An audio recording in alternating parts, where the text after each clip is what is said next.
Day break time for a little business buzz right now. Well, you probably watched the markets, and they were all over the place yesterday, Susan. So how are the futures looking this morning? But they finished higher. Our CNN security analyst, retired Marine Special Operations Officer Kelly McCann. Supreme Commander, now CNN military analyst, General Wesley Clark. Gentlemen. General Clark, you've heard, and we know that the American military has dropped millions of these pamphlets urging Iraqi soldiers to surrender, and there's some suggestion they will surrender in large numbers. What do you do with them at that point? Does that bog you down as you try to move forward? It could, and this is one of the reasons that so many of us old ground pounders have said, let's get a large force there. Because when you start trying to deal with a lot of people surrendering, it takes away your own military manpower and your flexibility and capability. We don't have a large force there right now, honestly. I mean, the force on the ground is actually fairly modest in terms of troop strength. So my guess is we're going to use our special forces there. They're going to be working with the Iraqi opposition, and we'll probably do minimal with the prisoners ourselves. We'll probably turn them over to the Iraqi opposition with U.S. Special Operations Forces to be secured. In fact, speaking of Special Operations Forces, a former officer in those forces, it's a safe bet, that not been announced by the Pentagon, that some of your former colleagues are already there, in country, in Iraq, doing their job. Is that why we just got this report from Wolf Blitzer that 10 surface-to-surface batteries were hit in the no-fly zone? Usually the hits that have occurred in the no-fly zone, of course, have been against air defenses or radars, the kind of things that can threaten our planes. Now, rightly, we're attacking batteries that can fly surface-to-surface, that is, attack troops on the ground to protect your former guys, right? It is among the mission areas, of course, to do threat assessments, target assessments, confirm the target list, to go out there and do deep reconnaissance, check avenues of access to make sure that things are made ready. But it's not the time to put them in a particular place, because with a little backward planning, the opposition forces could easily look at time and distance variables and have a vector to go look for people. But suffice to say, they're what we call wiring the country up. Well, now what does that mean? Just tell me, what are they equipped with?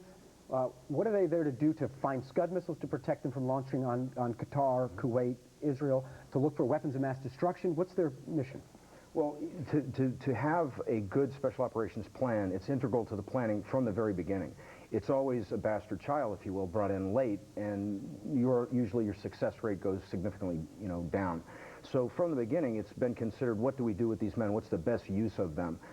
They are out now, again, acquiring routes. They're trying to confirm targets still exist where we thought they exist. Right. They're trying to see if there is troop movements and report that back to the J3 so they can make adjustments. The J2 is going to rudder steer. They're busy guys. And they're trying to avoid any kind of contact. Right. When the mission starts, or just prior to it, then they go into perhaps short-term raids or direct action missions. They could attack to support strategic objectives, operational issues, or specific tactical intermediary objectives to make it easier for conventional forces. General Clark, you were explaining a couple of minutes ago how hard it's been to find Scud missiles, which, as you said, are 60 to 70 feet long. How hard, then, will it be to find Saddam Hussein and his sons? Well, it may or may not be hard. It depends on what kind of signature they have. And as he starts losing command posts, if he's still in there fighting, and he may try to take personal direction of the battle, I mean, we don't know. He may create a signature. But in general, I think what we have to do is not focus on Saddam Hussein. Saddam Hussein is not important in this battle. Osama bin Laden is important. Saddam Hussein, he's the head of a government. What you have to do is take over the country, occupy his palaces, take the seat of government, destroy his ministries, take his files, remove his communications. As an individual, Saddam Hussein's not going to do anything. He's not going to survive very long. He's hated. If he gets away and goes to a neighboring country, fine. He won't survive very long there. He's not a cult figure.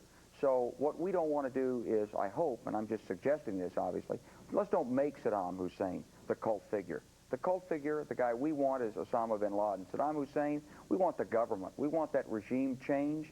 We want people in there that we can trust that will participate in the world the right way. But Saddam Hussein, as an individual, he's nothing once we're into that country and into Baghdad. I must say that's going to be a tough sell to the American public, though, that, here we've initiated this war in Iraq, and really, in the end, it doesn't really matter whether they get Saddam Hussein. I think it's a tough political argument to make, because in the United States, we always personalize our enemy. We want somebody that we can really dislike, and Saddam Hussein is a very dislikable guy. And he is a terrible guy. He's got a terrible record. He should be a war criminal, although as far as I know, he hasn't been indicted. But he should be. I mean, he's done some reprehensible things. And if we capture him, fine.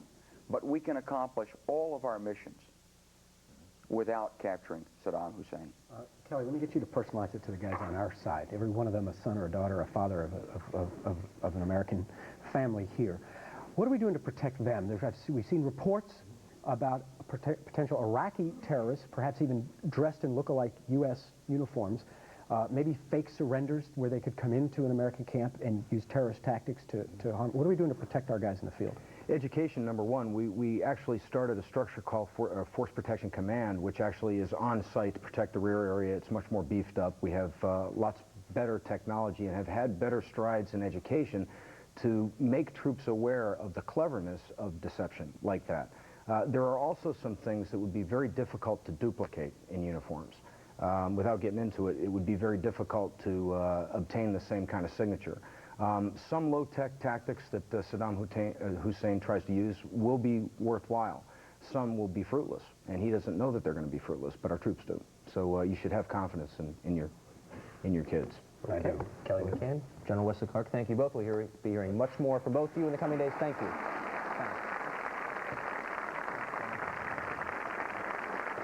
Watch deadline is getting closer, 18 minutes to be precise. Before we get there, one of our viewers suggests a way to teach the French, the Germans, and the Russians, remember them, a lesson for their obstructionism. And next, a man who has come about as close as anyone in the world to understanding Saddam Hussein. We'll talk to Saddam's biographer in just a moment. We'll be right back. Now that is a delicious-looking bowl of pasta. Please give our compliments to the gentleman at table 40 on the Weather Channel. This show is brought to you by Comcast.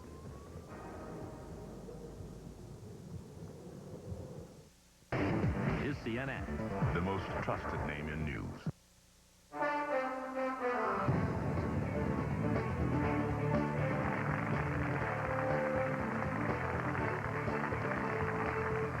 Welcome back to Crossfire, coming to you live as always from the George Washington University here in downtown Washington. It is 15 minutes to the deadline in Iraq, and as the clock ticks down, is there any chance Saddam Hussein will leave anytime soon? Joining us now is a man who has studied the Iraqi dictator inside and out, Andrew Coburn, the author of Out of the Ashes, The Resurrection of Saddam Hussein. Andrew, thank you for joining us. Important topic tonight, obviously.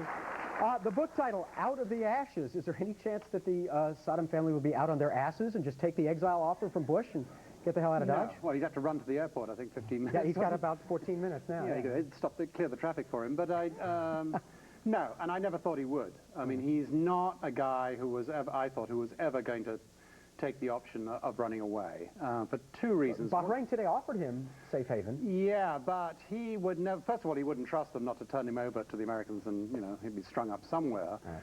And secondly, he's very conscious, his dignity, his place in history. That he's talked in the past about, how they'll be looking at me in 200 years. Sort of he sees himself as part of a long line of great rulers of Mesopotamia and Iraq. So he'll be conscious of that. Also, I mean, he's been in tight spots before. There was a time in 1964 when he was on the run. His party had been forced from power. The house he was in with two companions was surrounded by the police. They were shooting, calling him to surrender, and then shooting. And one of his companions said, "Let's pack it in," And he said, "No, we'll fight to the last bullet, and then we'll try and get away." So that's his kind of mindset. This is a tough street guy, and he's not going to pack it in. Well, it's not, as the president said the other day, it's not simply Saddam the U.S. is interested in, but his sons. Tell us about Uday, for instance, or Uday, his son. He's the elder one. He's a very scary individual indeed. I mean, Saddam, even today in Iraq, has had a certain charisma. People fear him, but he's Saddam. There's a certain respect for him. Uday, people simply fear. He's kind of a psychopath. He's got, most of the terrible stories you hear about him are true.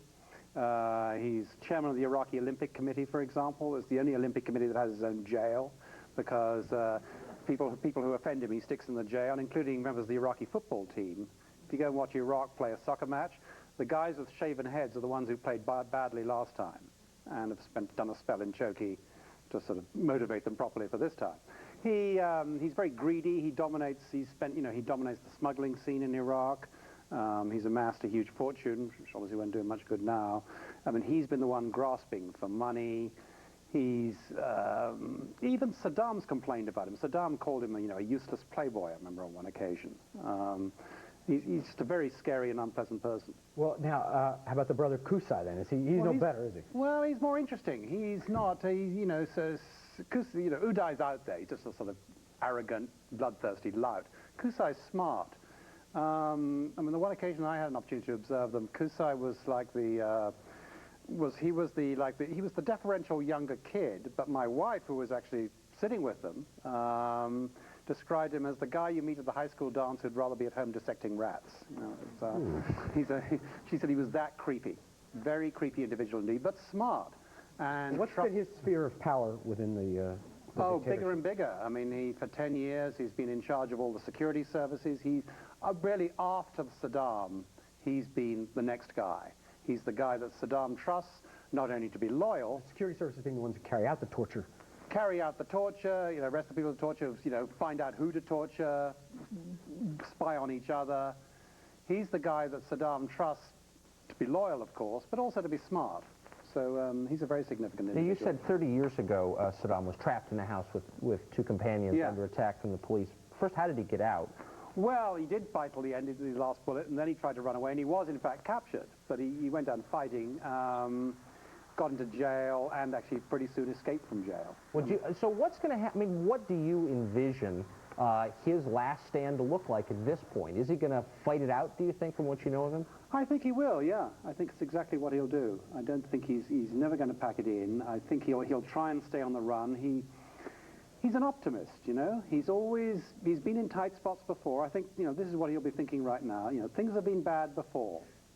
You know, that time in after he was displaced from power, a time before that when he tried his first big assassination attempt. He tried to kill the president of Iraq. The attempt failed. He was wounded. He had to flee. He got away across the desert. 1982, the Iranians had broken through. His forces were in pell-mell retreat. Saddam, you know, he thought at that time it was all up with him. But, you know, he lasted through. And I'm sure what's going through his mind right now is things are pretty bad. You know, it looks black, but there may still be a chance. Well, so you're describing someone who's irrational, it sounds like. Well, he hasn't got much option, you know. I mean, if all your choices are bad, you might as well fasten on the one. Go to Bahrain, I mean, or Saudi Arabia. Well, no, because then, you know, then first of all, he thinks they'll probably turn him over to the Americans. He doesn't trust them. He doesn't trust them not to kill him, which is probably that's not irrational, because remember, he knows a lot. He knows who he bribed over the years. He knows all the secrets of, you know, who he's done deals with, which a lot of people outside Iraq would not want publicized. The New York Times today painted an amazing picture, John F. Burns, the reporter, about Saddam in one of his bunkers, meeting with his senior lackeys, underground in a low ceiling but white marbled walls. And Mr. Burns, the reporter, compared the picture to Hitler in his bunker in Berlin as the Allied army came around him.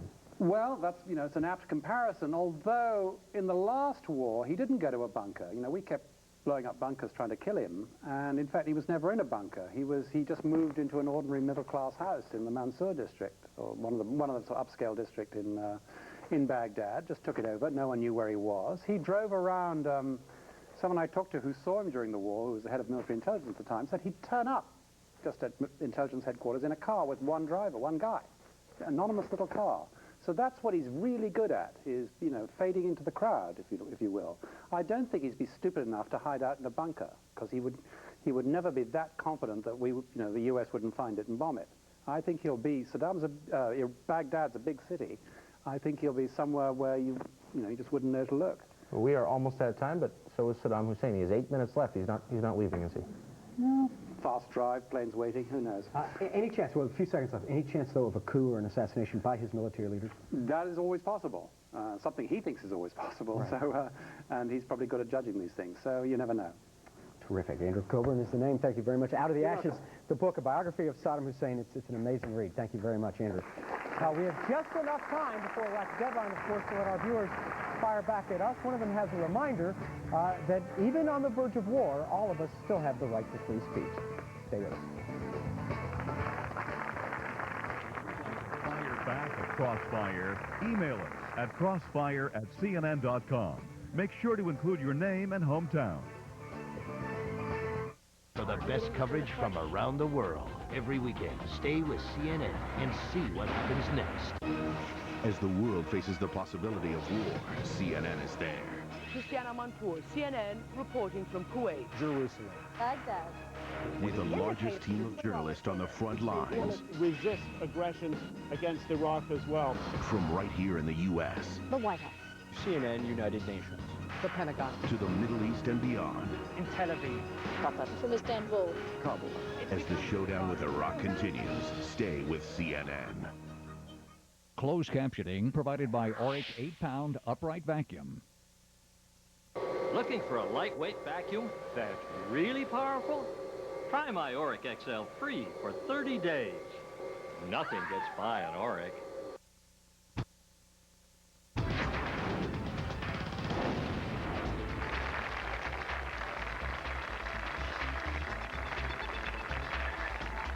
Welcome back to Crossfire. On the verge of war, we are not yet at war, and so it's perfectly fine for me and everybody else to continue our political debates. We've put them aside for tonight, but not for Fireback. Many of our viewers have some strong opinions about many of the topics we've been talking about on the show lately.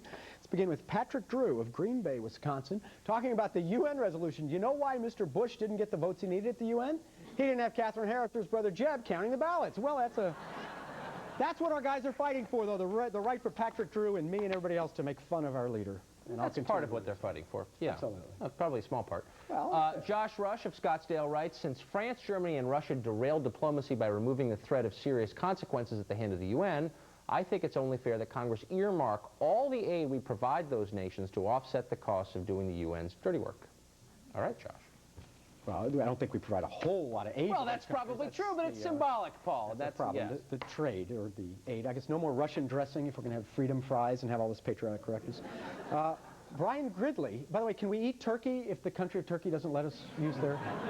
I'm lost. Sorry, Brian Gidley of Evans, Georgia, writes about the enormous contretemps, the huge backlash from the ultra-right over Tom Daschle's rather sensible critique of the president's foreign policy. He writes, since when did it become unpatriotic for an elected representative to use his free speech rights to criticize the failed policies of a presidential administration? You know, you could agree or disagree with Daschle's comments, but the counterattack from the far right, Tucker, was astonishing. Nobody's questioning his right to say it. It's when Congressman Pete Stark, Democrat of California, accuses the U.S. military of terrorism, as he did tonight. I'm not saying he shouldn't have the right to say it. He does have the right, but it's still nonsense. appalling. But Daschle, I think Daschle Rick of Dixmont, Maine writes, how can Secretary Ridge go on all the morning shows and state we are prepared for another attack when a nut with a tractor has had downtown Washington tied up for 3 days? Now, our viewers at home may not know about this because CNN's been covering more important news, but Rick ain't making that up. There's some lunatic reports out that he's a tobacco farmer and he's parked his tractor in a pond by the Washington Monument. Why didn't they get him with a tranquilizer dart? That's my question. Yeah. Yes! Hi, I'm Jillian Frumkin from Buffalo Grove, Illinois. We continue to hear about steps that will be taken after the U.S. wins the war, but what will define a win?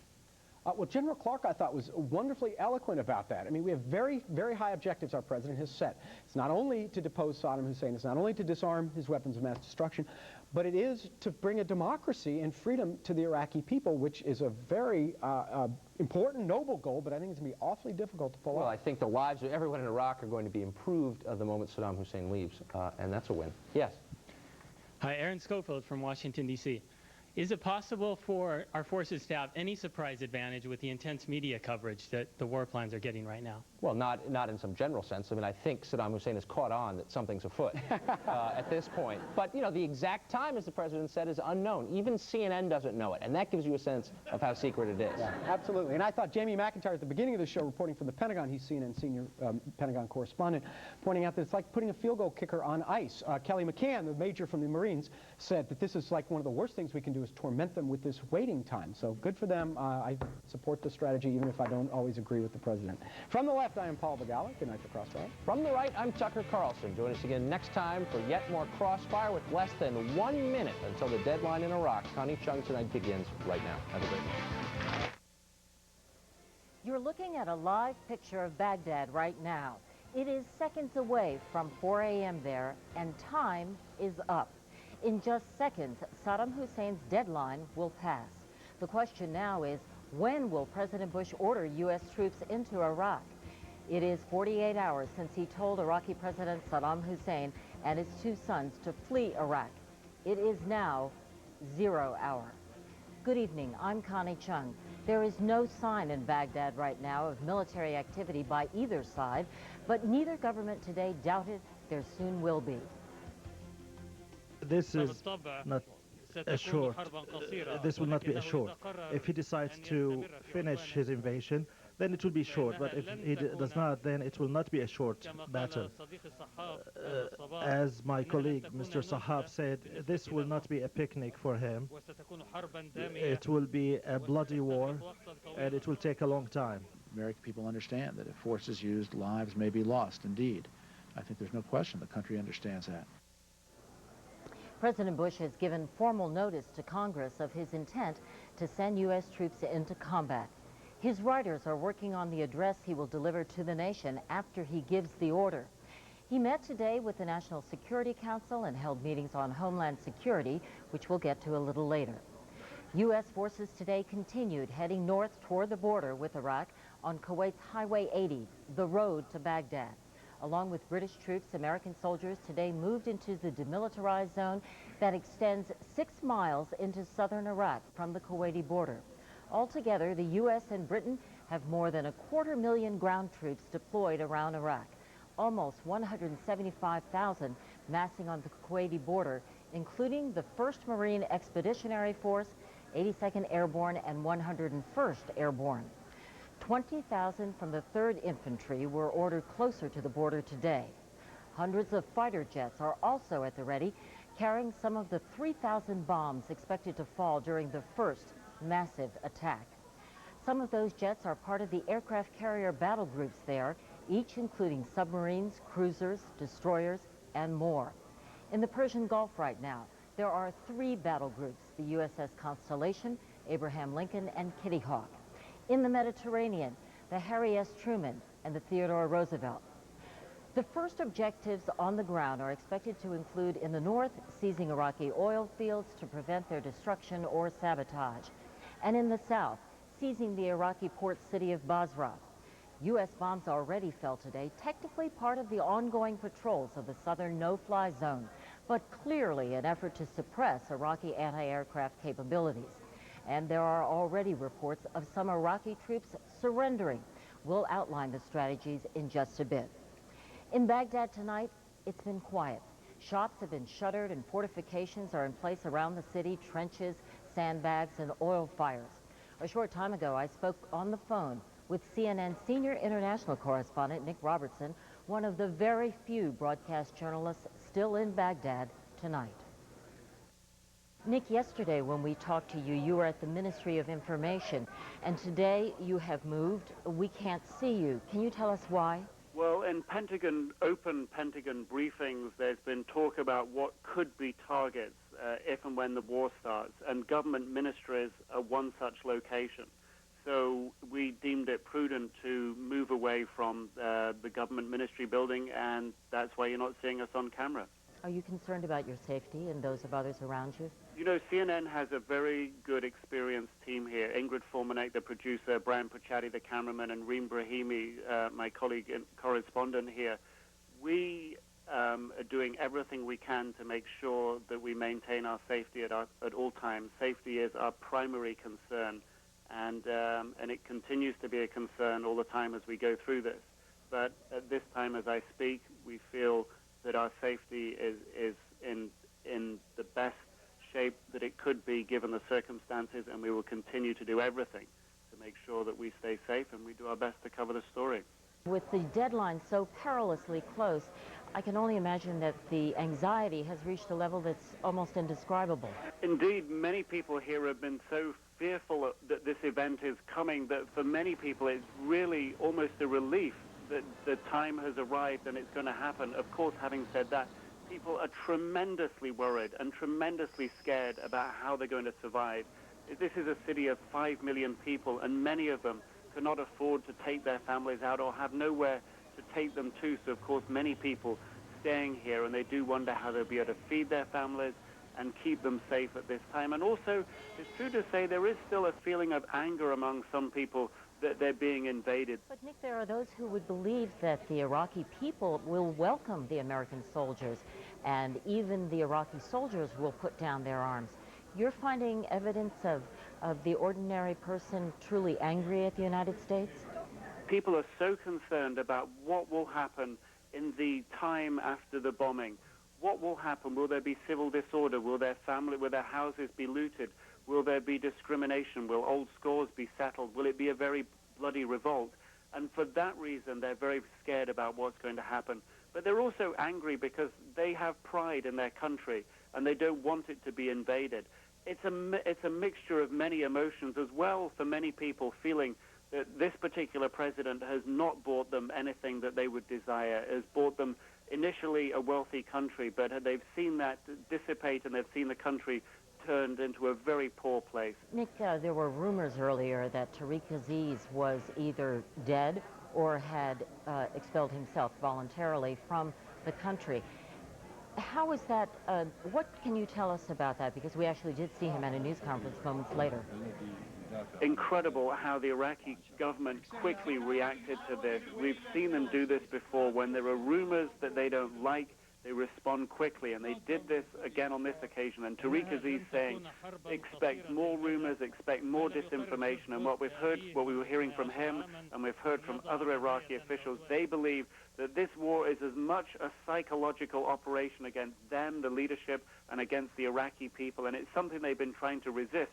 And of course, now they know it's absolutely critical that nobody thinks the leadership here is wavering, that nobody should believe for one moment that there is a crack in the regime here, and that President Saddam Hussein may step aside, or his key lieutenants may step aside. So they're absolutely responding swiftly to that. And we heard similar things from the information minister earlier in the day, who was responding, if you will, with his own psychological warfare, telling the coalition troops that the soldiers and officers should open their eyes because their governments are lying to them, because when they come to Iraq they'll be defeated, that the battle won't be a picnic as they are told. So a psychological war raging in both directions here, Connie. Nick, as the deadline passes, is there a feeling that Saddam Hussein is indeed in Baghdad, still in Iraq? It's so difficult to say where he is. Back in 1991, during the Gulf War, the president of Iraq was rumored to move between different houses, civilian houses in the city, not staying in his huge, luxurious palaces, those huge, ornate buildings that is built around the city and around the countryside. Choosing to travel with in an unmarked car with just one close guard with him. And so tonight, it's not possible to say where he is. Nick Robertson, be careful. Thank you for being with us. An extraordinary job under extraordinary conditions. These are anxious times, not just for Nick in Baghdad, his wife and 2 children watching at home, but also for the other CNN journalists in Baghdad and their colleagues from other news organizations. And we're all too aware that for each reporter's family that is fighting fear with hope tonight, there are hundreds and thousands of military families doing the same. Of course, the go order ultimately comes from the commander-in-chief. At the White House tonight, CNN White House correspondent Suzanne Malveaux. Suzanne, could the president give the order to start the war any minute now?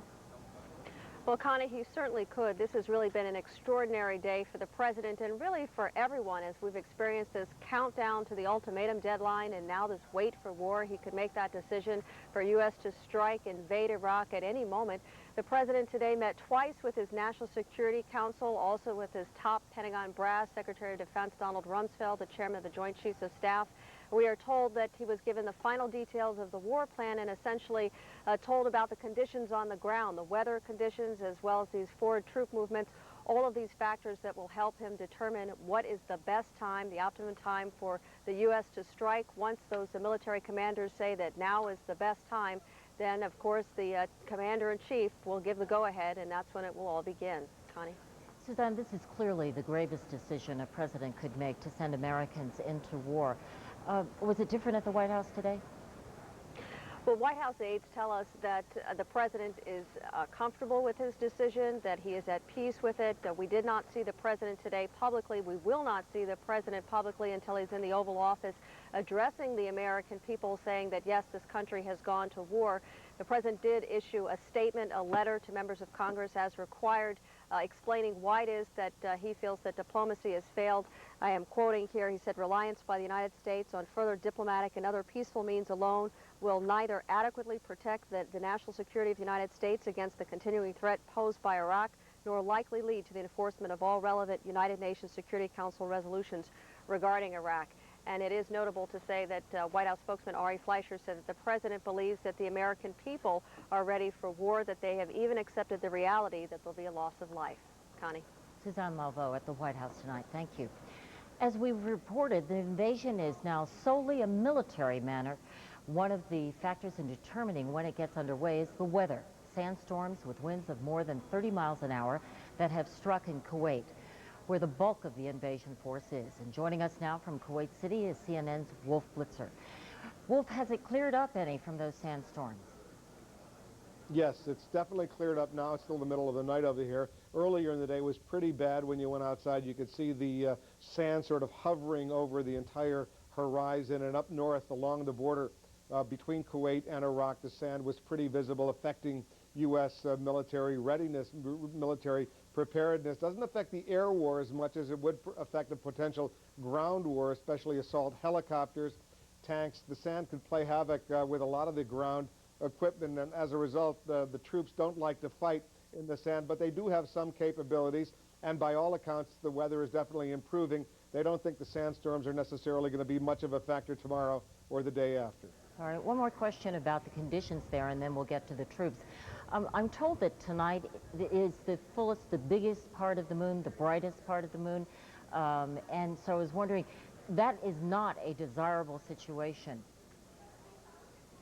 You're right, Connie, because the U.S. wants to have complete air dominance over the Iraqis, and the United States has sophisticated equipment to fly at night, so they can see everything that's going on at night. The Iraqis won't necessarily be able to see U.S. Bombers, other planes moving in.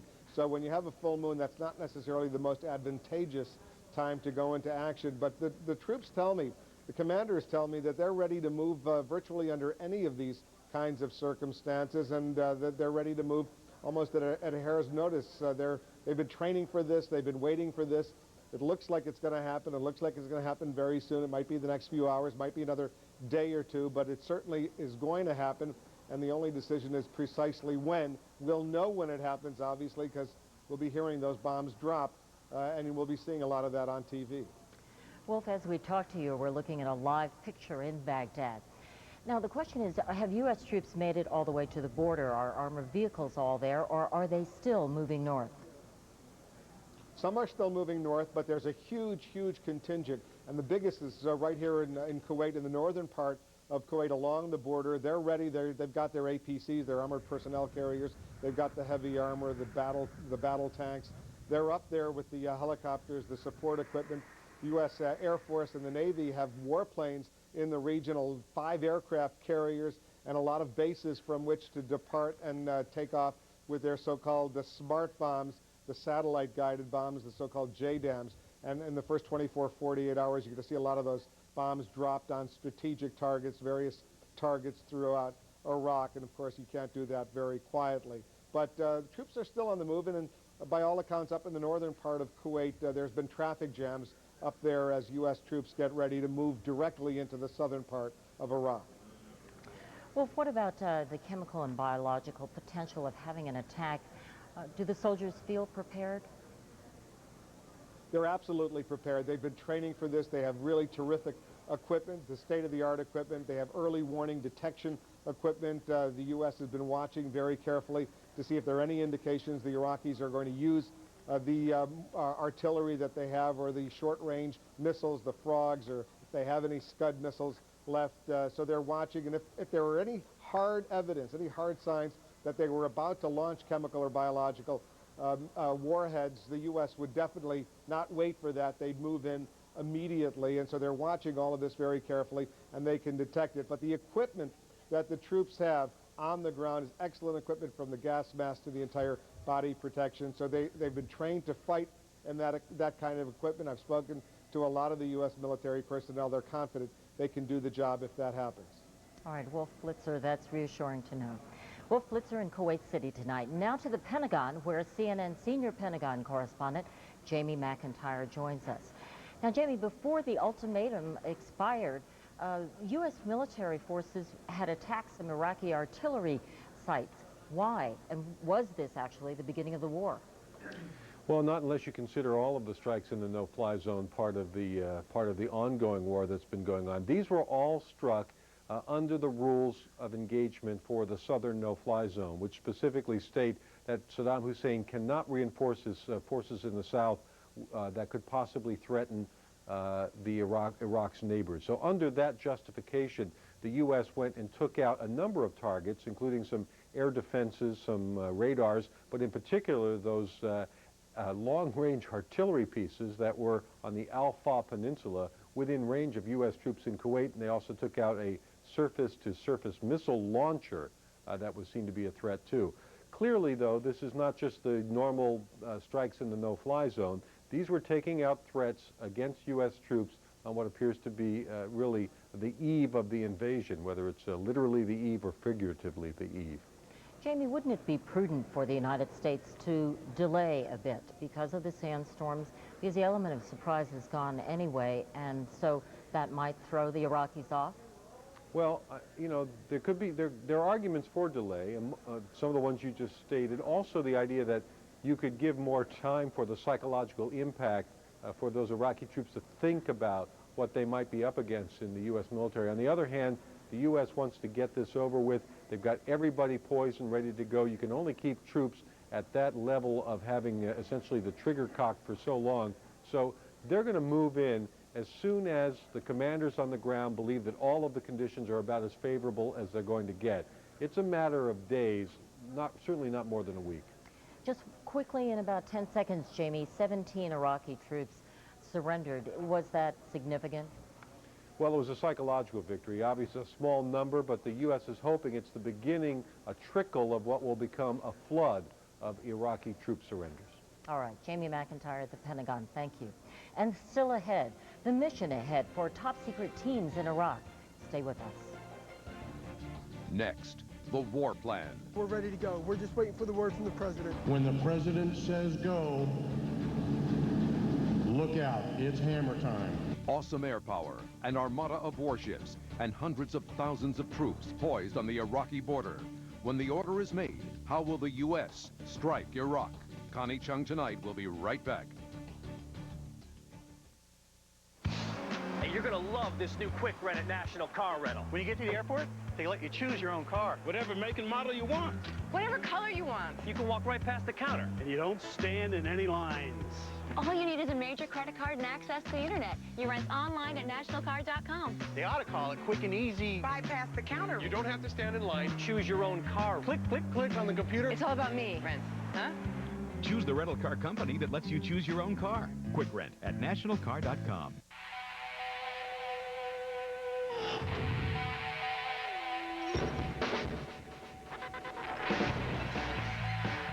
America's most popular camera series is now digital. Introducing the all-new, all-weather, all-digital Stylus.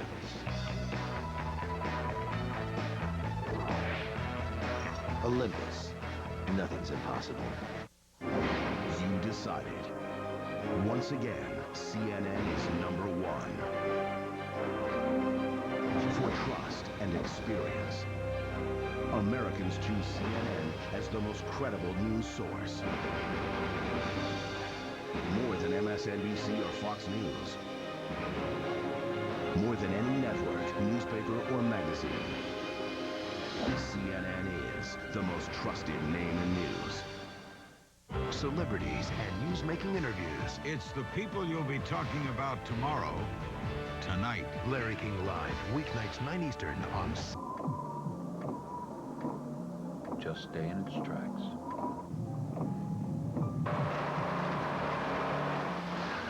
Just stay in its tracks.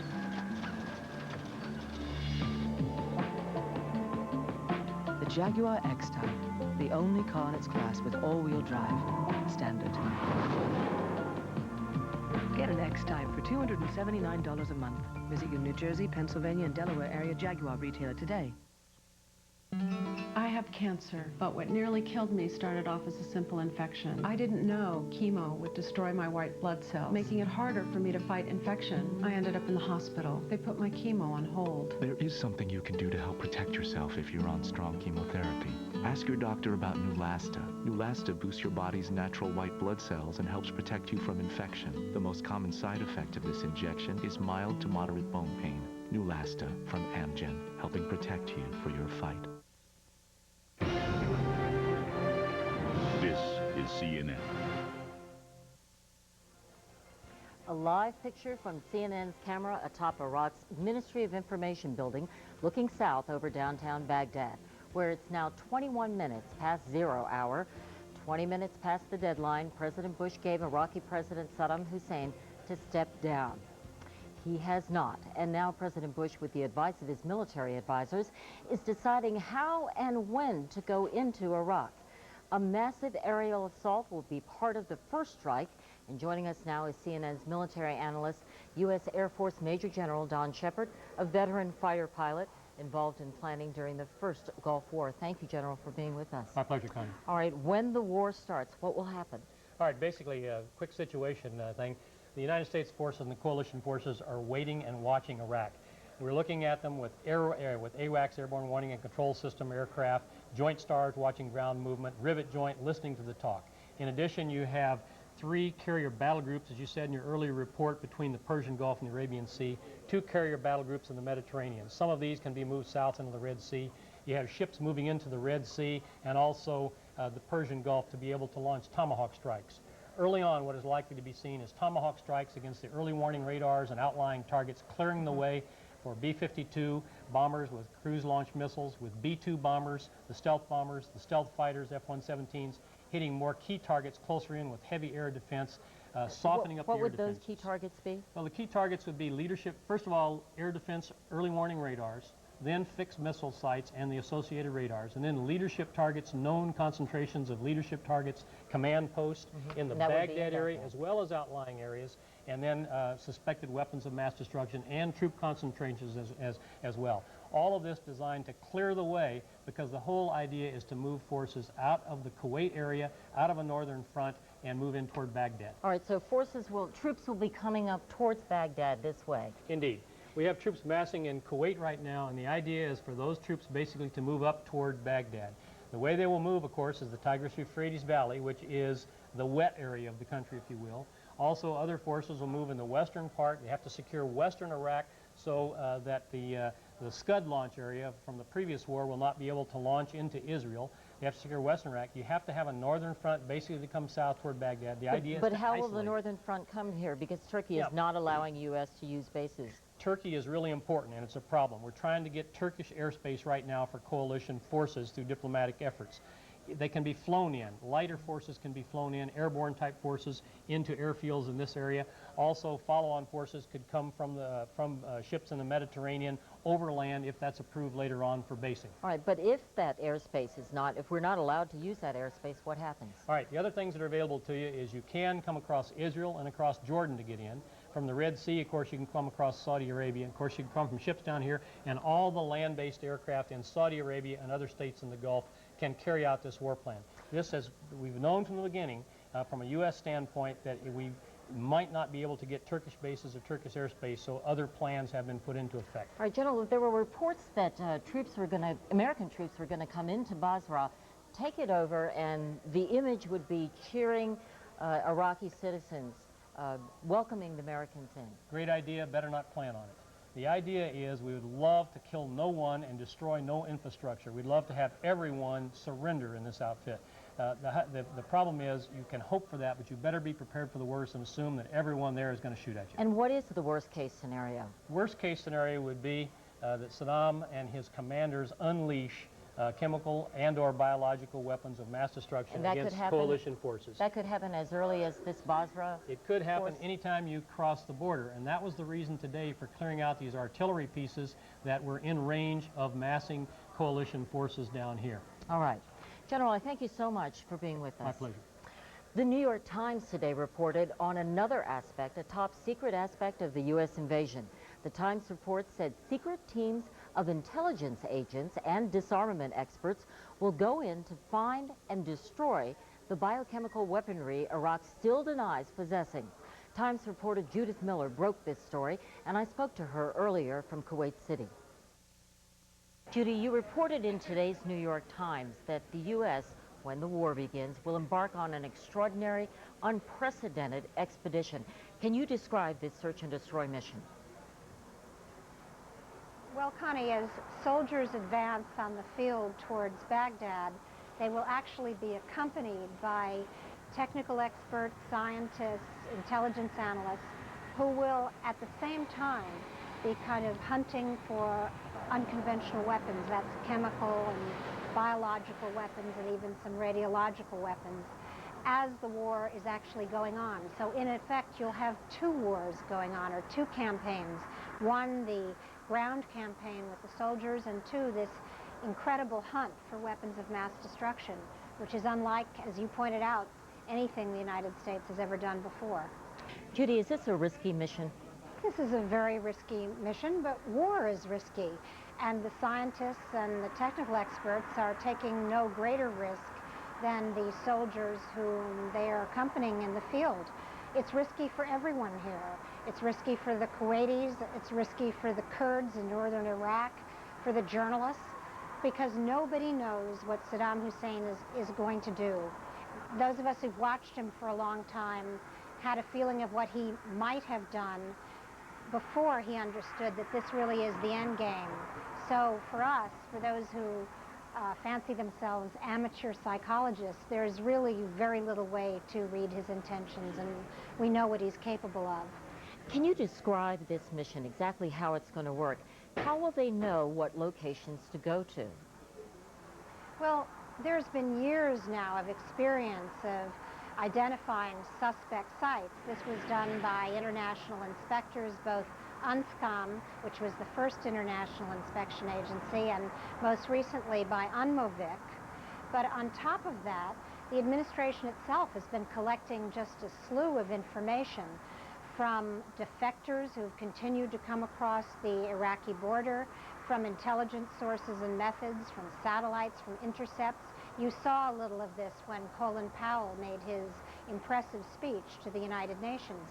So there's a lot of suspect sites. In fact, one person in Washington told me that the list could total more than 1,400 of these sites, which means that those people on the ground who are hunting for them may be very, very busy in the coming weeks and months. Will the scientists actually be able to test the samples to see if they are biological or chemical weapons? Well, one of the novel pieces of equipment that the administration is fielding during this campaign are two mobile labs that will actually be able to analyze and test the material that the scientists bring back with them from the field, and within just a few hours, actually less than 24 hours, be able to give the people on the ground an assessment of what that material is with a 90% degree of confidence.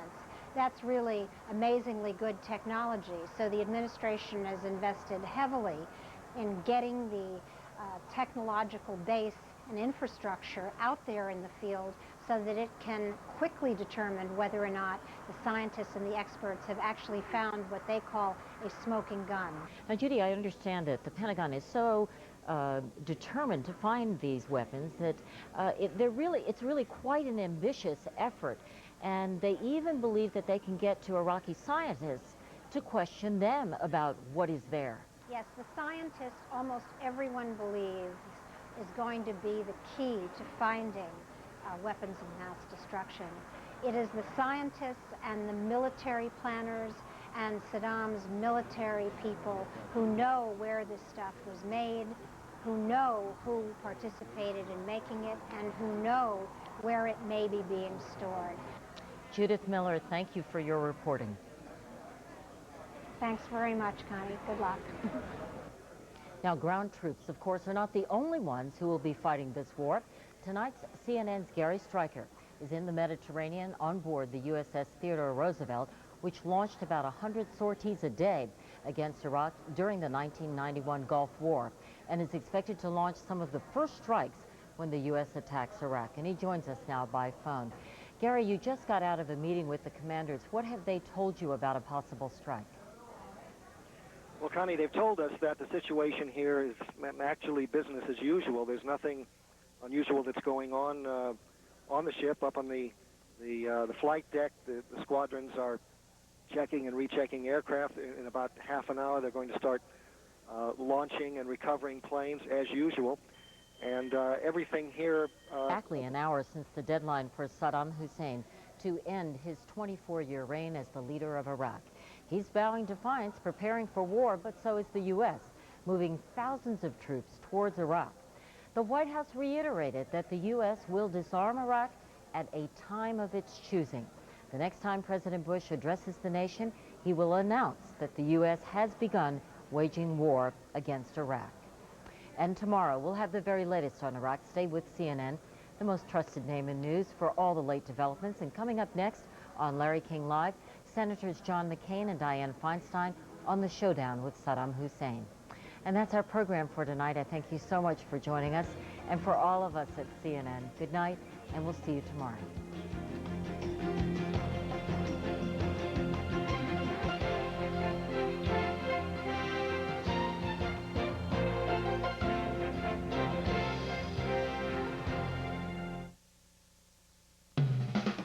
Tonight, time's up for Saddam Hussein. His deadline to leave Iraq has passed. What's next and when?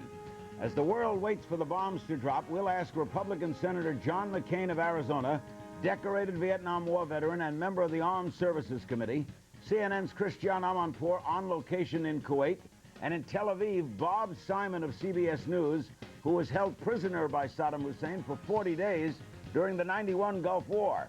In Boston, Brigadier General John C. Reppert, U.S. Army retired, former director of the On-Site Inspection Agency, responsible for inspections under all arms control treaties America signs. Then back in Washington, Democratic Senator Dianne Feinstein of California, ranking member of the Subcommittee on Technology and Terrorism. Republican Senator Orrin Hatch of Utah, member of the Select Intelligence Committee. Democratic Congresswoman Jane Harman of California, ranking member of the Permanent Select Intelligence Committee, and Republican Congressman Chris Shays of Connecticut, chairman of the National Security Subcommittee. All next on Larry King Live.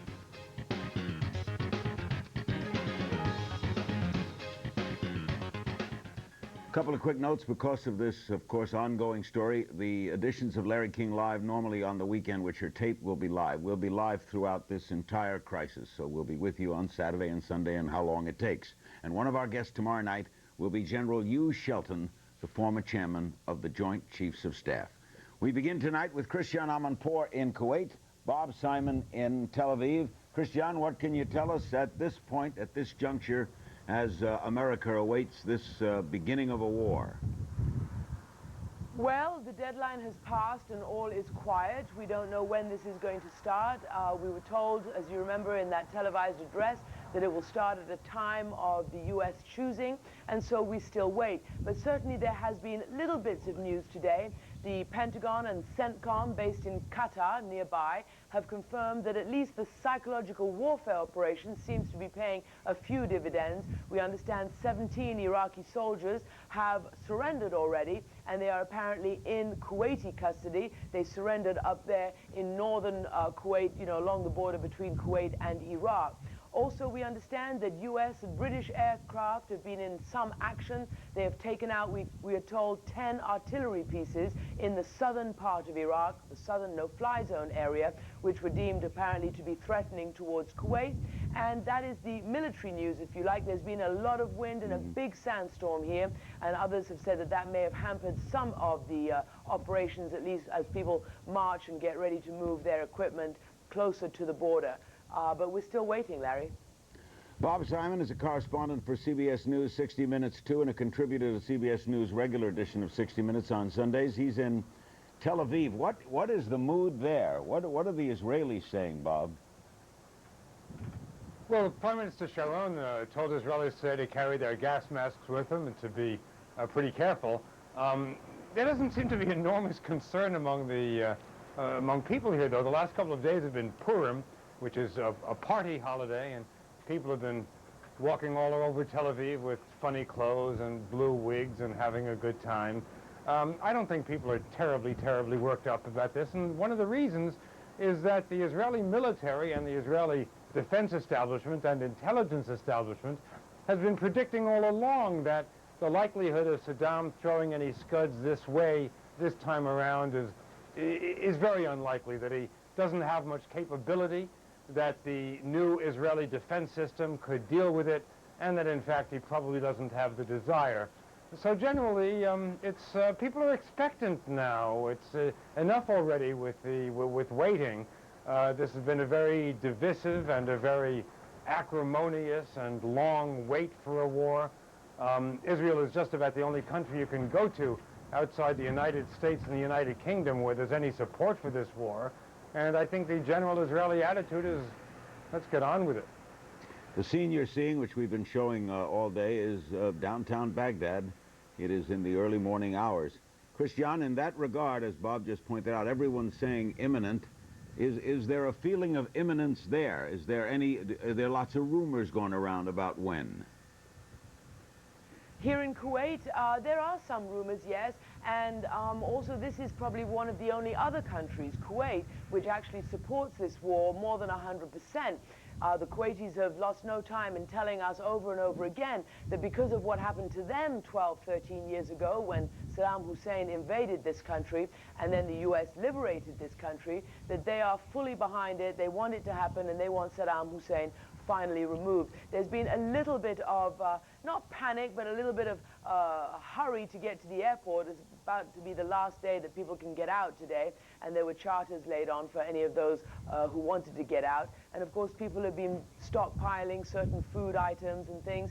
There aren't as many gas masks as they have in Israel here. They haven't been provided with them, and many people are complaining about that because people do feel that if there is going to be any retaliation, it would be here primarily because there are, tens of thousands of U.S. and U.K. forces in northern Kuwait.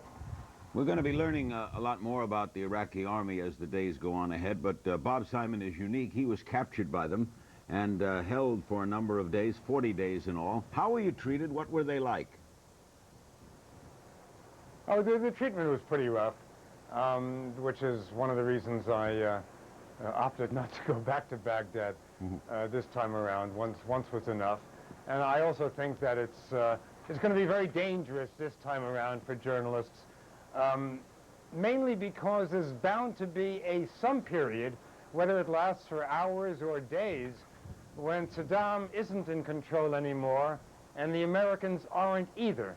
And it's during a period of chaos such as that I think could be really risky for journalists, particularly for American journalists. So it could be a very rough ride this time around. Ironically, in the past, Saddam was the journalist's best protection in that he kept the place in order, and as long as he kept it in order, unless he wanted any particular journalist taken, it didn't happen. We were taken because we were not in Iraq with proper visas. We were captured in a no man's land between Saudi Arabia and Kuwait.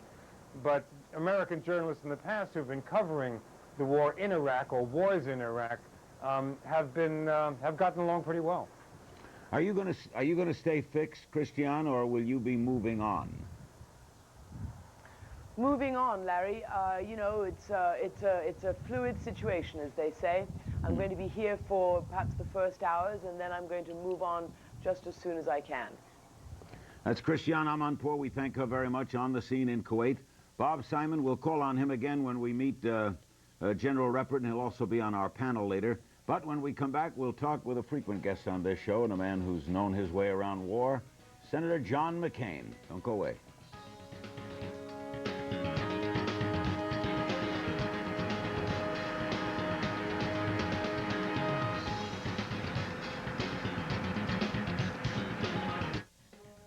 Larry King Live is brought to you by Fidelity Investments, because you're not just invested, you're personally invested.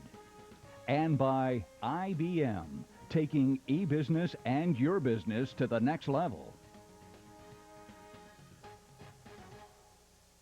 Well, you're out. Life called. Life called. And guess what? You're late. because you're trying to be everywhere, do everything. What you need is some serious money management. Think? I'm just a yes man. Works.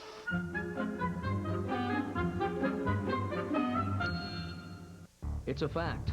Mortgage interest rates are at their lowest levels this year, but the likelihood of them going up in the near future is a very real possibility. If you have a first mortgage with a high interest second, now may be the time to refinance to a new low fixed rate first and end up with one low monthly payment. You can be pre-qualified online or over the telephone. No advance fees prior to closing, no cancellation fees. Do it now, before the rates go up. Call 1-800-71-FIX.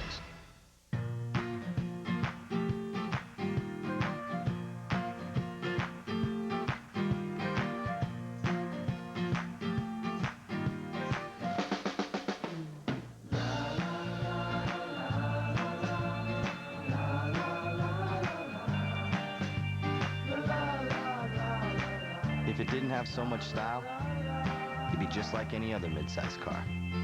The L300 from Saturn. The stories that affect you can happen anywhere. For the latest news from Washington and around the world. Wolf Blitzer reports, weekdays 5 Eastern on CNN.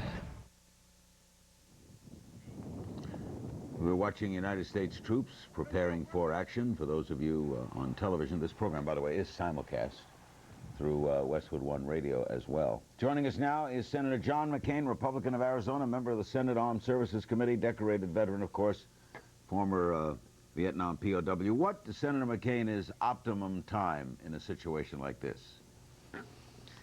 I would think, Larry, that it would be in a matter of 2 or 3 weeks. I think we'll see a much shorter bombing campaign than 1991. And if all goes well, that could happen. But that's an awful big if. As you know, the fog of war sometimes causes things to happen that we don't foresee. It's pretty much almost daylight in Baghdad. Is it automatically assumed that this war will start at night? I think that's the conventional wisdom. I think it's probably logical. It provides our air assets with a little more protection than they would have during the daytime, and there's also the psychological effect of a night attack. So it's generally believed that it would start at night, yes. What's it like? You were a pilot. What's it like to be a pilot at a moment like this in readiness? What's going through the pilot's mind? Well, the first time in combat, there's a mixture of apprehension, fear, excitement, adrenaline, and a bit of exhilaration in that you're now doing what you've been training for a long period of time.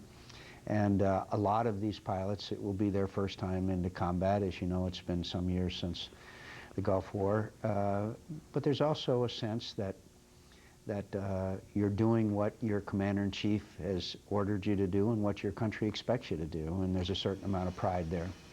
Do you think the country is prepared for what might happen? I think the country is proud of our leadership, proud of the men and women in the military. I think they're going to be proud to liberate a millions of people, a nation that has lived under the most brutal and sadistic kind of oppression for a long period of time. And I think we will be proud of the outcome, and we will live in a safer world. Think protests will stop? Well, I hope so, because, you know, there comes a time for debate and discussion and protest, and then there comes a time where we should rally behind the president and the troops when we go into a conflict. Look, it's not possible to only support the troops and not their mission. I mean, that's just a contradiction. So I hope that, except for isolated incidents, most people will now spend their time showing their support and their pride in these young men and women who are the very, very best. I mean, they are spectacular people. You've had them on this show, and so we can be proud of them. And I believe that every action, including additional risk to the lives of American fighting men and women, have been taken in order to avoid unnecessary civilian casualties. Yesterday on the floor of the Senate, you defended the administration's not giving projections of what this is going to cost. Why? Well, I think that they could have given us some parameters, but it is very difficult to know whether this war would last in the most optimal sense in a matter of a few weeks or could drag out for months. I think that it was very difficult, and it's also difficult to know how much it's going to cost to rebuild Iraq and who will join us. I'm confident that many other nations will. But I don't think it's knowable except within certain parameters. Is there a possibility that the Iraqi army may toss it up and surrender? I mean, they got to be thinking about what's coming. I think there are very few Iraqi soldiers who are ready to die for Saddam Hussein. There's a Republican Guard who know that they will meet a very serious fate at the hands of their fellow citizens. So I think they'll fight. But I think you will see bad things can happen. He can set the oil wells on fire. He may fire a Scud missile at Israel or at our troops with a chemical weapon. I mean, bad things will happen. That's why this is the last option. But his ability to resist militarily for an extended period of time is just about nil. Are you concerned about terror at home? We're under an orange alert again. I think we're always concerned, but I have never been under the impression that Al-Qaeda and other people who want to harm us have taken a holiday while they were waiting to see whether we attack Iraq or not. I think they're working night and day consistently, so I'm not sure that the threat is significantly higher than it is all the time. And again, I want to add, I think we've made significant progress in combating the terrorists by the arrests and some of the other actions we've taken, but we still live under that threat and will for a long time. What about the threat of Saddam's using chemical weaponry against the troops? We have provided our troops with equipment. I think that we've done the best we can to protect them. I think it can be very dangerous, and one of the reasons why we took out a few artillery pieces earlier today, I think, was to help prevent that. I worry more about an attack on Israel because they obviously can't provide their citizens with the protective equipment that we can, our own people. But I'm also curious, even if Saddam Hussein orders such attacks, I'm wondering if there are people who are willing to carry out those orders. Yet Bob Simon says Israel is almost unanimously in favor of this, where they face, according to you, the imminent danger.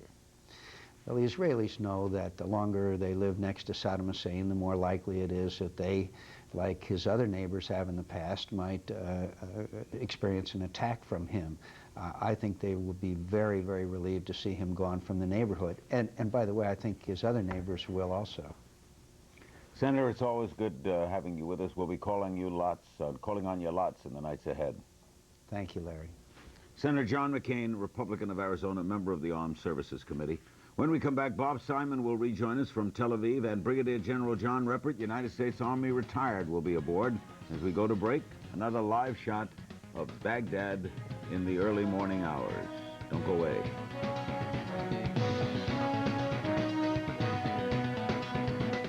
You can't tour a factory over a fax machine. You can't impress a client with just email. Not that I haven't tried. Sometimes they gotta see that winning smile. Choice Hotels offers more than 2,500 locations across the country. Because staying close to your business can take you far from your office. This smile remains undefeated. Now when you stay at any Choice Hotel, you'll earn triple miles from participating airlines. Call 800-4-CHOICE. That's the power of being there. Just stay in its tracks.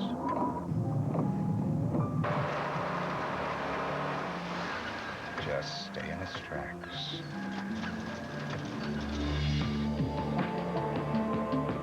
The Jaguar X-Type, the only car in its class with all-wheel drive, standard. Get an X-Type for $329 a month. Visit your local Jaguar retailer today. CNN Tomorrow, we're live from the front lines with overnight developments, plus the dangers of war. One woman's incredible story of survival as a POW during the Gulf War on the next American Morning with Paula Zahn. CNN Tomorrow, 7 a.m. Eastern. CNN Tomorrow, a detailed look at what U.S.-led forces can expect if Saddam resorts to unconventional weapons. Join Wolf live from Kuwait. CNN Tomorrow, 5 Eastern.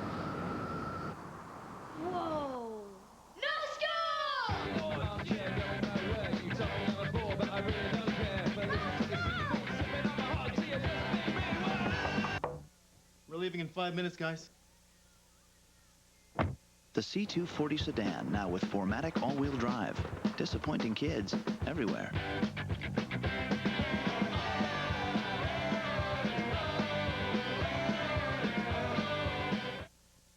We can make it happen. These people are planting the seeds of the future.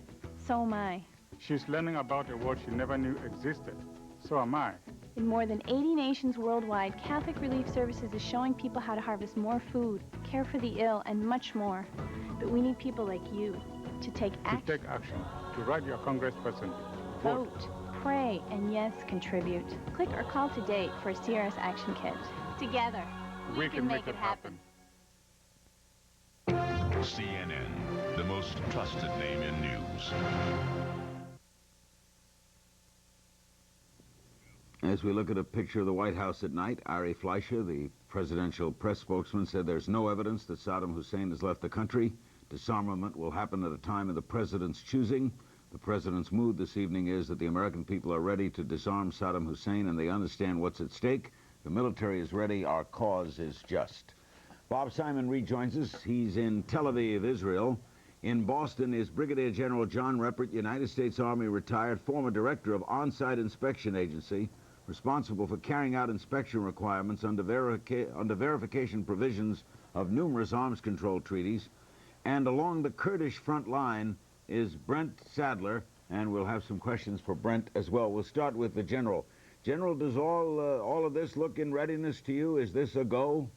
I think that we are fully ready. We obviously don't have the advantages of having the 4th Division up in Turkey, which would have simplified it somewhat, but we're prepared to go with the plan we have. Is this at all involved with any treaties being broken? No, the argument here is violation of the UN sanctions that have been put on him, and the UN provisions are what we're after in Iraq. All this is because of 1441. 1441, 787, and other resolutions going all the way back to 1991, when at the end of the Gulf War he agreed to get rid of all weapons of mass destruction and to cooperate with international inspectors in doing so, something he has yet to achieve. Brent Sadler, what can you tell us about where you are, the Kurdish front line, and what's happening? Well, Larry, you can see the road behind me through the night scope lens here. That is a main route into Kirkuk, the oil-rich city. Senator McCain, one of your guests a moment ago, talking about the possibility of Saddam Hussein detonating those oil fields. It's along this road that you might see that happening should those orders be carried out by soldiers. Very spooky around here. Iraqi troops only 3 miles behind me, within mortar range in this area. Kurdish fighters really watching and waiting. I asked them if they were afraid. The Kurdish fighters here on this front line said, no, we're not afraid. Saddam Hussein is the one who should be afraid. Are any American soldiers, military people with you there? No, Larry, we've seen no American military personnel on the ground at all. Special forces for sure out and about in this Kurdish enclave. And I do believe, according to Kurdish sources, that if Turkey gives airspace approval for U.S. planes to come in, we'd see a pretty rapid deployment into the Kurdish enclave of the airborne, 101st Airborne Division, and more special force troops. And you can say it's a pretty safe bet. We'd see this road behind me to Kirkuk at some stage after an invasion gets underway, using this route south to get to Kirkuk. Bob Simon, I know you'll be part of our panel at the bottom of the hour. Do you have a question for General Reppert? Well, I think the General seems to feel that the military campaign will be relatively smooth, and from the little I know, I definitely agree with him. I'd be very curious to know what he thinks of the aftermath, how he thinks the Americans will be prepared to occupy Iraq, which seems to be their intention, how long they'll be there, and how much, to what extent the Iraqi people will stand for it. General? I think you have a couple factors there. First, there will be a period of occupation. How long that will be is probably between 2 and 5 years. Whether it is Americans doing it is still very much up in the air. There are other countries who have assisted in this operation, and there will be far more that will be willing to come in after the fighting is done. Bob, John McCain fears an attack on Israel. You're there. Do you fear it? No, I don't, in fact. Once again, there's a very limited area in Iraq from which the Iraqis could fire Scuds. There's a lot of confidence here that this area has been studied very intensely by the Americans and probably by the Israelis as well. And there's also the question whether, even if Saddam could do it, whether he'd want to. It seems that this particular war, from Saddam's point of view, is not about Israel. The last one was to a great extent. This one is about America and America's desire to unseat him. And I think any damage he can wreak or feels he can wreak, he will try to wreak against the Americans, not against Israel. Brent Sadler, will you tell me, are you there for the duration or are you going to be mobile?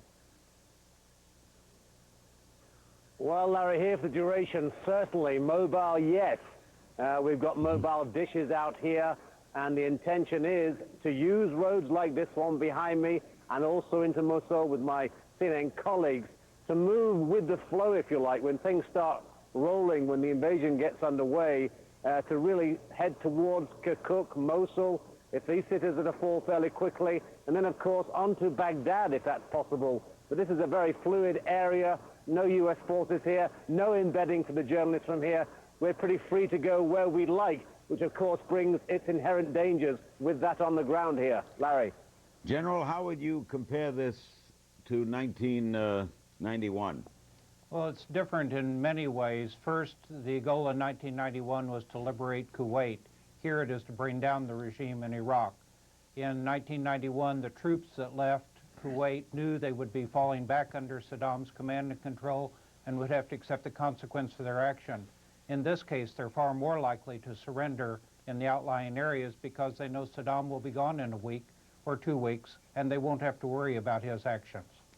Thank you, General. Brigadier General John Ruppert in Boston. We'll be calling on him again. Brent Sadler, we thank him at the Kurdish front line. Bob Simon will remain with us, and we'll be joined by Senators Orrin Hatch and Dianne Feinstein, and Congressman Chris Shays and Congresswoman Jane Harmon, and we'll include your phone calls, too. You're watching Larry King Live. Don't go away.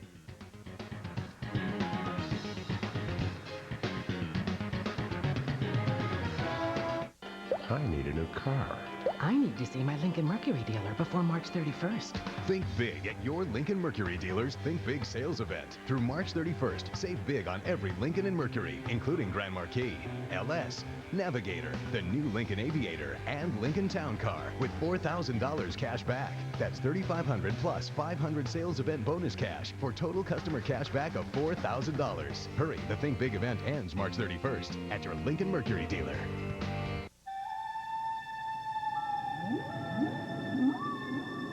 The persistence of 135 years of experience. The performance that has enabled us to work with more than half the Fortune 500. The strength of one of the largest financial services companies in America.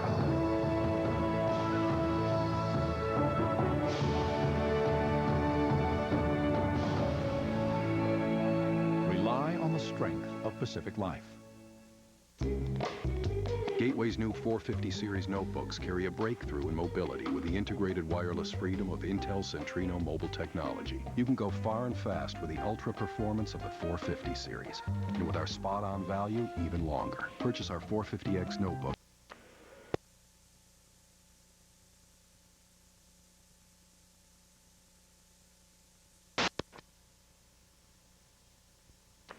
The emergency alert system has been activated. Please tune to Channel 8 for more details.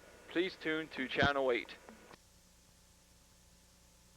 And if your page 5 is fuzzy, just pass it down. Unprofessional documents. Page 8.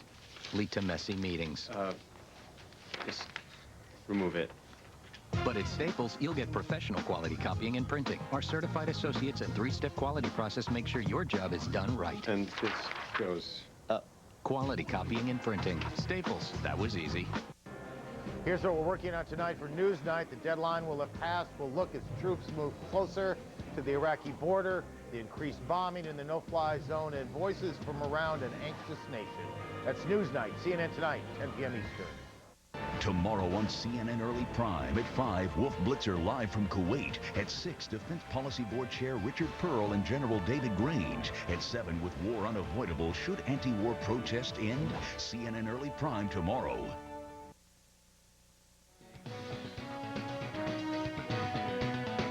We're back with an early morning shot of Baghdad on what is now Thursday morning. Staying with us from Tel Aviv is Bob Simon of CBS News 60 Minutes 1 and 2. Joining us in Washington, Senator Orrin Hatch, Republican of Utah, member of the Select Committee on Intelligence. Senator Dianne Feinstein, Democrat of California, ranking member of Judiciary Subcommittee on Terrorism, Technology, and Homeland Security. In Washington as well as Congressman Christopher Shays, Republican of Connecticut, chairman of Government Reform Subcommittee on National Security. And Representative Jane Harman, Democrat of California, ranking member of the House Permanent Select Committee on Intelligence. We'll be asking questions, of course. Bob Simon will be included, and if Bob has some questions for our panel of legislators, he may well chime in as well. Senator Hatch, how close is this? When you got some thoughts on when this is all going to happen? Well, I'm not going to even speculate about that, but I know that the president has given the 48-hour warning, and I suspect that you know, he's going to make the right decision when the time comes. Senator Feinstein, you have any thoughts on the beginning of it all? Well, I think it's immediate, probably a matter of hours, unless something happens to prevent it. Congressman Shays? Well, we're going to do it at our own choosing, and if we keep them up a few hours, just wondering, it probably is to our advantage. And Congresswoman Harman? My thoughts are with our young soldiers and their families. I'm sure this is a tough moment for them, but they're ready, they're well equipped, and they're going to win. Bob Simon, is there any expectation over there in Tel Aviv as to when this might begin? I think people here expect it to begin very soon. I know I do. So much of this whole campaign is political and psychological. Everyone is primed for it now. I would lay odds that it'll begin in the next 48 hours. I think there would be an enormous psychological letdown and disappointment if it didn't begin. I mean, everyone is providing around-the-clock coverage now, and I think that that the administration wouldn't want to waste everyone's time. Senator Hatch, what's the response if chemical or biological weapons are used against the military? Well, I can tell you we're not going to put up with it. Our young men and women, I think, are well protected, well trained, and able to do it. But I think it's time for all of us to lend our prayers and our faith in their behalf, because, you know, let's face it, this no military action is easy. No military action, no matter how superior our forces are, and they are, is going to be without some incidents that are going to be very unhappy incidents. But I've got to tell you, our young men and women are prepared. They're ready to go. We've got faith in them, and I think the president can rely on them. There's no question about it, and all of us can too. Senator Feinstein, you think the public is united behind them? Oh, I think the public is definitely united behind them. And I'd just like to take a crack at answering your question on what would happen if he did use chemical or biological weapons. I think it would be the worst mistake he could make, and it would be a complete vindication for the American perspective. So it's going to be very interesting to see. I hope he doesn't. I agree with those who said that our people are prepared for it should it happen. But it would be the greatest mistake Saddam could make. Congressman Shays, give me the concept of what you constitute as victory. Victory will mean? Well, this is a battle. It's a war against terrorism at home and abroad. It's a continuation of what we began in Afghanistan, but ultimately it's a war of liberation as well for the Iraqi people, who have been in bondage not just for 12 years, but even before that. And so what I'm hoping is that the Iraqi people will be thrilled to be free, will have the food they need, the medicine they need, and will see a better future. That's what my hope is. Congresswoman Harman, is there a worst-case scenario? Well, sure there is. War is hell, and it's unpredictable how this will go. But I would say, Larry, that victory will mean displaying for the world the evidence of weapons of mass destruction and the horrors and torture of a generation of abuse by this dictator, and then rebuilding the country with a multinational coalition and the emergence of an indigenous, transparent, moderate, democratic regime in Iraq run by the people of Iraq for them. I think that will be a marvelous victory. Bob Simon, if you have any questions for any of our legislators, feel free to go ahead. Do you have one now? No, but I have a reflection on what victory means. Getting rid of Saddam Hussein, getting him out of power anyway, will be pretty easy. I mean, this is the New York Yankees against Podunk High. I don't think we're going to know whether or not it's a victory or not for several years. And we'll know if there is a stable, relatively representative government in Iraq, which is an ally of the United States, which is not intent on destroying Israel, and which lessens our dependence on Saudi oil. It's going to take a long time before we know whether we've been victorious in any of those senses. Senator Hatch, do you see a long occupation here? Well, there's no question that if that as we go into Baghdad and as we take over and effectuate hopefully a regime change and hopefully bring about a representative government of Iraqis who would govern themselves, it's going to take some time, and we're going to have to be there to make sure that it goes well. But I think it's going to be effective for all of the Middle East. It's going to be, once this is done, I think the whole Middle East is going to benefit from it. But there's no question it's going to be difficult. No question it's going to take time. No question it's going to require some help from us. But still, our goal is to have Iraqis run Iraq, have them benefit from their oil, have them benefit Ari Fleischer, and bring care. Excuse me, Senator. Ari Fleischer, the presidential press spokesman, is going to speak to reporters, I'm told. Is it now? Oh, well, then why did I interrupt him? Senator Feinstein, they told me to interrupt you, but we're not going to. Listen, I'm interrupted all the time. Let me just quickly give you my view. I think this is the hard part. First of all, I hope that the military part is quick. I hope that as few people as possible are killed. I hope our targets are accurately hit. I hope there's not collateral damage. And then I hope there can be a period of stability. This is not going to be easy. This country has never known democracy. It has always known hard rule, despotic rule. And so to change it is going to be extraordinarily difficult. So in my view, a period of stability. I think there is going to need to be an American presence there for a while. I think there's going to have to be a major effort to prevent the blood feuds from emerging, which has so typified the history I'm going to interrupt of the country. All right, I'm going to interrupt you. I'm told that air raid sirens are now being heard in Baghdad. Air raid sirens are now being heard in Baghdad right now, and you're looking at Baghdad right now. And I understand that John King, our senior White House correspondent, is standing by, and we're expecting some sort of announcement from Ari Fleischer. Is John King ready to go? Okay, so he's not. Okay, as soon as we make contact with John King, we'll go to him, and he'll tell us what Ari Fleischer is going to be talking about. But we're getting reports of, is this the beginning, do you think, Congressman Shays? Listen. Congressman Shays? No idea. Okay, I'm hearing lots of different voices. One thing I'd love you to know is this is not an easy decision for any member of Congress or the Senate. And this all kind of takes our breath away, and our prayers are with our soldiers, but we know the rightness of what we're doing. You want to add something, Jane? It's a sober moment. I'd also say, though, that other parts of the world are dangerous as we speak, and as we watch this war unfold, and it does sound like it's starting any moment, or it may have started, we have to think about North Korea. We have to think about India, Pakistan. We have to think about Israel, Palestine. We have to think about Iran. It will be critical, and victory will be measured in part also by whether this administration can keep its eye on the other hotspots in the world and have a balanced and successful policy there.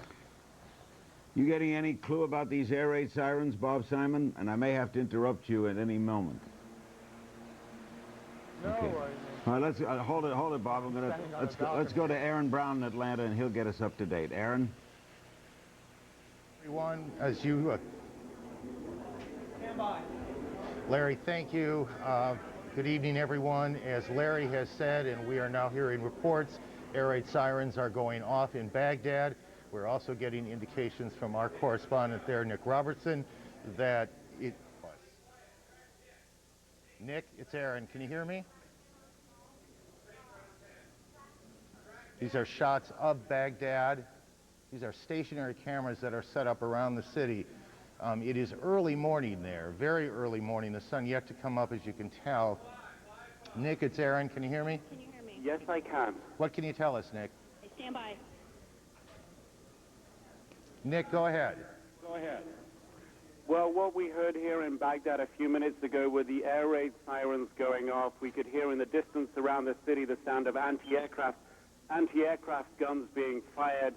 No indication at this time that there is any air campaign ongoing other than the fact that the air raid siren went off. The anti-aircraft guns started firing from several locations around the city. It is still very early in the morning here. The streets are quiet as they have been all night. The city, this time, is still a city that has all its street lights on, even though the sun is just coming up here.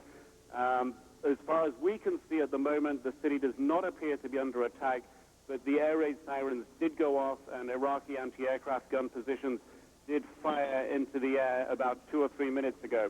Has anything like that happened in the last 24 or 48 hours? Absolutely not. It appears that Iraq's air defenses are on a hair trigger here, if you will, at this time. Obviously, once the 48-hour deadline that President Bush put into place for President Saddam Hussein to leave the country, the forces here certainly knew they had to be on a defensive standby. I can hear more anti-aircraft gunfire erupting across the city at this time. I don't see any tracer fire. I see tracer fire flying through the air past this hotel.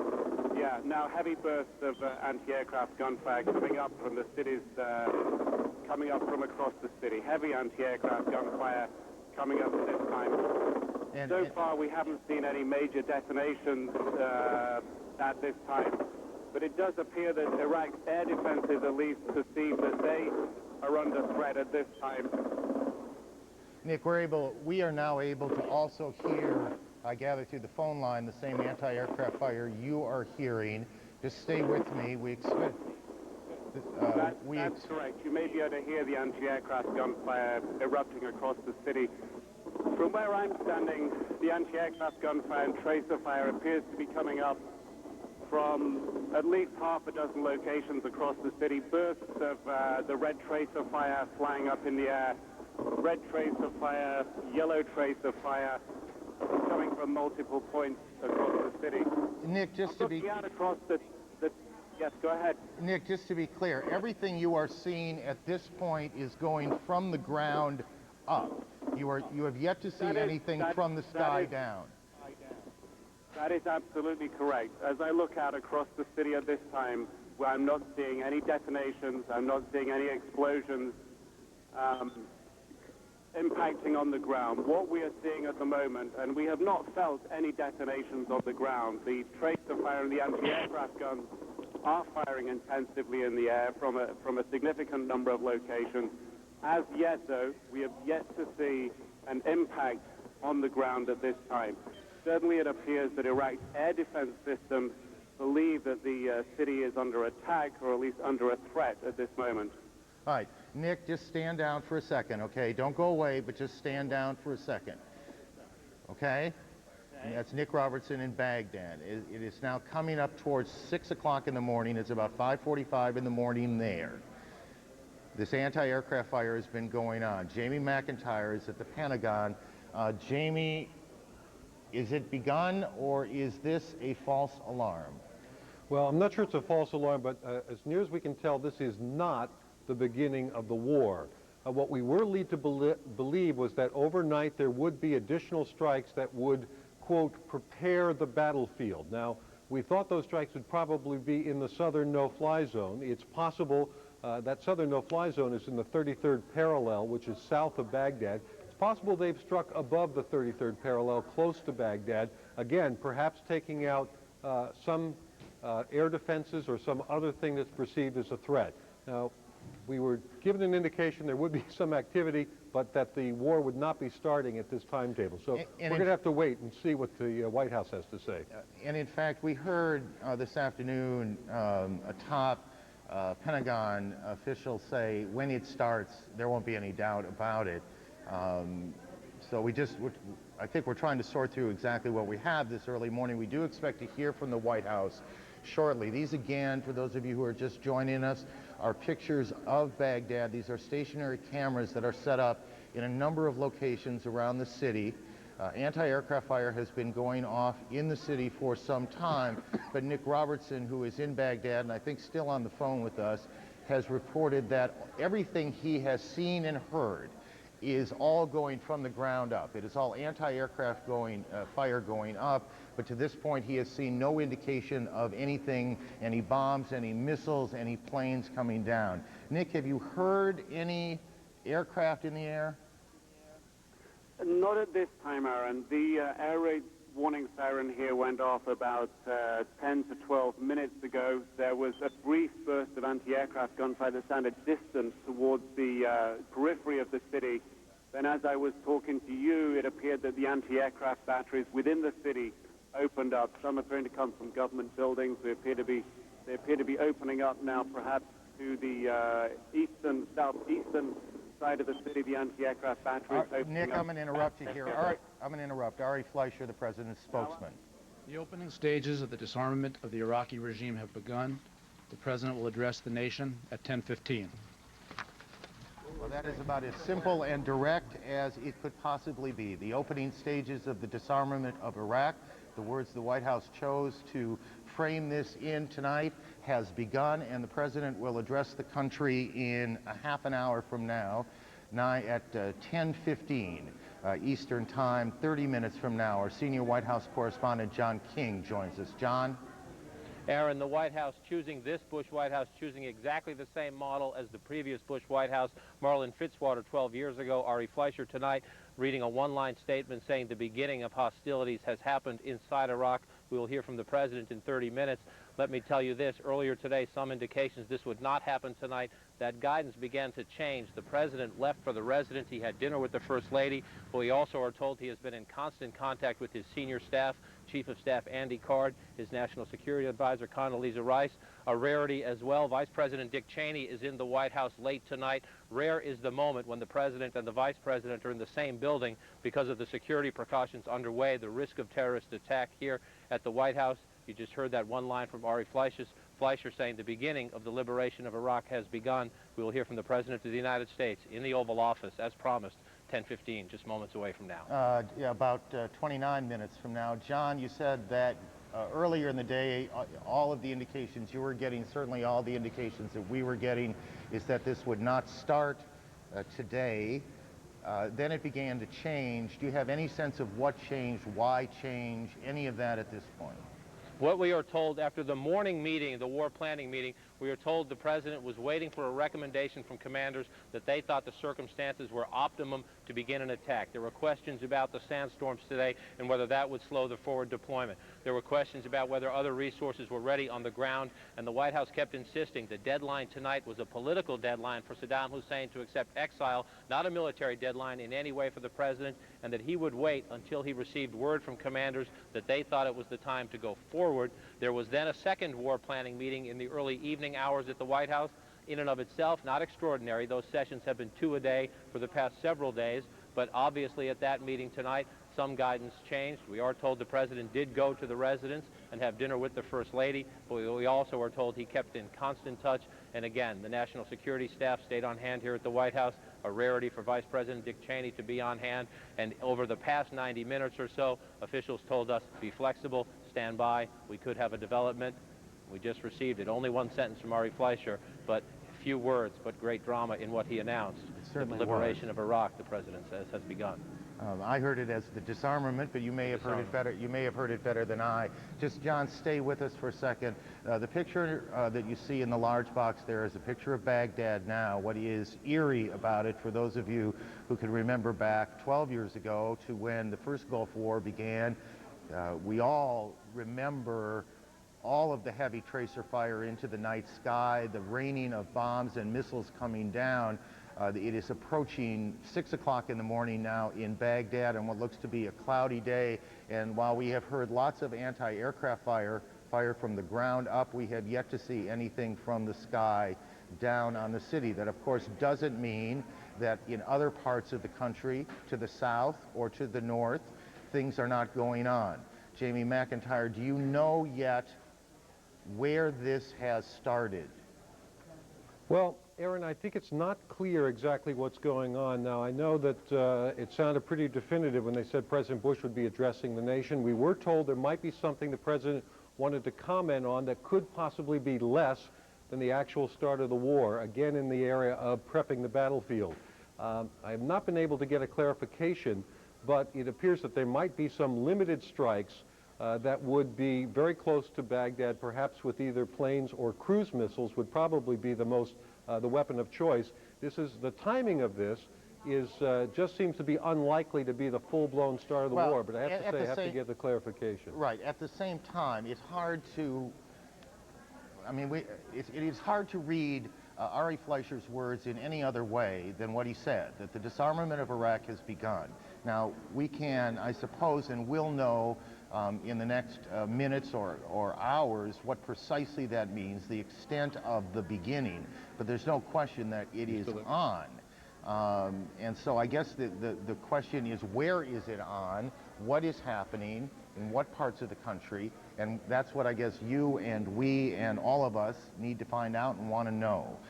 Christian Amanpour is in Kuwait City. Christian, what are you hearing? And I mean that, I suppose, both literally and from your sourcing.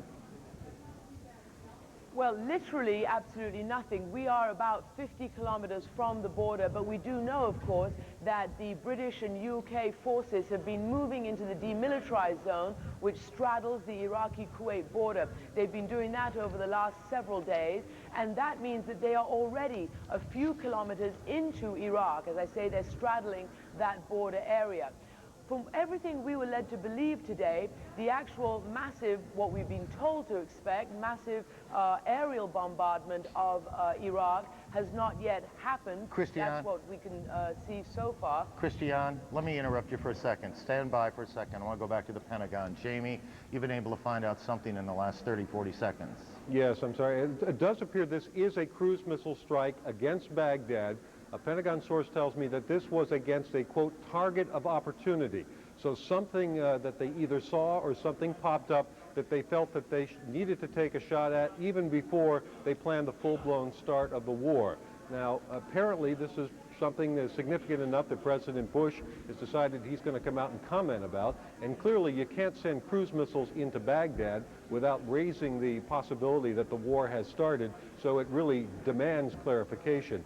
And I'm not sure we'll really know precisely what's going on until we actually hear the words from the White House. But again, CNN has confirmed that the U.S. has launched a cruise missile strike against a, quote, target of opportunity in Baghdad. But this does appear to be less than the full war. I'm sorry, Jamie, talk about for a second what a target of opportunity means for people not familiar with the jargon that all of us use.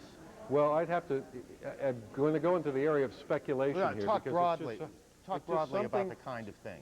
It's something that would not have been there yesterday, that they could not have acted against and would have been here today. I mean, broadly, it would be something like a perhaps intelligence that showed somebody was in a particular location where they weren't ready to move in with a full invasion, but they wanted to take a shot at that target of opportunity. That would just be an example. Again, I have to stress, I don't know what this target of opportunity was, but I do know that they decided it was important enough to launch some cruise missiles at it in the early morning hours here in Baghdad. Okay, Jamie, thank you. The President speaks to the country at 10:15 Eastern Time, about 20 minutes, 22 minutes or so from now. Jamie McIntyre reporting from the Pentagon that the military command has launched a cruise missile attack on a target of opportunity. We don't know specifically what that was.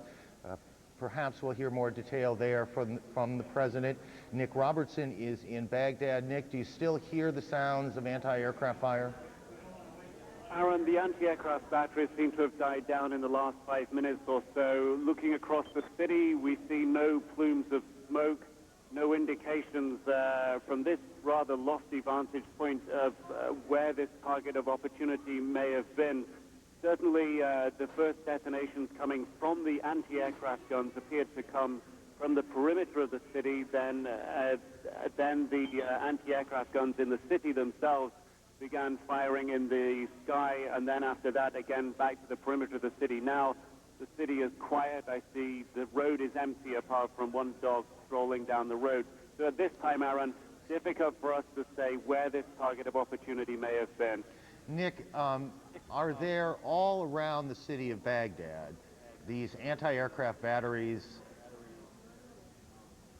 Certainly in the area we are in, we are just across the river from an area that has many government buildings.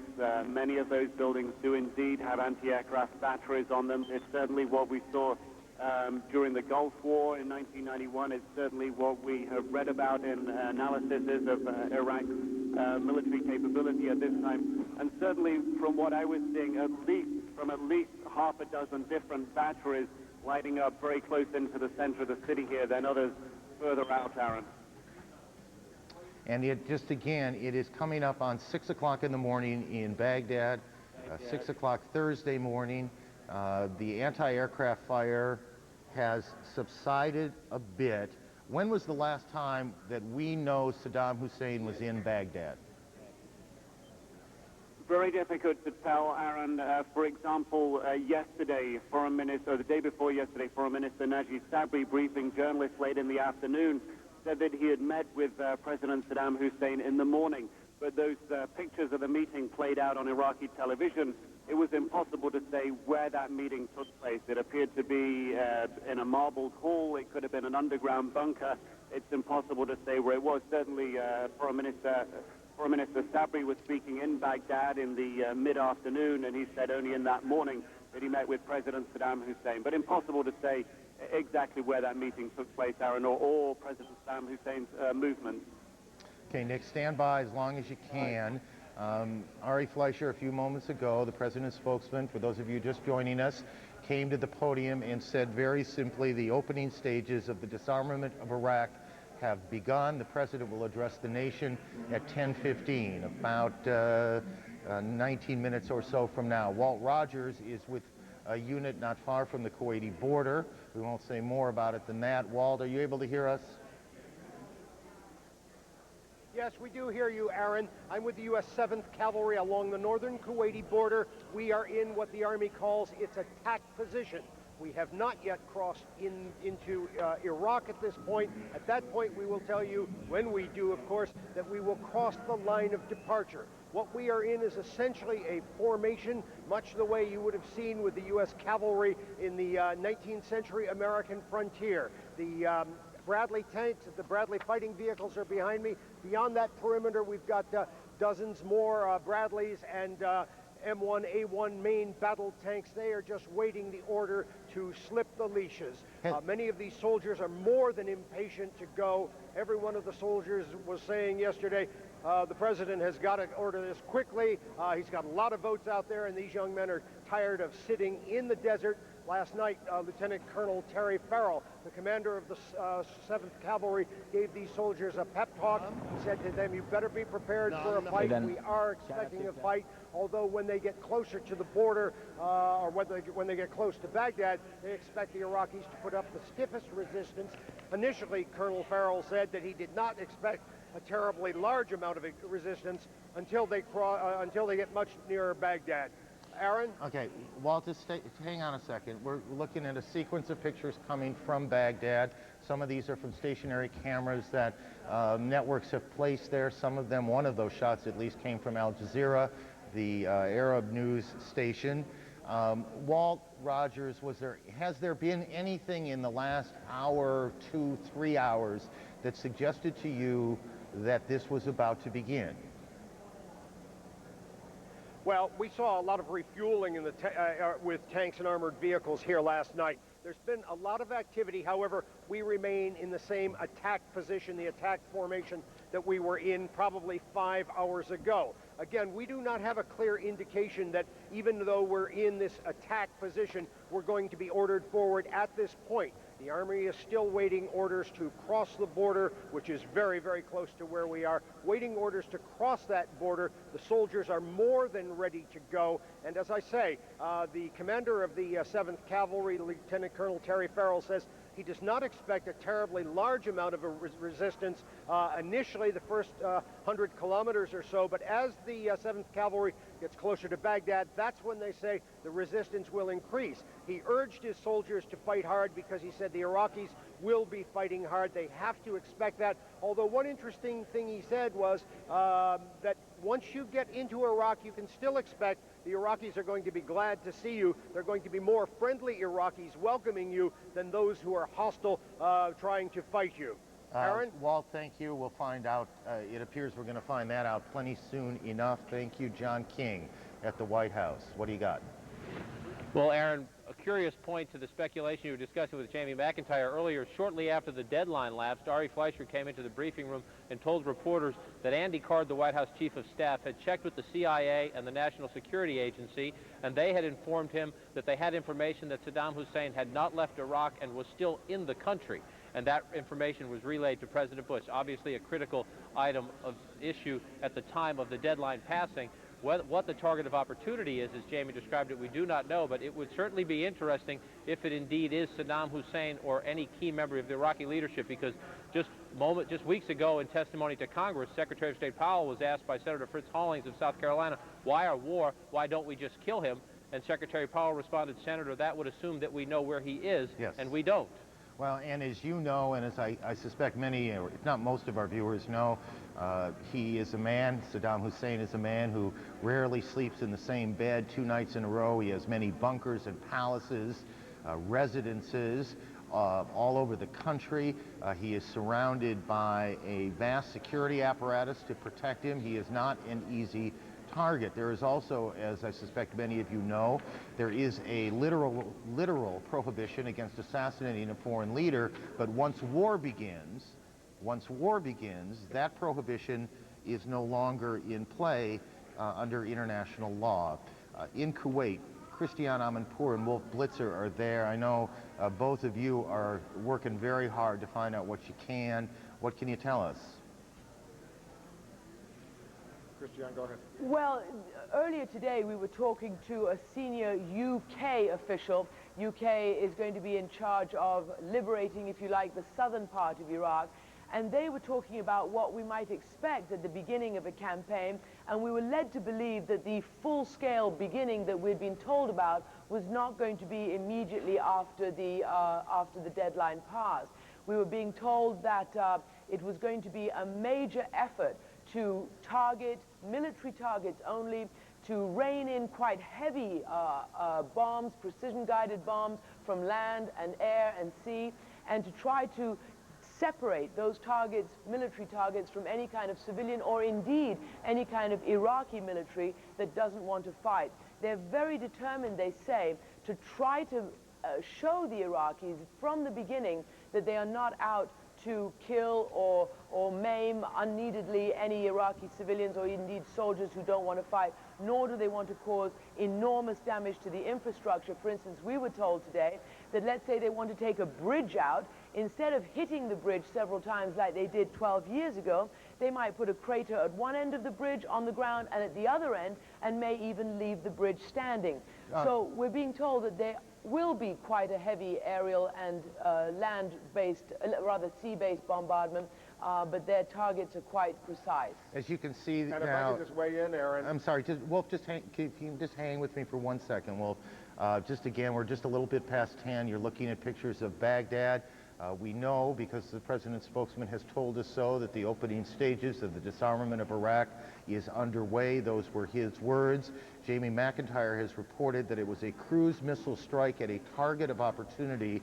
We I think, can flesh that out a little bit more. Jamie, at the Pentagon, tell me. Well, Aaron, a little bit of a clarification. We're still trying to figure out exactly the nature of this, quote, target of opportunity. It has been described to me now as a leadership target, which again makes it even more intriguing about what it is. It could possibly be a leadership target. Another defense official said to me that it was not a target that suddenly appeared. It's one they've known about for a while, but it was one that they decided to take a strike at with these cruise missiles. So it's a little piece of the puzzle. We are being told now this was a leadership target. I apologize for stepping on you there. There are perhaps 100 or so people that the United States would have insisted leave Iraq along with Saddam Hussein and his sons, whether that was. Any of them were involved in this, we don't know. We'll find out soon enough, we expect. Wolf Blitzer, we interrupted you a moment ago in Kuwait. Aaron, first of all, here in Kuwait, it's just obviously just early hours of the morning, very quiet. There's no visible signs whatsoever here of any serious military activity in Kuwait City, although we are relatively far away from the northern part of Kuwait along the border, of course, with Iraq. That's where there are more than 100,000 U.S. troops, another 30,000 or so British troops. They're obviously gearing up to move into Iraq at some point, precisely when, of course, remains up in the air. I also want to caution our viewers to appreciate the fact that while we do have cameras, live cameras around Baghdad, and we're seeing those live pictures, we don't necessarily have live cameras elsewhere around Iraq. And Iraq is a huge country the size of about California. So while there may be a strike, there may be anti-aircraft batteries going off in Baghdad, we have no idea what may be happening around the other parts of Iraq where there are what the U.S. military calls these targets of opportunity, whether there are also airstrikes underway elsewhere in Iraq, or whether this is strictly limited to Baghdad, where we do have these stationary cameras, as you point out, which can detect what's going on to a certain degree. We also have our own Nick Robertson in Baghdad as well. Aaron? Thank you, Wolf. Again, we're seeing some pictures of Baghdad. We have yet to see anything that indicates missiles crashing down on any of the buildings from any of the stationary cameras we've set up. Nick Robertson, who has been in Baghdad now for some time, is still on the phone with us. Nick, is there still the sound of anti-aircraft fire? What is there now? Aaron, indeed, just in the last few minutes, the anti-aircraft gunfire picked up again. It subsided. It appears to be that the anti-aircraft fire responding to some perceived threat, a threat that we can't see and a threat that we can't hear at this time. There are clouds over the city, perhaps at about 5,000 feet or so. Perhaps the clouds even lower. The visibility here perhaps only as much as 5 to 6 miles at this time. So while we have a good view over the city, very difficult to see perhaps as far as we would normally see. The anti-aircraft gunfire right now has gone silent. The city is very quiet right now. No traffic on the roads, but we're watching and waiting to see what will happen. For those who keep track of such things, all of this began less than 2 hours after the deadline passed, the deadline that President Bush imposed a couple of nights ago, the 48 hours for Saddam Hussein and his sons to get out of town and to get out of the country. There was at least one offer of a home in Bahrain if Saddam Hussein wanted to go there and leave. There was no indication, and almost literally no one believed he would leave that way, that he would go down. If that's the way it's going to play out, you can hear the anti-aircraft fire. Just go ahead and take that pull for a minute. Just listen. These are the sounds of Baghdad this morning.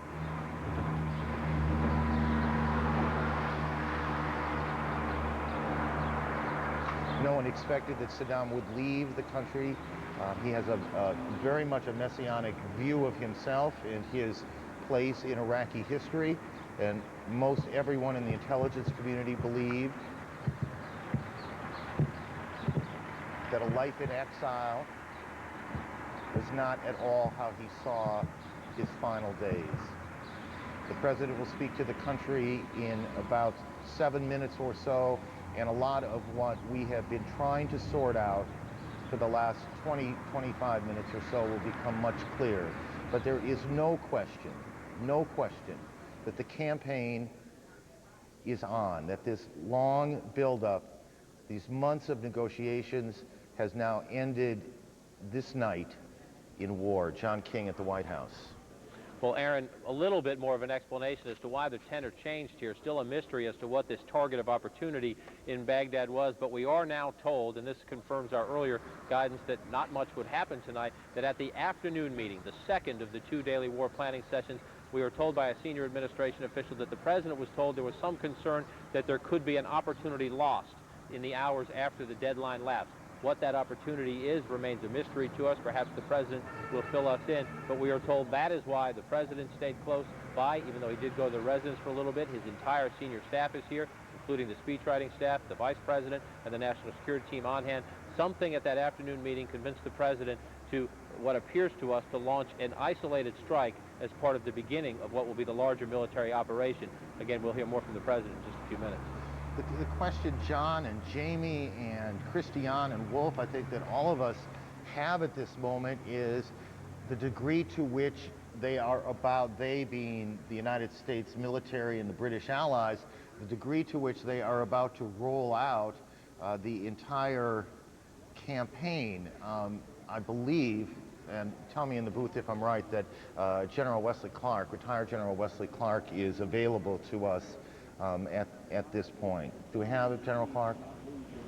Yes, I am here, Aaron. I'm curious what your sense of this moment is, if this is how you thought the opening stages of this war would play out.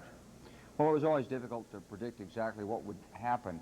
I mean, the moonlight data, for one thing, I mean, we were almost at full illumination last night. For another, the deadline really came at 4 o'clock in the morning, Iraqi time, so there wasn't much darkness anyway. Could have gone ahead with a full-scale, you know, the big shock and awe firepower. It could be happening right now, for all we know, because we're so dominant that it really isn't a matter of darkness anymore. And then there's a question of when the ground troops are going to move. Now, we've just seen the report from the 7th Cav unit. That should be a unit with the 3rd Infantry Division. It would be up in the front of the division force, presumably, performing its role as an advanced guard or covering force. The American forces are they're going to be reconnaissance led. They're going to have scouts out. They're going to have helicopters up when it's time to move. But the timing and the sequence of all this is something that has been, no doubt, extensively war-gamed by the commanders on the ground. They've looked for every advantage on how to do this. And it's tough to call. It could be simultaneous. It could be delayed. We just don't know right now, Aaron. General, this notion that a target of opportunity appeared, it just, and I'm not, in fairness, I'm not sure if it was Jamie McIntyre or John King. I think it was Jamie who said it didn't just suddenly appear. It's something that planners were aware of would happen. Is that the kind of thing that, as a commander in a situation... There was criticism early on that some way we had not acted to shoot at a vehicle, and perhaps Mullah Omar had escaped in that vehicle, or Osama bin Laden. And maybe this was the case where they had an opportunity. They were going to strike that target anyway. They got the intelligence, and they said, well, let's just go right now, regardless of what the main attack says. Go right now for this particular high-value target. Okay, Wes, thank you. Stand by, General Clark. I'll try not to call you Wes too many times tonight. Call me Wes, that's fine. Thank you, sir. Jamie McIntyre at the Pentagon. Jamie? Well, Aaron, I just want to point out that we are getting guidance from defense officials that this is not necessarily something that's going to result in the rest of the campaign. The feeling that they could miss an opportunity if they waited for when they planned to start the whole war, so they went ahead and decided to take these. I asked one senior defense official who I reached at home tonight, is it possible that the rest of the war will be starting now? And he said, believe me, I wouldn't be home eating a bowl of Cheerios at in my kitchen if that were the case. So, Jamie, thank you. Just pass that along for what it's worth. Jamie, thank you. Again, let's just reorient those of you anti-aircraft fire heard in the streets of Baghdad. We know we can confirm that a cruise missile strike on a target of opportunity, and we hope we'll find out more specifically what that is. We know from Nick Robertson, who is there, that and we just lost one of those cameras, and whether we have lost all of those cameras and for how long we have lost them, we do not know. But we have now lost the only window that we had into Baghdad. The president will speak to the country in about a minute or so from the White House. What room in the White House, I cannot tell you, though. C-130E Commando Solo under these circumstances, right, General Cornett? That's correct. It's the line of sight aircraft.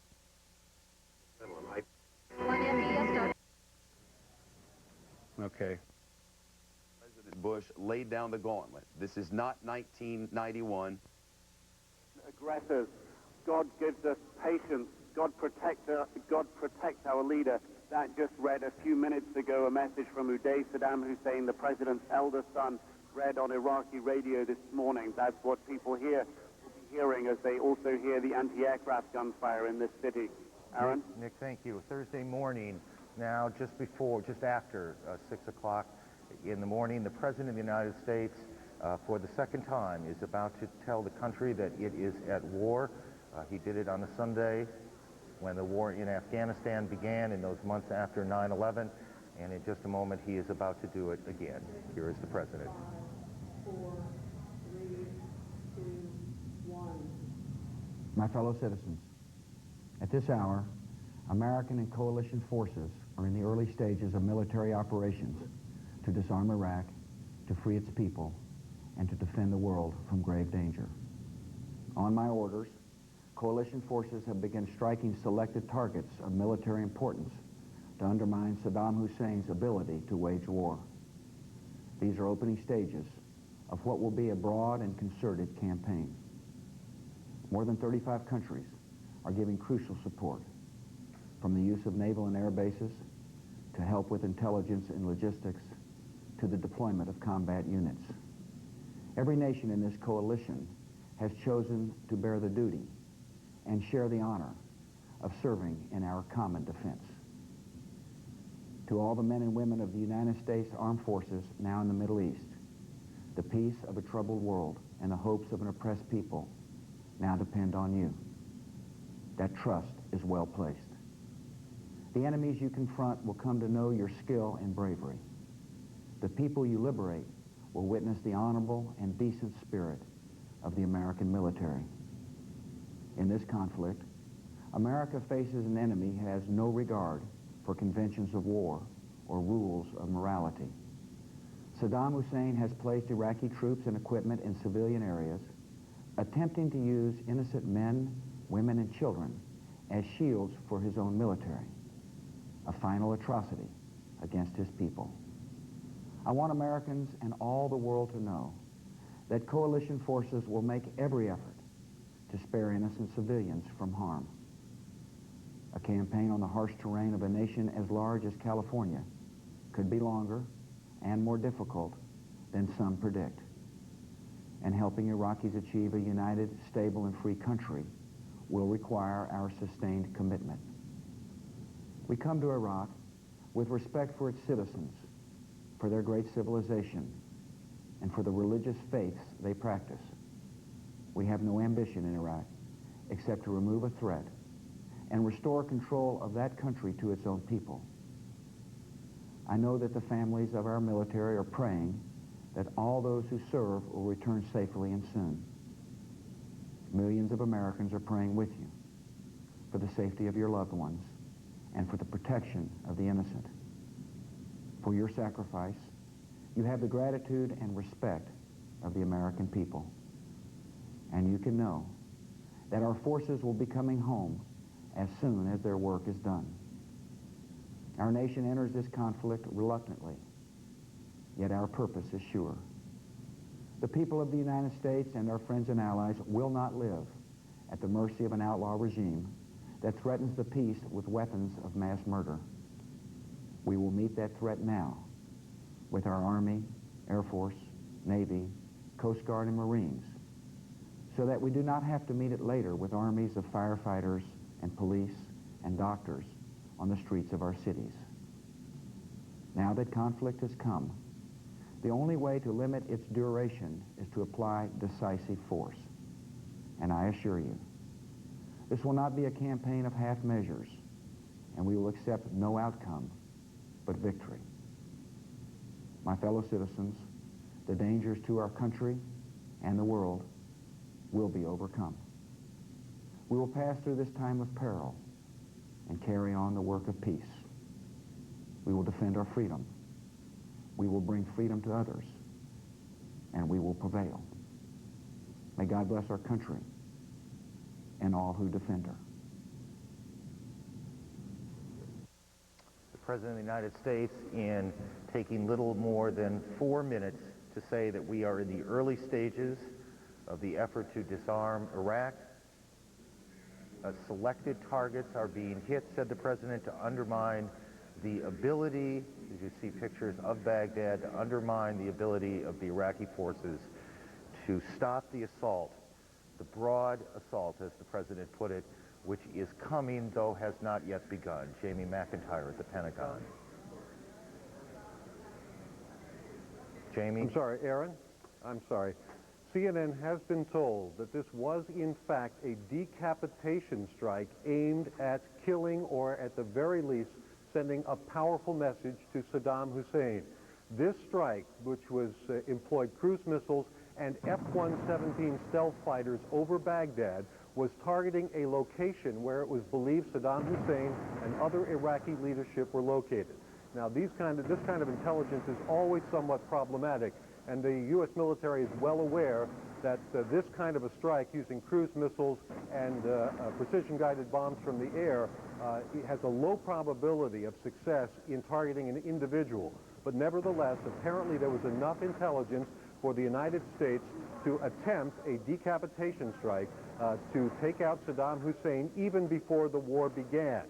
This is not the beginning of the war, according to a U.S. official telling CNN, but in fact it was a target of opportunity that the U.S. felt it could not pass up. The intelligence would not last long enough for them to wait for the scheduled start of the war.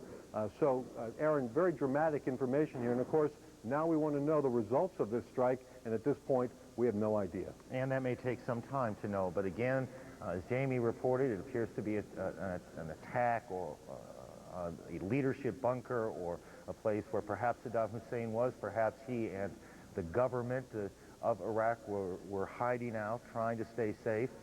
Attacked by cruise missiles. The United States government, the United States military has done this sort of thing before with less success. It's not an easy thing to do, and we won't know for some time if it was successful, maybe a long time. Nick, what are you hearing in Baghdad? Nick Robertson. Aaron, the anti-aircraft gunfire picking up again at this time. Very interesting that the target of opportunity struck apparently President Saddam Hussein, possibly somewhere he was believed to be. One remembers only a few hours ago when the rumor circulated that Deputy Prime Minister Tariq Aziz might have been killed or defected. Iraq was very swift, within half an hour putting Tariq Aziz on international television so that everyone could see, not only in Iraq but around the world, that this rumor wasn't true.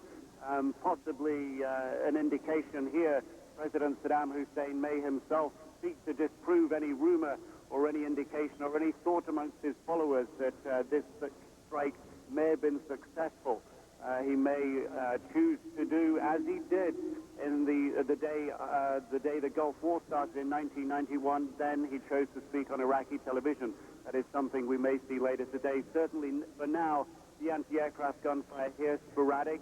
It appears to be not coming from the center of the city, perhaps a little bit out of the center. The skies above the city beginning to clear a little, the clouds opening to allow through some blue skies. Still a little hazy, the visibility here, Aaron.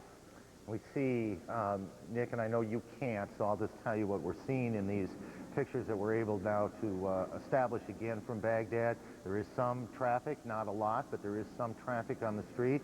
It does not look to us to be military vehicles, though some of it might be, but there is still some traffic moving as we approach about 6:30 in the morning in Baghdad. Nick, stay with us for as long as you can hold the phone line.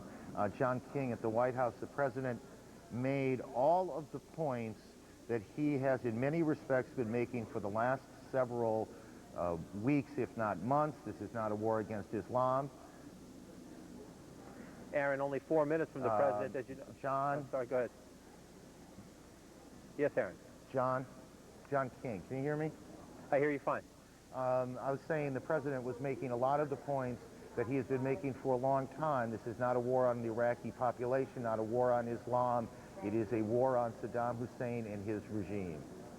And in only 4 minutes, as you noted, the president touching on that important political message aimed at the citizens of Iraq and more broadly the Arab street across the Middle East.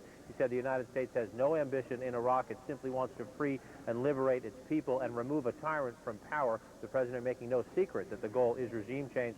Also a political message to the people of the United States, though. Mr. Bush saying this conflict could be longer and more difficult than some predicted and would require a long and sustained effort to build up a new Iraq in the wake of this war. So Mr. Bush speaking both directly to the Arab citizens of the Middle East, also to the citizens here at home, in laying out the early hours of what he promised would be a campaign using decisive force.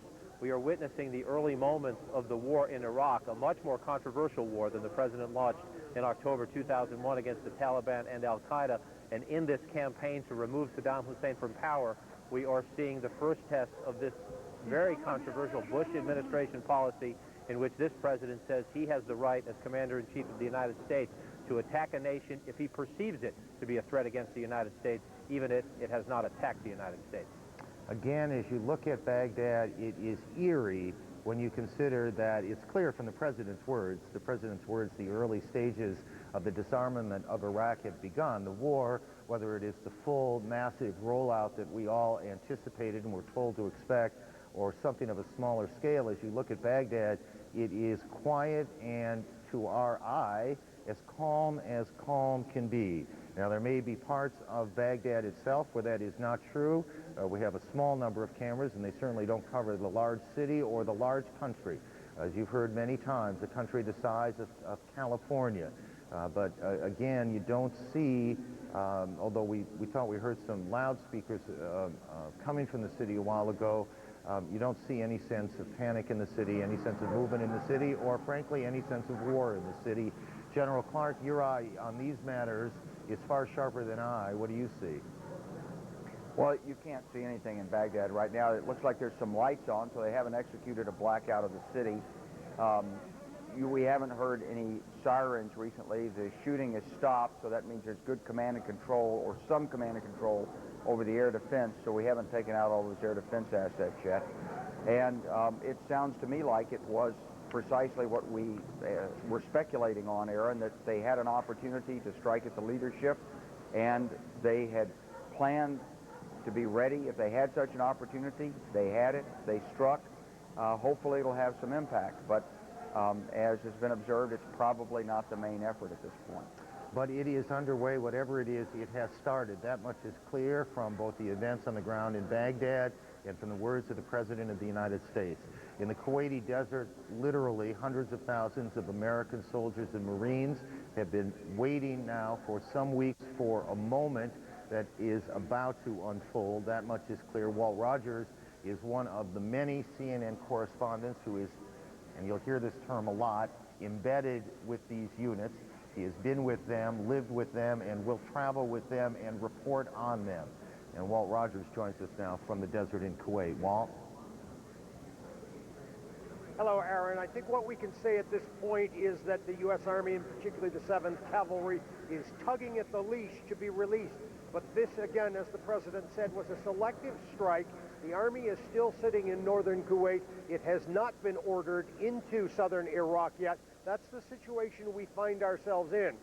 This unit, the 7th Cavalry, which is the scouting unit, can move very, very quickly. But again, the Army remains in Kuwait. It has not been ordered into Iraq. What the president ordered was a selective airstrike. Joining me now is the Apache Troop Commander, Captain Clay Lyle, 7th Cavalry. Captain Lyle, we're sitting here waiting. Do you have any indication what your orders are going to be and when? What happens when you get the order to go? Begin by telling us that. Currently, none of my orders have changed. We have been and we remain ready. The soldiers' morale is high. We are well trained and equipped, and this is news to me. I know the president will act in our best interest, as well as all my higher commanders. Last night, the CO of this unit, Lieutenant Colonel Farrell, was telling the soldiers to expect a fight. How do you see the battle unfolding from your point of view? We've looked at the threat in that country from all the different elements that are there, have been in place to do with the regime, and we just we're prepared to deal with whatever we come up, wherever we encounter, try to handle the situation, but try to view ourselves liberating the people of Iraq and trying to remove that regime, not invading Iraq, not fighting the people of Iraq. How powerful a military force is the U.S. Army going to throw at the Iraqis once the order comes to charge? I'm sure our superiors and the president will use everything at his disposal to No, but I'm ensure our talking about safety. the Army. Tell us about the Army. How much punch does this Army have? My troop, this squadron, the 3rd Infantry Division, have the best equipment in the world. We're trained. We've been here in the country training and acclimatizing for quite a while now. The M1A1 tank and the Bradley, Apaches, and Kiowa Warrior helicopters, we're ready, and we can deal with whatever threat we encounter. And what sort of resistance do you expect once you cross the border? It's hard to tell how the individual Iraqi soldier, when he encounters American forces, the decision he'll make. I hope he makes the right decision and surrenders to the nearest American soldier. Captain Clay Lyle, the commander of Apache Troop, U.S. 7th Cavalry, saying, still not sure what the Army will face once it crosses the border. Again, the dogs of war have not been unleashed down here yet, but the 7th Cavalry is ready. Aaron? Thank you, Walt. Walt Rogers, and we'll be back to you. Jamie McIntyre at the Pentagon. You're able to continue doing some reporting here.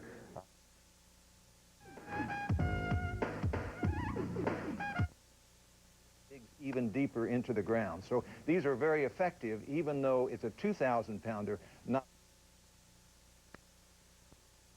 this fairly tight area that perhaps farther south on the edge of the city, based on what we've heard, there may have been a target of our... appears that our mission will go. Serving in our common defense. America... The faster... Miembros del Consejo de Seguridad... Looks like it's working clearly here in northern Iraq.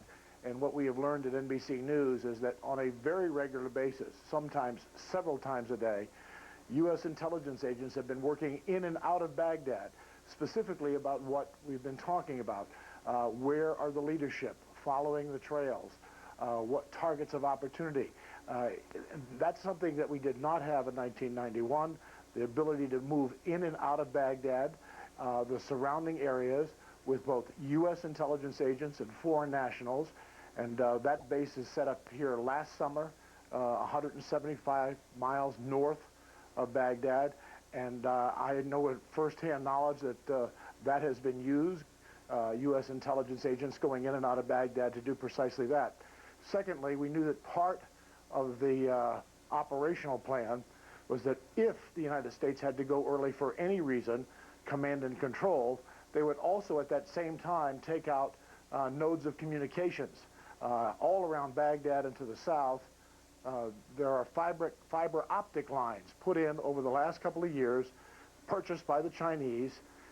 These fiber optic lines were thought to be secure by the Iraqis, and one of the first points of an attack, if you have to go early, is to take out their communications, and that is just a guesstimate. But if you're that many aircraft in a package coming from carriers, using cruise missiles, and we have not seen that much over Baghdad, is probably taking out those nodes of communication. Tom?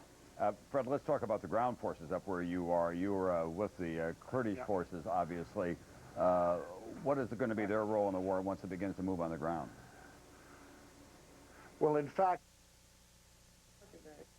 The President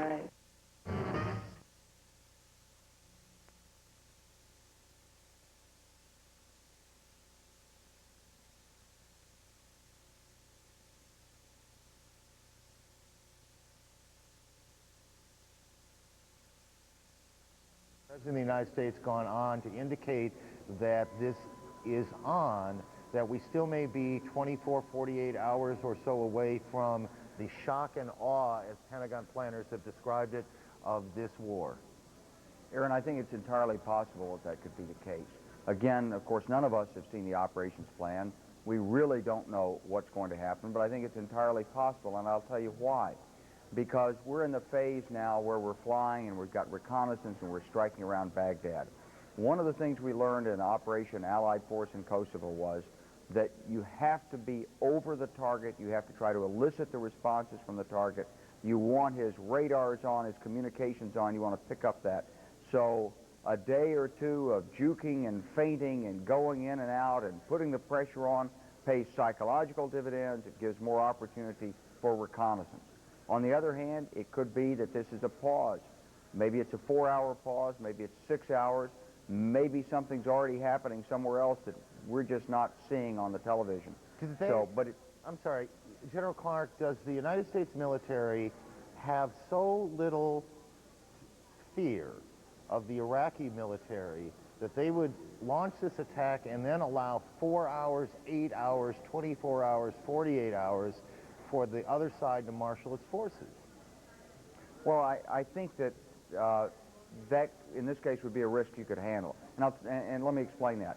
Because we've got continuous visibility over much of Iraq. We've got scouts forward, we've got special operations forward, we've got satellites, we've got aircraft, we've got moving target indicators off those aircraft. So when the Iraqis start to move their forces, we're going to see them. And they're moving from one position where they're vulnerable into another position where they're vulnerable. There's a risk as you delay that if he has these chemical weapons and biological weapons and he's got missiles, there is a risk that he would strike our forces in the staging areas. But on the other hand, our forces have apparently moved from their location. And even though Kuwait looks small on a map, it's big when you compare it to the radius of destruction of something launched from a missile. So we've moved to new locations to reduce our vulnerability, perhaps. So it's not inconceivable that we could wait here. Is it likely that there are American and British units in the deserts of Kuwait who do not yet know what has happened so far tonight? I think that is possible. I don't think that the troops down at the platoon and company level would necessarily be told there's a decapitating strike. On the other hand, some of them may be in the headquarters plugged in and watching CNN. We always did watch the television broadcasts, CNN included, when we were there in Kosovo and in Albania and so forth, because it is a source of up-to-the-minute news. So they may have known it that way, and it may be put out on the command net. But in general, the lower you are, the less you tend to know, and the more you're focused on exactly what your mission is ahead. These troops have got a lot on their minds. General Clark, stay with us here as we go. This all began about an hour ago. It began to us with a report from Nick Robertson, who's on the phone with us from Baghdad. Nick has been in Baghdad reporting for some time, and he reported anti-aircraft fire, which we now know was the beginning of a cruise missile attack, or the defense against a cruise missile attack. Not much of a defense, that. Nick is still on the phone. Nick? Yes, Aaron. Hearing some more anti-aircraft gunfire firing off, not coming from the center of the city, but distinct, perhaps coming from just a couple of miles away. As you reported earlier, there is a little bit of traffic on the road. Some of it is military traffic.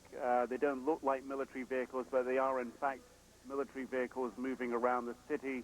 But the anti-aircraft gunfire at this time, it seems to be sporadic. It seems to fire at a perceived target. It is a target that we can't see or locate, and it's and a target that we cannot hear at this time. The anti-aircraft gunfire appears to be coming from many different areas, but difficult to say exactly where, but areas that are several miles away from where we are, Aaron. Okay, Nick, thank you. Says war with Iraq apparently has begun. The president made it pretty clear that the early stages of the war, what he described as the mission to disarm Iraq, is underway. He described these early efforts as selected military targets to undermine the Iraqis' ability to counter the coalition forces which have massed on the Kuwaiti border and elsewhere at sea, and of course in the skies. It is, again, this all began about an hour ago. I know you guys are trying to talk to me. Go ahead. Got it. Jamie McIntyre, thank you. Is at the Pentagon. Jamie? Well, Aaron, you already mentioned this because the president mentioned it. He said targets, selected targets of military importance was the president's words. And we are confirming now that there were more than one target. There was a target in Baghdad, and there was at least another target south of Baghdad. Again, we don't know exactly what the targets were. We don't know if they were presidential palaces or bunkers or what, but they were more than one target that was the subject of this cruise missile and F-117 stealth fighter strike in Baghdad. Again, a leadership target of opportunity, an apparent decapitation attempt to take out the leadership of Iraq before even any of the other shots have been fired in this war. Of course, this is the beginning of hostilities, but the U.S. is going to want to figure out exactly what it accomplished, if anything, before it decides how it's going to proceed with the opening salvo of what was promising to be a very punishing bombing campaign. These flashes that we've seen over Baghdad, as best we have been able to tell as we watch them, have been tracer fire from the ground to the sky. We have not seen from our camera positions, we have not been able to see these cruise missile attacks at all. Again, around the country now, there are all sorts of military operations waiting to move in on the borders. Ben Wiedemann is in the northern part of Iraq. Ben is with Kurdish troops. This is part of the complicated ethnic and religious makeup of Iraq that over the weeks that this war plays out, we suspect we'll spend a fair amount of time talking about. Probably not the night for it now, but it is the time to go to Ben and see what he can tell us. Ben? Yes, Aaron, well, by and large, at least in this part of the northern front, it appears to be rather quiet. Right behind me are hills which do have Iraqi army emplacements. We've seen that the number of Iraqi troops who are there have been increased in recent weeks, but by and large, it's quiet. We have been watching some Iraqi troops. It's early in the morning here, but they've been wandering between the positions, most of them, in fact, unarmed. And so it's very calm here at the moment. We've noticed that in the last hour or so, actually, the number of Kurdish troops, however, has increased significantly here. We saw two leadership cars of the Kurdish Democratic Party driving into this town, which is right next to me, the town of Kalak, which has been by and large evacuated by its inhabitants, numbering about 6,000. So very much expectation of something here, but at the moment, as I said, very quiet on this front. Aaron? Ben, thank you very much. Ben Wiedemann, CNN correspondents, lots of them are embedded is the term. Technically, Ben wouldn't be embedded, but he's been with the Kurdish military. We've got correspondents embedded with units around Kuwait, ultimately, and not too very far along the road here. They will clearly be in Iraq, and we'll be hearing their reports in many cases in real time as whatever plays out. As you look at these pictures of Iraq, of Baghdad right now, you know what has happened. You know that a dozen to 24 cruise missiles have hit a couple of sites, one site in the city. At the same time, oddly, life has gone on. Iraqi TV has been on the air. Iraqi radio has been on the air. All of normal Thursday morning life, I think that's probably a bit of a stretch to say normal Thursday morning life has gone on, but in fact life has gone on. Out in the Persian Gulf, the USS Constellation, one of the aircraft carriers that is in play and will ultimately, its planes will ultimately play a role in this. Frank Buckley is embedded with those sailors and those pilots, and Frank joins us now to give us a sense of what they know out there and what the mood is out there. Frank? Aaron, I watched the president's comments along with a group of officers in a lounge. That group of officers, including some pilots who might be involved in any strikes against Iraq, they watched quietly, solemnly, as the president made the comments regarding this first beginning phase. They expressed, as we've heard over and over, sort of a sense of relief since the president announced the deadline against Iraq. Also, you get a sense of this moment in history among the ship's crew during launches that have been taking place from the flight deck of this aircraft carrier in recent hours. And I'm being careful not to say exactly when those launches were, but during recent hours, when you go out on the area that's known as Vulture's Row overlooking the flight deck, I've seen more people out there during recent hours than I have in my 2+ weeks on this ship. Sailors who are going out with their own video cameras, their own cameras, to take pictures of what they believe is a moment in history. As far as the actual launches and flight schedule off this carrier, U.S. Navy officials tell us that they are involved in normally scheduled missions, Operation Southern Watch missions, but a sense of what is to come is evident in the hangar bay of this aircraft carrier, Aaron.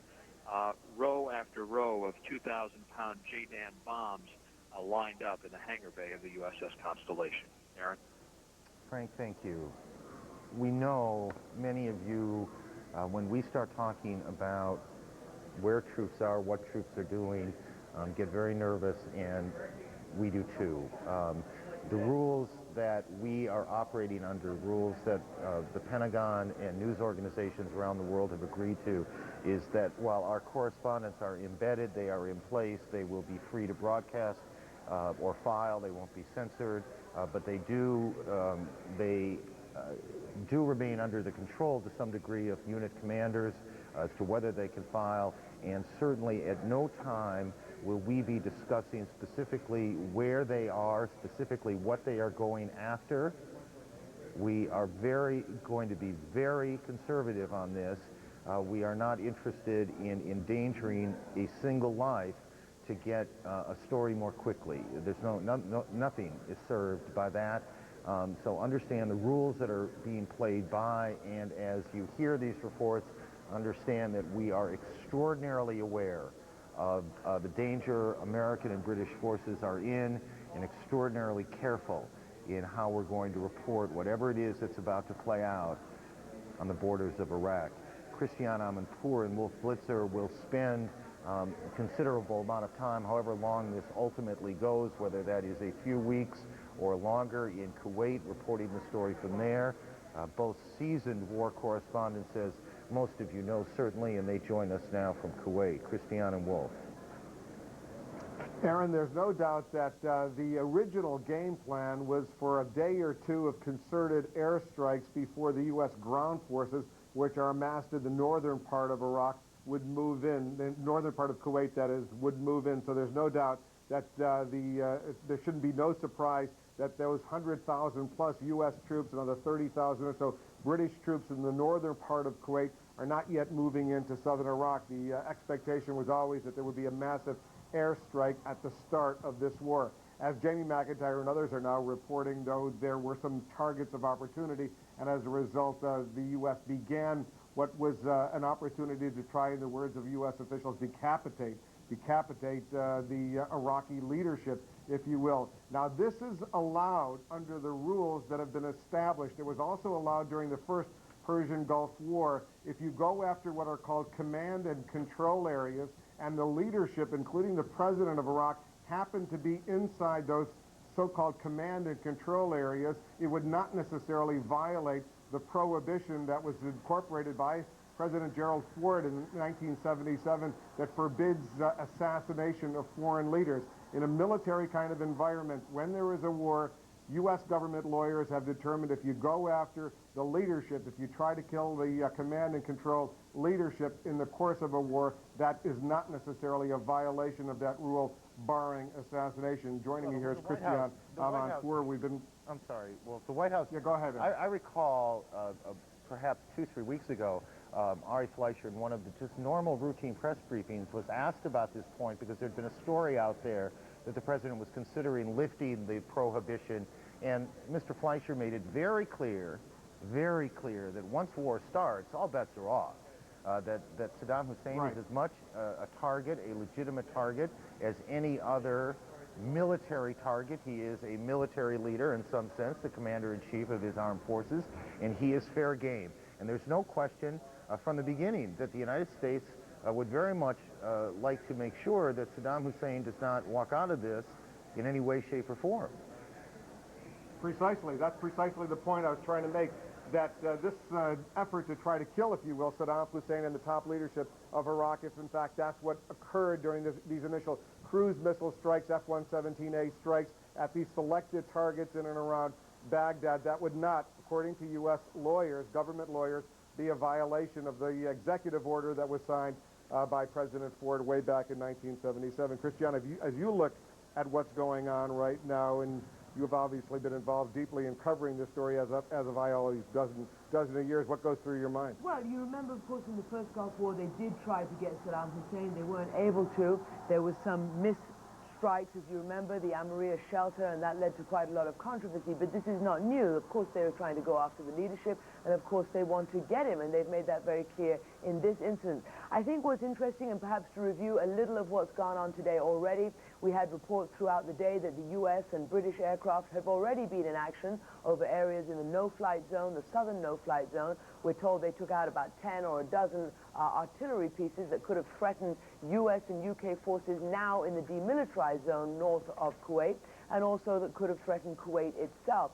Also, the Pentagon and CENTCOM in neighboring Qatar have confirmed that 17 Iraqi soldiers surrendered already before a bullet was even fired earlier today. So there's been a lot of psychological warfare. We've heard a lot about that, electronic warfare and other kinds of psychological pressure to try to influence the Iraqi military not to fight and to take up non-offensive positions. A lot of leaflets have been dropped. We talked to a senior British official, rather officer earlier today, who said that there had been about 2 million dropped over the last 24 hours as well. And now reading some of the wires that are coming out of Baghdad, again, very interesting. According to Reuters correspondents in Baghdad, a U.S. military appeared to have taken over the main frequency of the Iraqi state radio, saying that Saddam Hussein's administration was under attack. Quote, "This is the day we've been waiting for."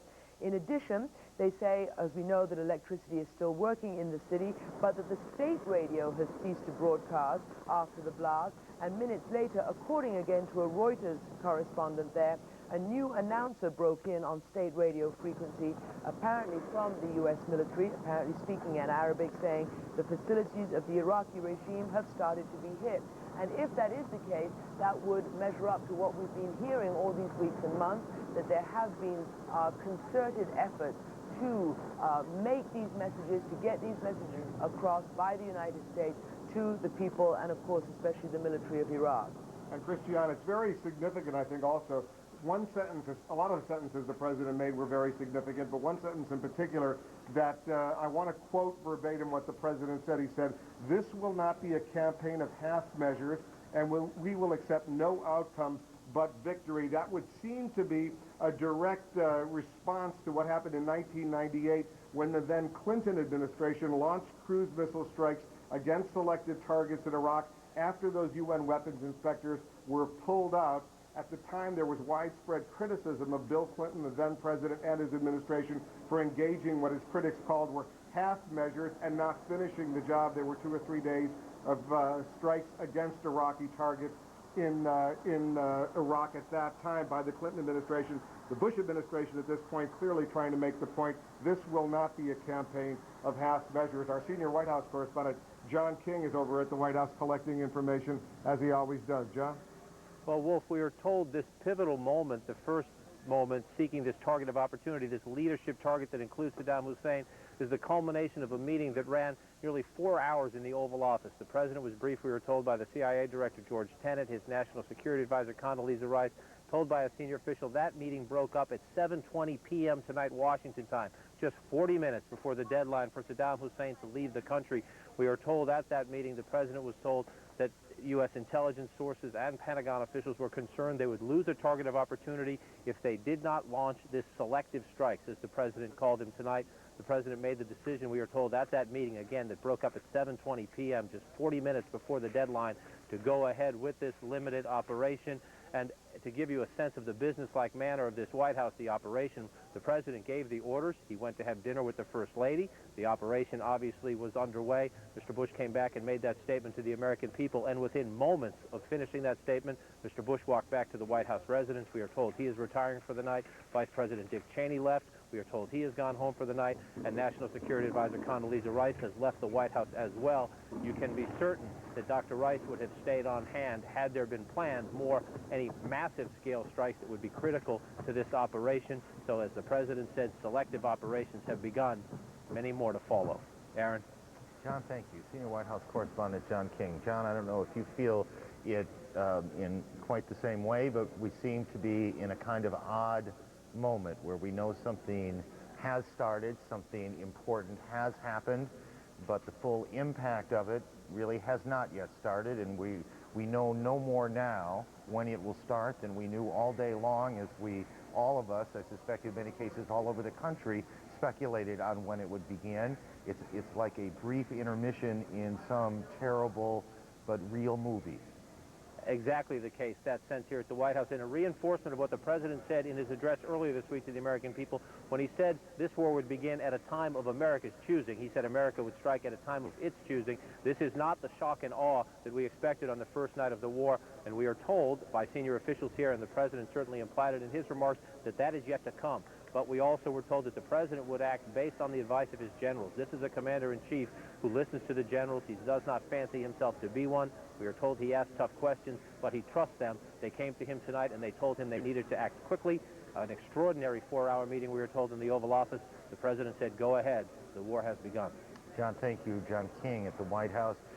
Democratic Senator Joe Lieberman is with us tonight in Washington. He was, of course, the Democratic vice presidential candidate, and this Democratic senator, one of the two Democratic senators from the state of Connecticut. Senator, it's good to see you. This Aaron, is a course of action that you long believed was necessary, that Saddam Hussein had to go, and that military force, if necessary, should be used. What are your thoughts tonight? Well, my thoughts obviously are with the American military who are there, hoping and praying for their success. Right now, hoping that this attempt at decapitation was successful, because after all is said and done, this is all about one evil dictator who possesses brutal weapons with which he will threaten and hurt a lot of people, including a lot of Americans, unless we take them away from him. I understand the odds against that decapitation working, but it might, and if it does, all of us, including the Iraqi people, are going to be very fortunate. The theory here, obviously, is if you take out Saddam Hussein, or if you take out the leadership, then the military folds, the resistance disappears, and the Americans and the Brits walk in, essentially, into Iraq, into Baghdad, go about their business. Is that one not necessarily expected to play out that way?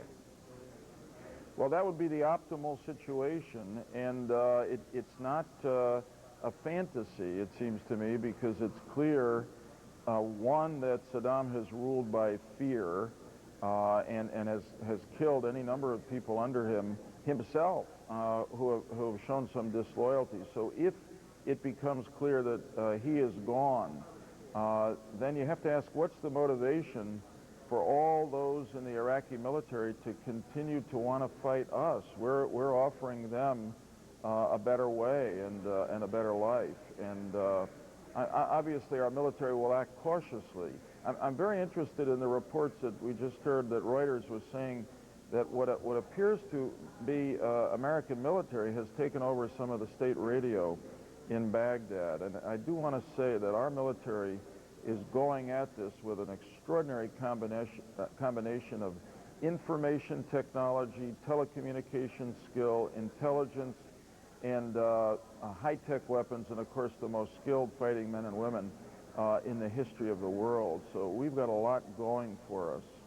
Senator Lieberman, do you ever think this might have been you who had to be in the White House with a president that these are decisions you might have had to make? Do you ever think about such things? I do occasionally think about such things, but tonight is one of those nights, I think, in which we're all standing shoulder to shoulder.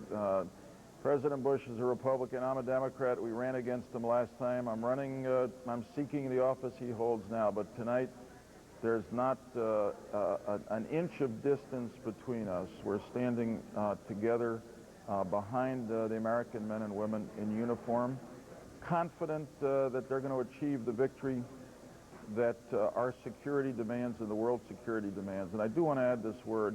What we are doing here is not only in the interest of the safety of the American people, because, believe me, Saddam Hussein would have used these weapons against us eventually, or given them to terrorists who would have. But this is what we are doing here in overthrowing Saddam and removing those weapons of mass destruction, taking them into our control, is good for the security of every nation in the world. And it is a task we are taking on.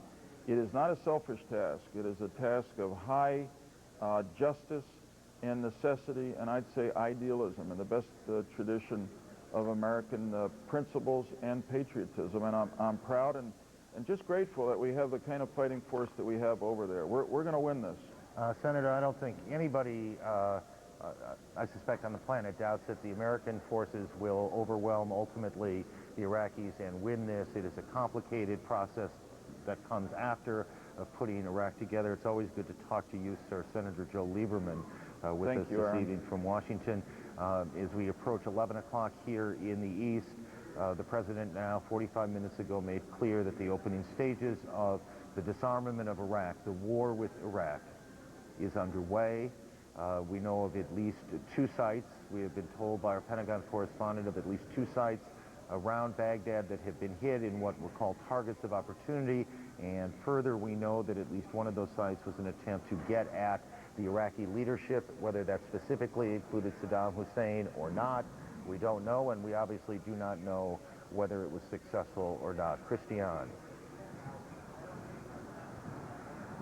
Aaron, one of the things that President Bush said in his speech tonight was to take note of what he said 35 countries, I think that's what he said, 35, was supporting the United States, whether politically or militarily or with moral support. But of course that has been one of the controversies over this war, because there has not been anything like the kind of coalition that was assembled back in 1991. And to go to some immediate reaction that's now coming out of some quarters in the Islamic world, we're seeing on wire reports from Indonesia, from Malaysia, and from Thailand, that moderate and conservative Islamic groups are saying that they condemn this attack and that it would lead to more attacks against the United States. And of course, that is one of the issues that many of the leaders who have been against this war here have warned about, that this could increase the incidence of terrorism. So we'll wait and obviously closely monitor what comes out of that. We have not yet heard any reaction from the Arab world.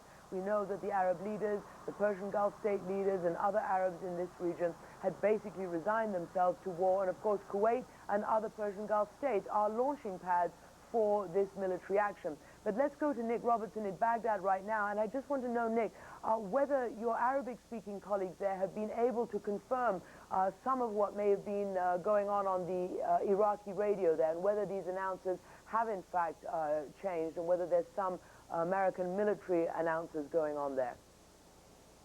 Christiane, we have indeed been monitoring those radio stations, and I would like to bring in CNN's Reem Brahimi, who is here with me right now. She has been listening into those radio broadcasts since the anti-aircraft gunfire started this morning. Let me bring in Reem. Good morning. A few messages have been broadcast on Baghdad radio. The first one by the president's son, Uday Saddam Hussein, essentially making a call for all the Iraqis, calling them to protect their leader, saying, God give us patience, God protect our country from the foreign aggression, and God protect our leader. It was read by a presenter, and it was signed, if you will, Uday Saddam Hussein. A couple of other stations just playing songs, local stations just saying songs, some of them in praise of President Saddam Hussein. The Quran was aired on another one, and another radio was broadcast in Iranian, in Persian language. Now, some of the music has been indeed also broken up by various declarations of resistance to the foreign aggression, as they call it, pledges of allegiance to President Saddam Hussein, singing, even chanting, Iraq will defend itself with all its might. And just now, we've heard a voice on Iraqi radio. It seems to be the voice of a Minister of Information, Mohammed Saeed al-Sahaf, talking about the battle in which Iraqis will emerge all-powerful, calling on Iraq's sons, members of the Ba'ath Party, to have faith, ending almost toward the end, saying, victory is yours. It is certain, it is certain, it is certain. Let me just put back, Nick, for the Nick Robertson, our senior international correspondent here for the rest of the coverage here from Baghdad. Christian, indeed, it does appear at this time that U.S. forces have not interrupted any of the radio services, the regular Baghdad radio services that we are able to pick up here at this time. We are obviously monitoring the radio stations here very closely. I think one interesting perspective on this target of opportunity, targeting President Saddam Hussein. We saw yesterday rumors that that Deputy Prime Minister Tariq Aziz had perhaps been killed, injured, or had defected. Within half an hour of those rumors being broadcast internationally, the Deputy Prime Minister was appearing on Iraqi television, on international television, talking about a psychological war, saying that there would be many more rumors like this. This psychological campaign that the Iraqi leadership feels that it is under here is something, a pressure to which it does appear to give into to a degree, to respond and show that these particular people, the Deputy Prime Minister, for example, who have been perhaps rumored to be dead or removed from the country, they seem to want to stop those rumors quite quickly. It will be interesting to see at this time whether or not the Iraqi leader chooses to do the same thing, Christian. Nick, and have you been able to hear over the last couple of hours since this started any of the aircraft activity overhead? I know you spoke about the initial anti-aircraft fire, but have you heard any American aircraft? Indeed, we have not been able to see or hear any aircraft flying over here. There is almost 9/10 cloud cover over the city, very difficult to see anything. We certainly haven't heard anything. There have been a number of detonations coming from the southern side of the city, perhaps maybe 10, 15 kilometers towards the south side of the city. Difficult to judge the distance, difficult also to judge whether or not this is heavy anti-aircraft batteries or this is some kind of impact. But certainly from what we see in the city at this moment, the anti-aircraft gunfire is not firing in the city at the moment, and there is an increased flow of traffic on the streets at this time, although many of the vehicles we see are government vehicles that are moving around at this time, Christian. All right, Nick, thanks, and obviously we'll be back to you. Wolf? Christian, we can now report CNN that CNN has confirmed that more than 40 cruise missiles were fired from various locations in the Persian Gulf at these targets of opportunity, as they're called, at least two selected targets that President Bush spoke about. I want to bring in the former Defense Secretary, William Cohen, who served during the Clinton administration, the former Defense Secretary, also a former senator. When you hear of this initial burst of activity, Secretary Cohen, what goes through your mind? Well, several things. Number one, if it was in fact a decapitation attempt, a target of opportunity as such, it raises certain questions that Saddam will have to take into account. Number one, was the president acting based upon inside information? In other words, are there sources inside of Baghdad close to Saddam Hussein who are feeding information to our intelligence services or saying things that would lead the president to believe that Saddam and his cohorts are going to be in a specific location? That should be very disconcerting to Saddam to feel that he may have traitors in his own circle of advisors. Number two, it also sends a signal that the Iraqi forces are going to be subject to attack from great distances, that they cannot strike back. That will have a very demoralizing impact. And number three, I think that the waiting now for the Rolling Thunder or the shock and awe campaign to begin will also have its psychological consequences for those in Baghdad and other urban areas. Secretary Cohen, when you hear about this effort to decapitate the Iraqi leadership, that's a euphemism for trying to kill Saddam Hussein. Based on your understanding, what the executive order is, what the U.S. standing policy is that acceptable in this kind of military circumstance?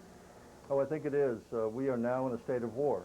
Saddam Hussein is the commander-in-chief of the forces that are arrayed against the United States and the Allied forces, and I think that he is fair game, he and all in the chain of command, as well as all of the soldiers beneath him. So yes, I think that he can and will be targeted to the extent that we have specific information. So The war has begun, and he is the leader of those forces and is subject to attack. All right.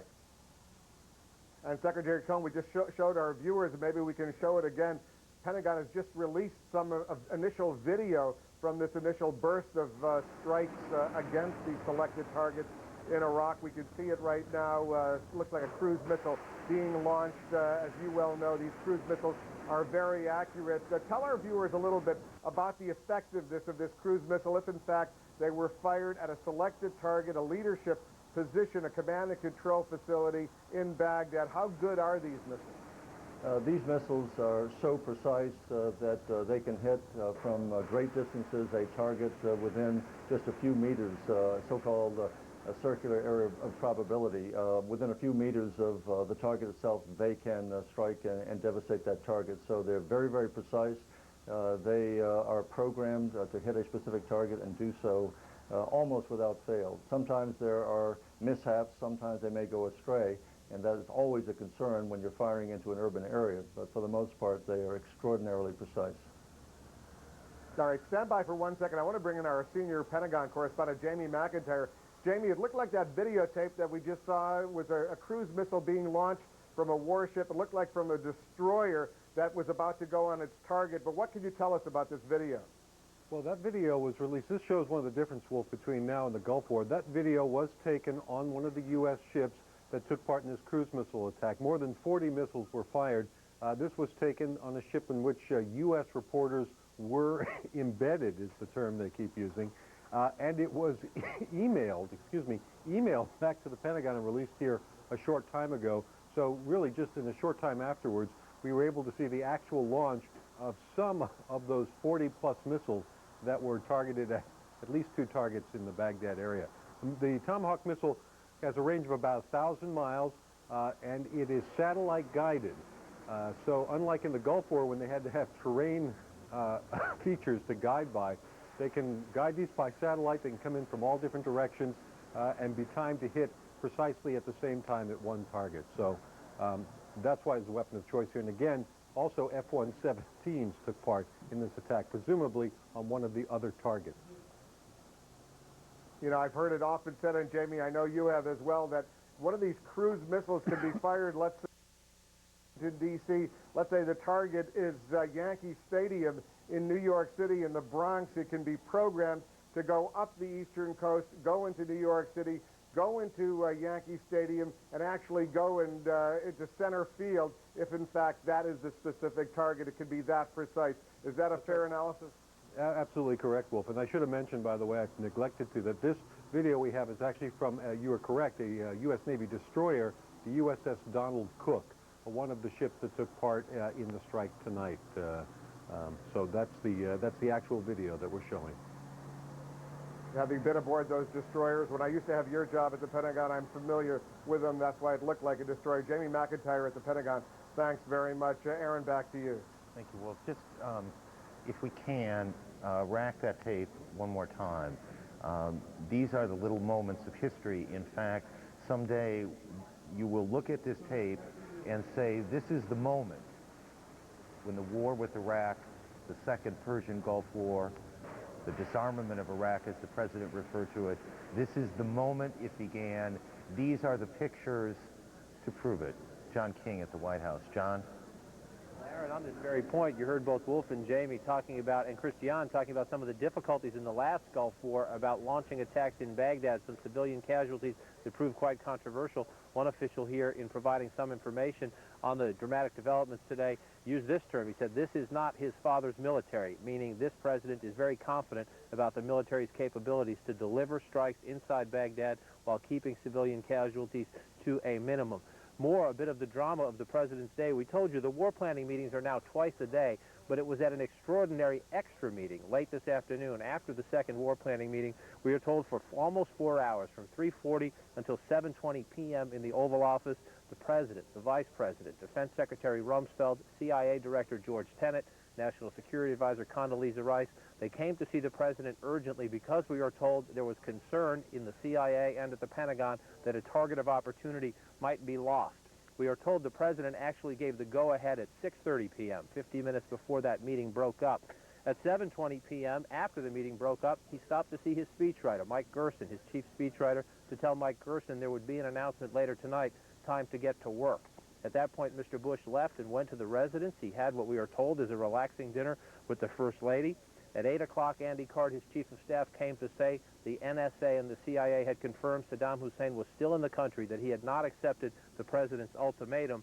Then around 9:30, 9:45, Mr. Bush returned to the Oval Office, put the finishing touches on that speech. 10:15 tonight, in an address to the American people, the President of the United States announcing the war was underway.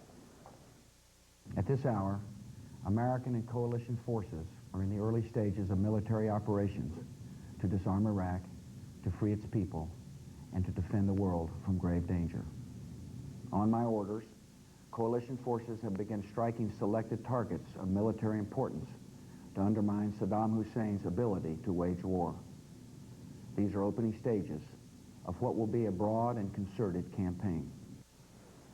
The president went on to say the United States would use maximum force to achieve its objectives. One senior official I spoke to a short time ago said the best intelligence information at the moment is a much larger scale operation is still at least 12 hours away, in the word of this official. However, he also said the president, as he did tonight, reserves the right to act more quickly if any information comes to his attention. At this hour, Aaron, as we analyze the early hours of this, Mr. Bush has returned to the residence. We are told he is headed to bed. Vice President Cheney, National Security Advisor Rice, also gone home. But of course, the White House Situation Room, the nerve center here in the West Wing of the White House, staffed 24 hours a day because of the advances in technology, in touch with every one of those forces, the deployed forces, every one of those vessels positioned around the Persian Gulf. Aaron? John, in terms of the news, is the lid on now at the White House? Has the information lid gone down? Yes, it has. We are told no new announcements from the White House at all tonight, and there are no public events on the president's schedule tomorrow. He does have dinner tomorrow night with a member of this coalition of the willing, if you will, and if we want to flash back a few days, one of the contested votes on the United Nations Security Council, the president of Cameroon, is due to be here tomorrow night to have dinner with the president. We will see how tomorrow unfolds. In so many respects, John, we'll see how tomorrow unfolds. Thank you, Senior White House Correspondent John King. Just a quick point on something John mentioned at the beginning of his reporting there. It is a very different military than the first Gulf War. It is a much smaller force that is in the region, but it has much smarter, if you will, much smarter weapons than it had, far more smart bombs than the smart bombs themselves. This given to him as an opportunity that should not be missed, and that is why the president decided in the middle of that meeting to go ahead and give the go-ahead to launch more than 40 cruise missiles against that major leadership target. The president also in his speech, interesting that he addressed the aspect of human shields and civilian casualties, attacking early the regime in Baghdad, saying that they will be using civilians as human shields. They will be sending their forces, their military, into civilian areas to defend themselves and to attack U.S.-led forces going in. Here's what President Bush had to say. In this conflict, America faces an enemy who has no regard for conventions of war or rules of morality. Saddam Hussein has placed Iraqi troops and equipment in civilian areas, attempting to use innocent men, women, and children as shields for his own military, a final atrocity against his people. And the president also aiming to justify the offensive that has been launched, saying that armies of firefighters and policemen could be involved in addressing terrorist attacks.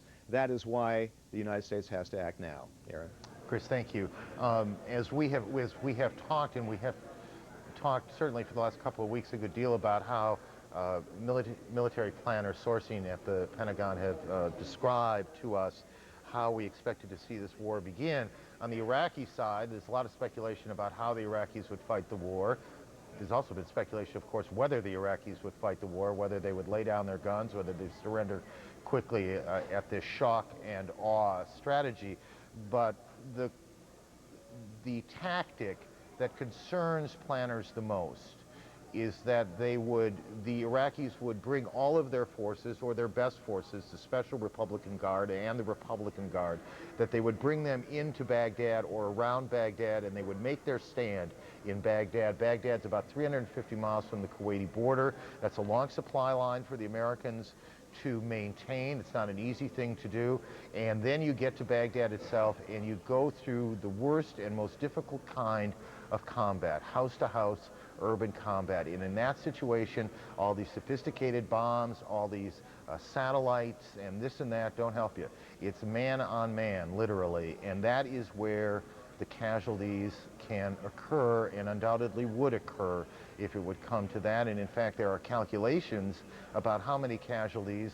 I've never quite understood how they figure these sorts of things out, but there are calculations about the kind of losses that forces would take if it comes down to that sort of urban fighting. Nick Robertson, I can't imagine sitting where you are this morning knowing that it is very possible, and indeed in some respects likely, that this thing will end in the battle, a street battle in Baghdad. Indeed, and what many people tell us here, and this is clearly something that the government appeals to, trying, even if it cannot appeal to people to support it because it is the government and President Saddam Hussein is the leader, to fight because the country is being invaded. The very simple notion that Iraq is a nation and that the people of this nation should defend themselves from attackers regardless of who is the head of the nation. That is something we've been hearing in speeches, and it is something we hear from people when we talk to them privately away from cameras, where they will say, perhaps we don't want this leader, perhaps we could have another leader, but our country is being invaded. It is our duty to defend the country. People here we've talked to talk about defending their homes and their houses. The pictures we see on television in the evening has been of urban training for urban warfare. It is difficult to know, however, how much of a heart people will put into that fight, what exactly coalition forces will find in terms of resistance when they arrive in Baghdad. We do not see, and we are not shown here, large dispositions of forces in and around Baghdad. Certainly they are there. Certainly there are many military barracks.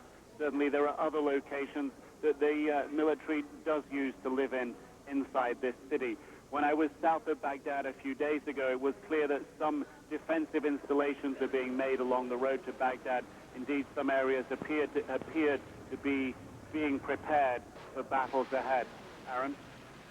Nick, it is, I suppose, how the Iraqis respond, how the Iraqi military responds, how the citizens, the 5 million or so citizens of Baghdad respond if this becomes a fight for Baghdad, depends a fair amount on what precedes the fight for Baghdad, how much damage is inflicted, how much intimidation is carried out by the American forces when they ultimately do launch the large-scale attack, which is still to come. Nick, I haven't said this, and I probably won't say it again, but we all think it. Stay safe out there, okay? Nick Robertson, who's in Baghdad, and in truth, we don't make a big deal about reporters in these sorts of situations because it's something they choose to do. It's what we do, and we choose to do it, but we worry about them on nights like this a lot. Wolf, you have had some time to think about and talk to people a bit about the Saddam TV address and whether we need to put Saddam in quotes or not, whether that was Saddam or not. I thought it interesting, though, the point that someone made a bit ago that it is difficult. It's one thing to look like somebody. It's another thing to really sound like somebody. And there's no doubt that Saddam Hussein has a very precise voice, very recognizable in Arabic. So there's little doubt, I think there's virtually no doubt whether or not that was in fact Saddam Hussein. Here's where the doubt is. He did say March 20th, 2003 in this part of the world. It is now March 20th, 2003 when those Tomahawk cruise missiles landed in Baghdad. It was already March 20th, 2003. The question, I think, that's a fair question that deserves to be answered is whether or not this videotape of Saddam Hussein speaking out against what he called the criminal Junior Bush was taped after the cruise missiles landed or before the cruise missiles landed. A significant question that we don't have the answer to, but it's certainly one that will that intelligence officials around the world will be pondering to see if that U.S.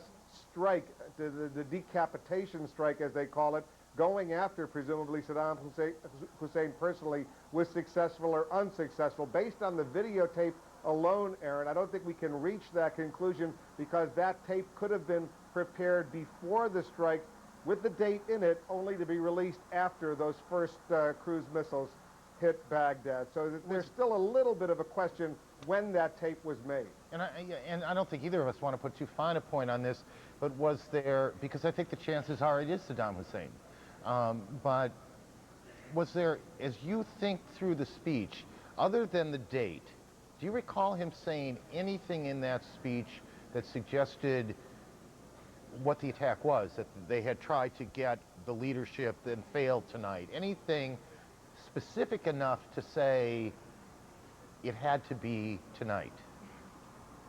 There was no other specific reference, a date reference or a specific reference to what exactly happened that would indicate that. That's why I'm suggesting the possibility, we don't know this for sure, the possibility that that was a pre-recorded videotape to be released after the first bombs fell in Baghdad in order to reassure the Iraqi population, the Arab world, if you will, that Saddam Hussein is in fact alive. I don't think we can reach that conclusion on that tape per se because there was no other specific reference to precisely what happened other than the date, March 20th, that was released. I don't think there's any doubt it was Saddam Hussein, but we don't know when that tape was made. Just before you throw it anywhere, just one other thing about the speech that I thought about as I watched it and now looking at the tape again, and this may or may not mean a single thing.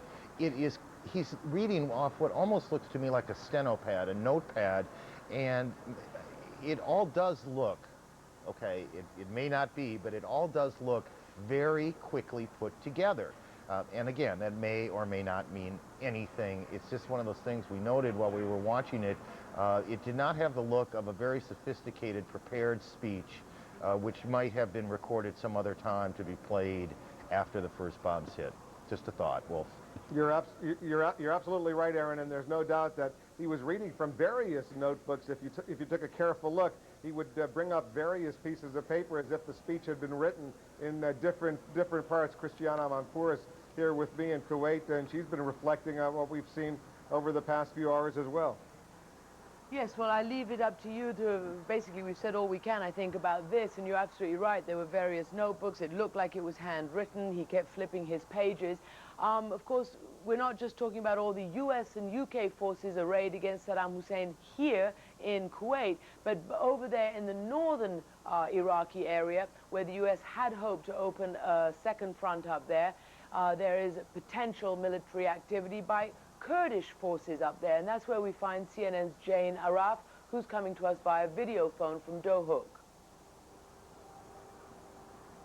Christiane, we're about halfway here in Dohuk, between the Turkish border and between the city of Mosul, second biggest city in Baghdad, and there are Kurdish forces ranged behind us on the mountaintop that looks towards Mosul. Now, we were on that mountain last night, a lookout point for Kurdish forces, and it's known that it's a lookout point as well for select American forces operating in this region. Now, Peshmerga soldiers, the Kurdish soldiers, were telling us that they had been seeing unidentified trucks driving without their lights on back and forth towards the line of Iraqi control last night. Those are believed to be military trucks. It seems all quiet this morning, but they are certainly on watch here along the border, as they are along the Turkish border. Now, one of the concerns has been that Turkish troops would come in, and instead of a second front of American soldiers here to fight the Iraqis, there would be fighting breaking out between Turkish and Kurdish forces. Now, that seems to have been diffused, but there are still tens of thousands of Kurdish forces, they say, are ready to fight Turkish soldiers if they do come in too far. Christiane? Jane, I want to ask you a question on the issue of Saddam Hussein. You have been our bureau chief in Baghdad for many years and have observed him at least on television.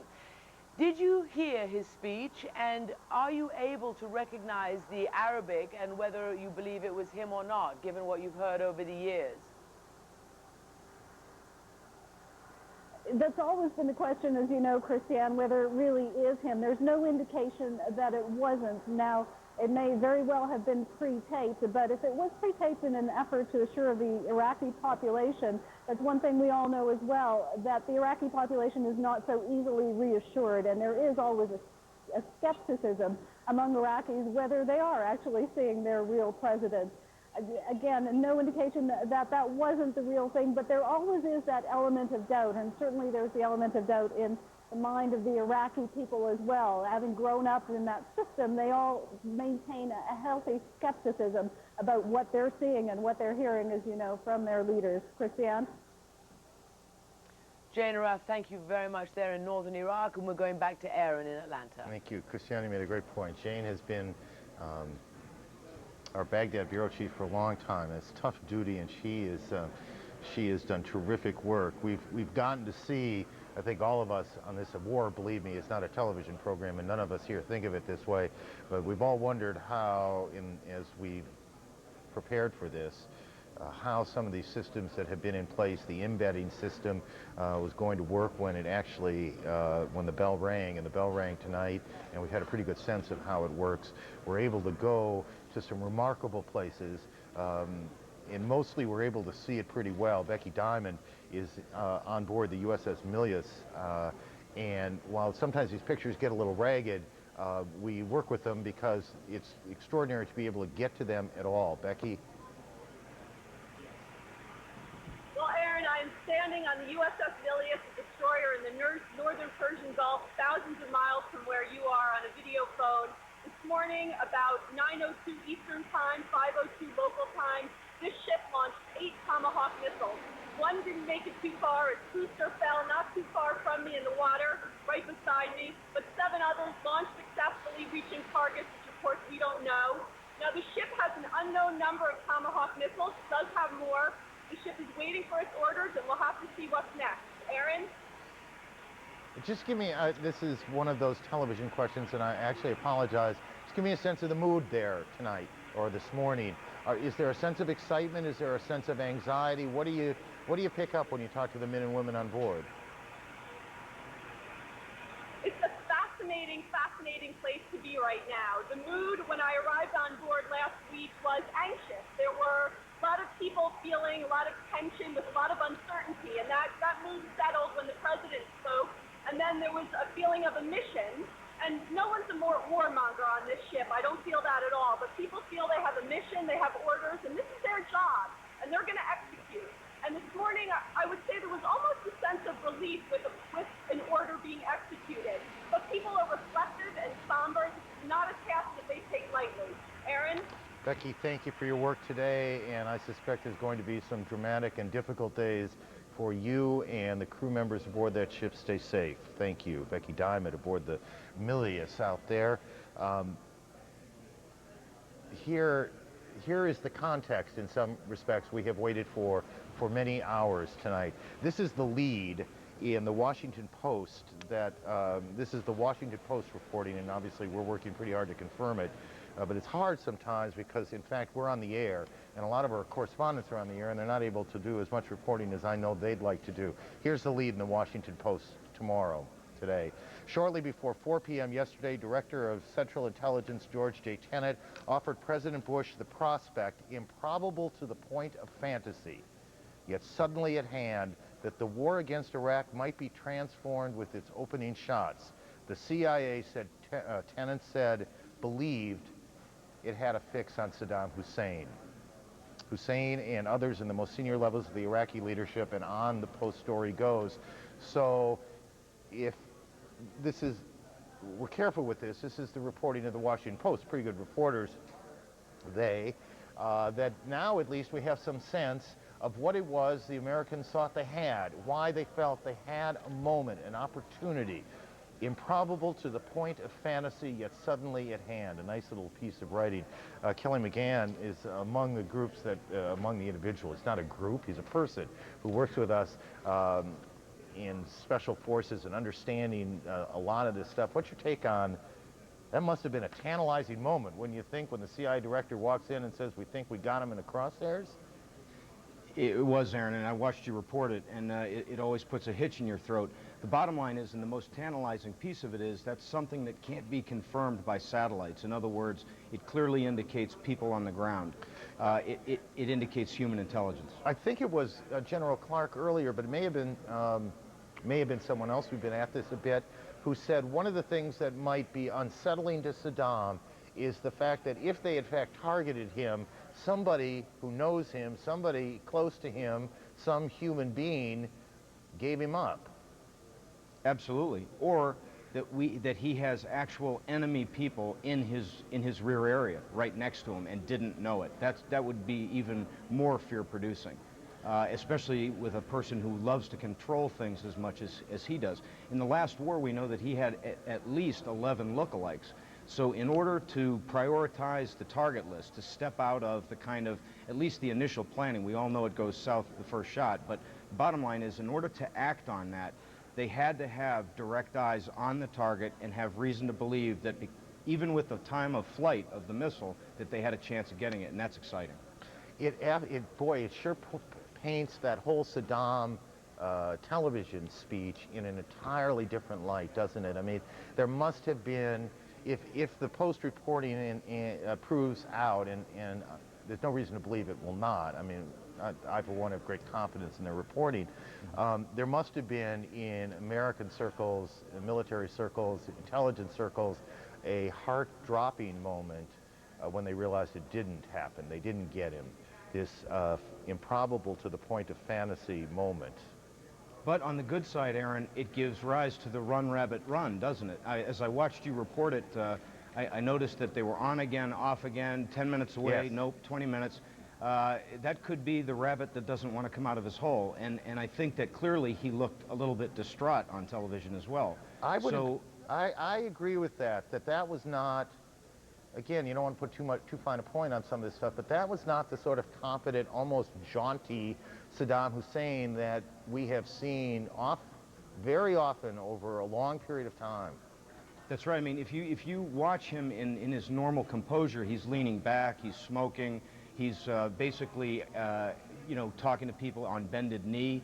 This was leaning forward. He clearly had a long face. He clearly had not been sleeping well. And I think that if you look closely at and listen to the way that he talked and the mannerisms he used, it was not his normal routine. Looks a lot older in that shot to me than he looked. Yes, he does. Now, I'll tell you something. I don't imagine you sleep very well if 40 cruise missiles, or half that many, if there were 2 targets, half that many are raining down on where you were or where someone thought you were. That would keep me up at night.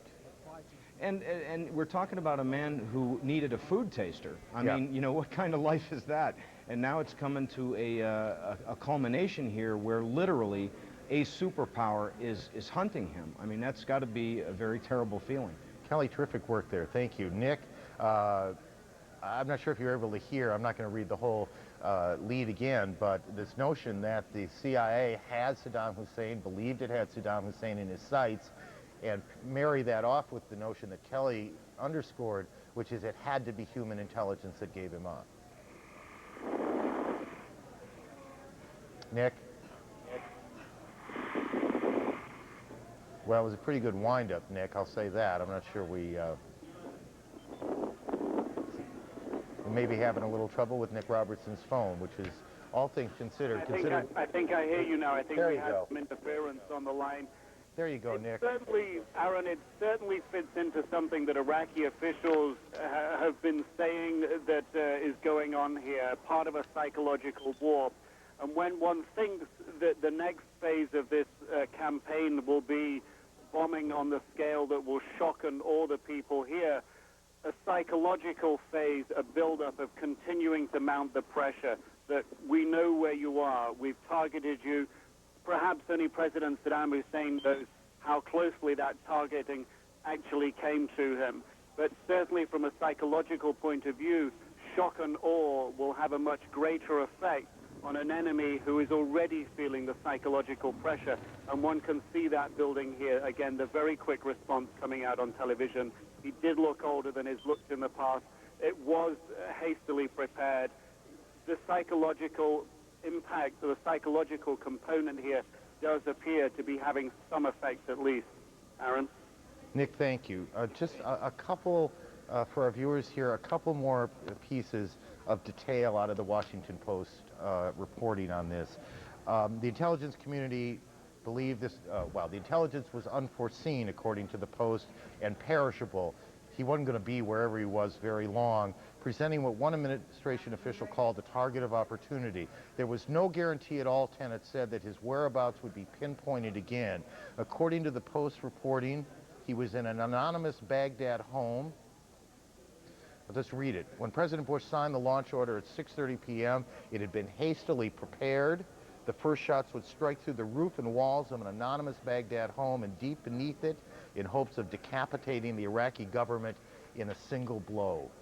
So when we talked earlier, perhaps an hour or so ago, about the idea that this was not the opening act of this war that any of us had been prepared for, that you had been listening to and about for many, many weeks, now you know exactly why. The CIA, and I think Kelly makes great sense, it had to be human intelligence, believed they had Saddam Hussein, that they had him in a house in Baghdad, some nondescript home. Anonymous is the way the Post describes it, an anonymous home in Baghdad. This is the guy who rarely sleeps in the same place, same bed 2 days in a row, and they thought they had him, and they moved the plan up because they thought they could get him.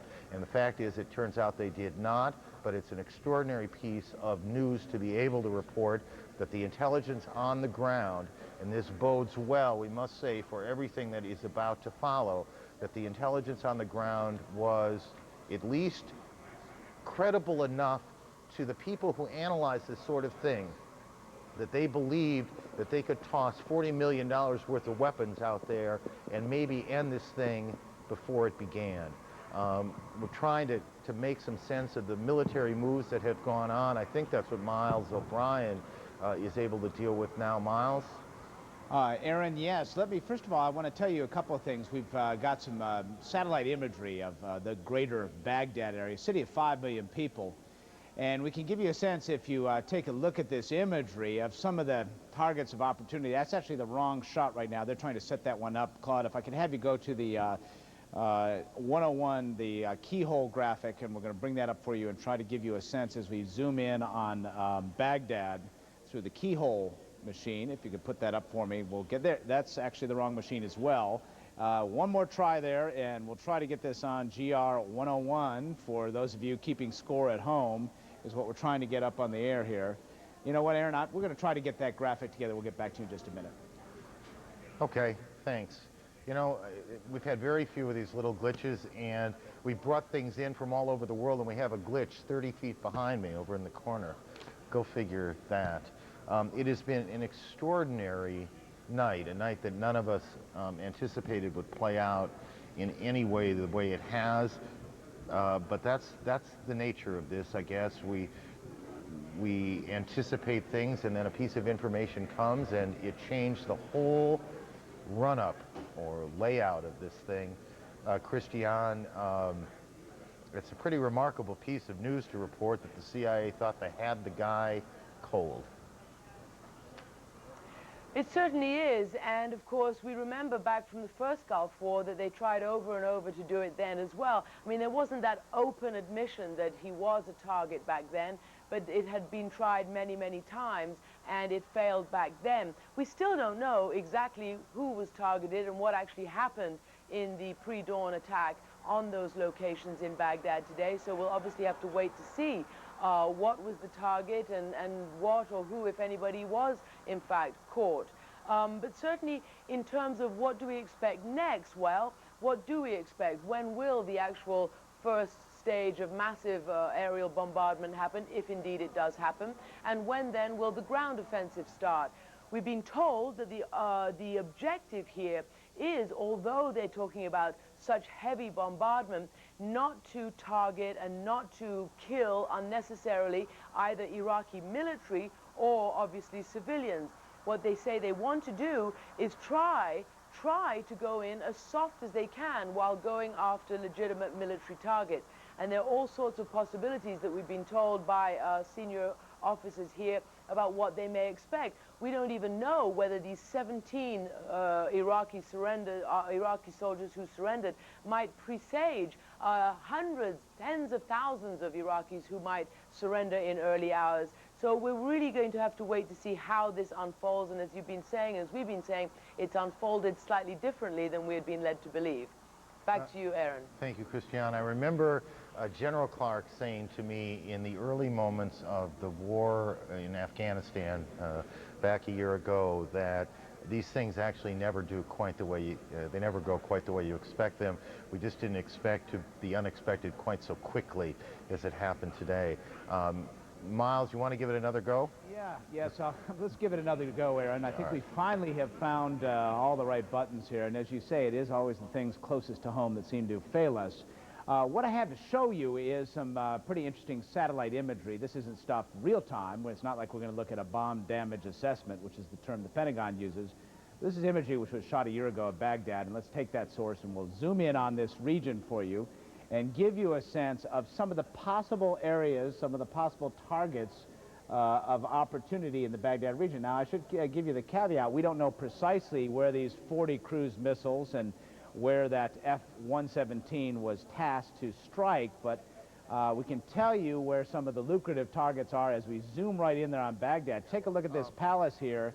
That palace is the main palace among Saddam Hussein's many dozens of palaces, literally. Lots of money spent over the years building shrines to himself all around this country. That's just one of many. There's a compound right along the Tigris River. There's another palace that just went by there. You saw the blue dome. And yet another one right over here. These palaces, as you have pointed out many times, Aaron, Saddam Hussein does not like to sleep in the same bed twice in a row. A couple of other places that might be of great interest for targets. The Council of Ministers.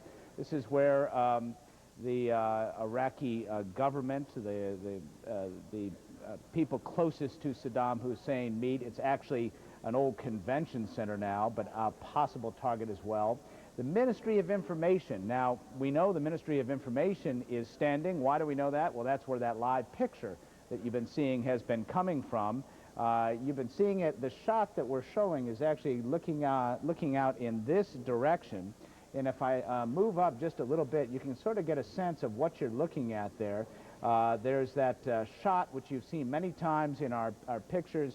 There's that shot of the mosque. That mosque is right in this area. And then we had a shot looking down that bridge just a little while ago. So the field of view of that camera is somewhere like this, or really, now that it's been panned over, it's something like this, so you can get a sense of where it is looking. There's another very interesting potential target. And we're talking about regime targets here. Regime targets, that's the goal is not to take out power plants and ruin the water supply, that sort of thing, to cause hardship to the people. The idea is to go after the regime. This is the Ministry of Military-Industrial, the military-industrial complex, if you will. This is sort of the headquarters for the weapons of mass destruction capability in Iraq, and has been over the years. And finally, over here, right next to it, is where the Iraqi parliament meets. Interesting, when you're talking about regime targets, this is a place you might want to take a quick look at. This is the place where you've seen those pictures of Saddam Hussein constantly firing off pistols. That is, every time you see that, that is shot right here. That's kind of the Lenin Square, it's sort of the top of Lenin's tomb, I should say, the Kremlin, if you will, for Saddam Hussein, and that's where those parades occur. Anyway, those are possible targets. We don't know that that's where they were striking. Nevertheless, gives you a little tour of Baghdad. Aaron? Thank you, Miles. Miles O'Brien. He knows more than space, doesn't he? He knows the layout of Baghdad. We're going to make a couple of switchovers here for our viewers on CNN International. First of all, thanks for being with us, of course, and John Voss will continue the coverage there in a moment. For the rest of you, those of you here in the United States, Heidi Collins and Anderson Cooper will come in. A lot of extraordinary work was done on an extraordinary day, and our thanks particularly to Nick Robertson in Baghdad, to Wolf and Christiane in Kuwait, and to all our embeds who we heard from, all our reporters who to Walt Rogers and Kira and all the rest, I'm going to forget. I'll leave some out and feel bad. We'll leave you, before we turn it over to them, with the President of the United States, who at 10:15 Eastern Time announced the beginning of this war. We'll see you tomorrow. My fellow citizens, at this hour, American and coalition forces are in the early stages of military operations to disarm Iraq, to free its people, and to defend the world from grave danger. On my orders, coalition forces have begun striking selected targets of military importance to undermine Saddam Hussein's ability to wage war. These are opening stages of what will be a broad and concerted campaign. More than 35 countries are giving crucial support, from the use of naval and air bases to help with intelligence and logistics to the deployment of combat units. Every nation in this coalition has chosen to bear the duty and share the honor of serving in our common defense. To all the men and women of the United States Armed Forces now in the Middle East, the peace of a troubled world and the hopes of an oppressed people now depend on you. That trust is well placed. The enemies you confront will come to know your skill and bravery. The people you liberate will witness the honorable and decent spirit of the American military. In this conflict, America faces an enemy who has no regard for conventions of war or rules of morality. Saddam Hussein has placed Iraqi troops and equipment in civilian areas, attempting to use innocent men, women, and children as shields for his own military, a final atrocity against his people. I want Americans and all the world to know that coalition forces will make every effort to spare innocent civilians from harm. A campaign on the harsh terrain of a nation as large as California could be longer and more difficult than some predict. And helping Iraqis achieve a united, stable, and free country will require our sustained commitment. We come to Iraq with respect for its citizens, for their great civilization, and for the religious faiths they practice. We have no ambition in Iraq except to remove a threat and restore control of that country to its own people. I know that the families of our military are praying that all those who serve will return safely and soon. Millions of Americans are praying with you for the safety of your loved ones and for the protection of the innocent. For your sacrifice, you have the gratitude and respect of the American people. And you can know that our forces will be coming home as soon as their work is done. Our nation enters this conflict reluctantly, yet our purpose is sure. The people of the United States and our friends and allies will not live at the mercy of an outlaw regime that threatens the peace with weapons of mass murder. We will meet that threat now with our Army, Air Force, Navy, Coast Guard, and Marines, so that we do not have to meet it later with armies of firefighters and police and doctors on the streets of our cities. Now that conflict has come, the only way to limit its duration is to apply decisive force. And I assure you, this will not be a campaign of half measures, and we will accept no outcome but victory. My fellow citizens, the dangers to our country and the world will be overcome. We will pass through this time of peril and carry on the work of peace. We will defend our freedom. We will bring freedom to others, and we will prevail. May God bless our country and all who defend her.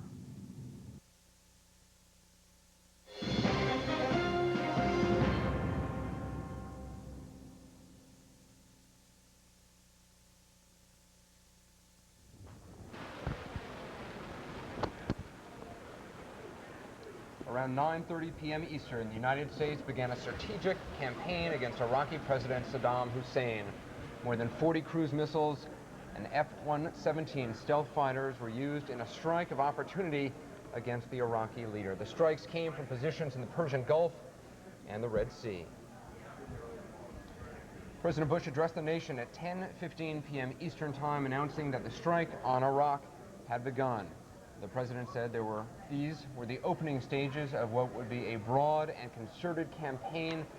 President Bush also said the United States would make every effort to prevent casualties among Iraqi citizens.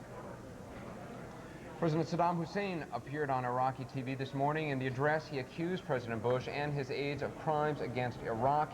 He gave today's date, Thursday, March 20th, in the taped speech. And welcome to our continuing breaking news coverage from CNN's global headquarters in Atlanta. I'm Anderson Cooper. And I'm Heidi Collins. It is Thursday, March 20th, 1 a.m. on the East Coast, 10 o'clock Wednesday night on the West Coast, and 9 in the morning in Baghdad, which is where we head now to our CNN's Nick Robertson standing by with the very latest. Good morning, Nick. Good morning, Nick.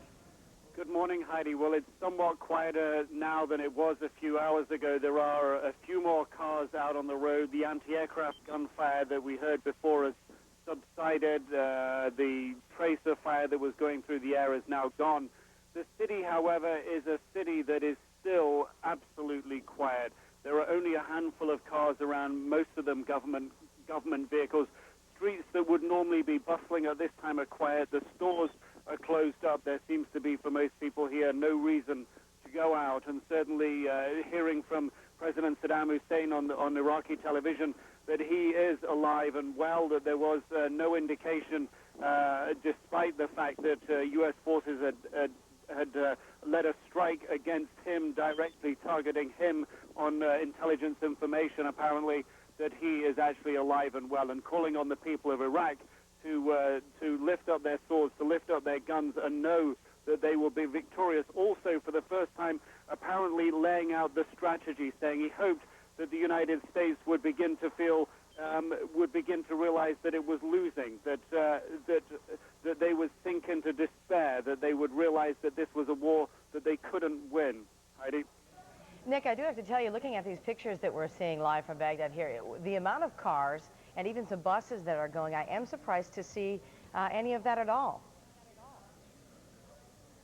Indeed, the Baghdad has been through this a number of times before, in 1991 and in 1998. In some ways, people say on the surface that they've seen it before, that they can go through it again.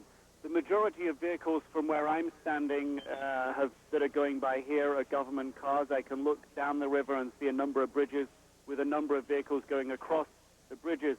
But at this time of day, normally the bridges in the area that you're looking at would be absolutely full of traffic. It would be backed up. There are normally big traffic jams at this time of the morning. The level of traffic is much, much, much lower than what it would be normally. All right, CNN's Nick Robertson live from Baghdad. And we are now going to take it over to Kuwait. We have Wolf Blitzer standing by. We want to hear the very latest from him. Wolf, hello. Hello, Heidi and Anderson. Here in Kuwait, which is obviously not all that far away from Iraq, it's a normal day so far. There's no sign whatsoever of any serious developments unfolding on the streets of Kuwait City. It's still the morning here, but traffic is bustling. People are beginning to move about. Up in the northern part of Kuwait, U.S. military forces, British military forces, more than 150,000 U.S. and British troops are massed along the Iraqi border. No indication they're about to move into southern Iraq from northern Kuwait, although they are, by all accounts, prepared to move in at a moment's notice. The initial plan, as you well know, was to let the airstrikes begin with a massive amount of airstrikes for day one, day two, and only eventually, after a few days, would the ground war begin, very much different than the Gulf War a dozen years ago, when there was almost 5 weeks of air attacks before U.S. and coalition ground forces moved in to liberate Kuwait, which is where I am right now. On the whole, though, people are watching very carefully what unfolded, this effort to supposedly decapitate the Iraqi leadership, to go after Saddam Hussein specifically, to see if this war could be preempted, if you will, could be stopped short by destroying the Iraqi leadership. Saddam Hussein appearing on Iraqi television. We don't know when that videotape was made.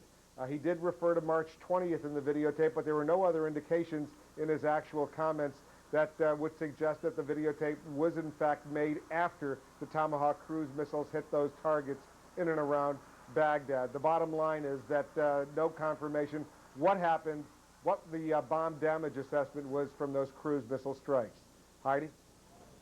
Actually, Wolf, it's Anderson Cooper in Atlanta. I got a question for you. What in Kuwait, where you are now, what is the scene? I mean, are you hearing anything on Kuwaiti television? Has the mood there changed at all? Well, obviously there's great concern here, but people are watching television. They know what has happened. They know precisely what viewers in the United States know, namely what the President of the United States said, what Saddam Hussein said on television, what some of the other top Iraqi leaders have said. They watch it very carefully. All the Kuwaiti channels, as well as Al Jazeera, the Arabic language channel that comes out of Doha, Qatar, what they're reporting. But by and large, the Kuwaiti leadership very supportive of the Bush administration going forward with this new operation designed to, in the words of U.S. officials, liberate Iraq. All right, Wolf Blitzer live in Kuwait. Thanks very much, Wolf. Heidi? The president addressed the nation to say the strike on Iraq had begun and that the U.S. will not accept anything short of victory. With the latest from the White House now, our Chris Burns joins us live. Hello, Chris. Hello, Heidi. The president, having made this early decision, this is not the pre-scripted shock and awe. This is something that the president had not expected to happen, but he did get information from the CIA during his afternoon meeting on Wednesday, the war planning meeting, that there was a possibility to strike at senior leadership in Iraq. That is as far as the White House goes. They say there was some kind of senior leadership, but this was a major leadership target that they could strike at, and that if they didn't strike soon, they would miss that opportunity. So even though there were perhaps weather problems in Kuwait preventing an offensive on the ground, even though it was not immediately obvious that they would attack right away, this chance was taken with more than 40 cruise missiles to try to strike at leadership targets. One, to try to perhaps cut off the head of the leadership, but also perhaps a psychological strike at the military to show that the U.S. forces did know where some of the leadership was, perhaps to try to damage some of the confidence within the Iraqi military before a full-scale assault would happen. President Bush, in his speech, saying that they do intend to spare lives in this offensive, and that they also attacked President Saddam Hussein and the leadership for allegedly using human shields to try to prevent some of the attacks. In this conflict, America faces an enemy who has no regard for conventions of war or rules of morality. Saddam Hussein has placed Iraqi troops and equipment in civilian areas, attempting to use innocent men, women, and children as shields for his own military, a final atrocity against his people. And the president also trying to argue his case of preemptive war, saying that now we should attack, the U.S.-led forces should attack with troops instead of later waiting for armies of firefighters and police to address a terrorist attack inside the United States itself. Heidi? Chris, is there any way to know at this time? I would imagine it might be far too early, but just to discuss for a moment, if we could, about how the CIA actually got this information. We've been working on this for a very, very long time, I realize. But as far as who possibly could have given him up, we've been talking earlier with our security analysts about someone probably having to be very, very close to him in order to get this information. Obviously, well, this was not something that could have been seen from the air.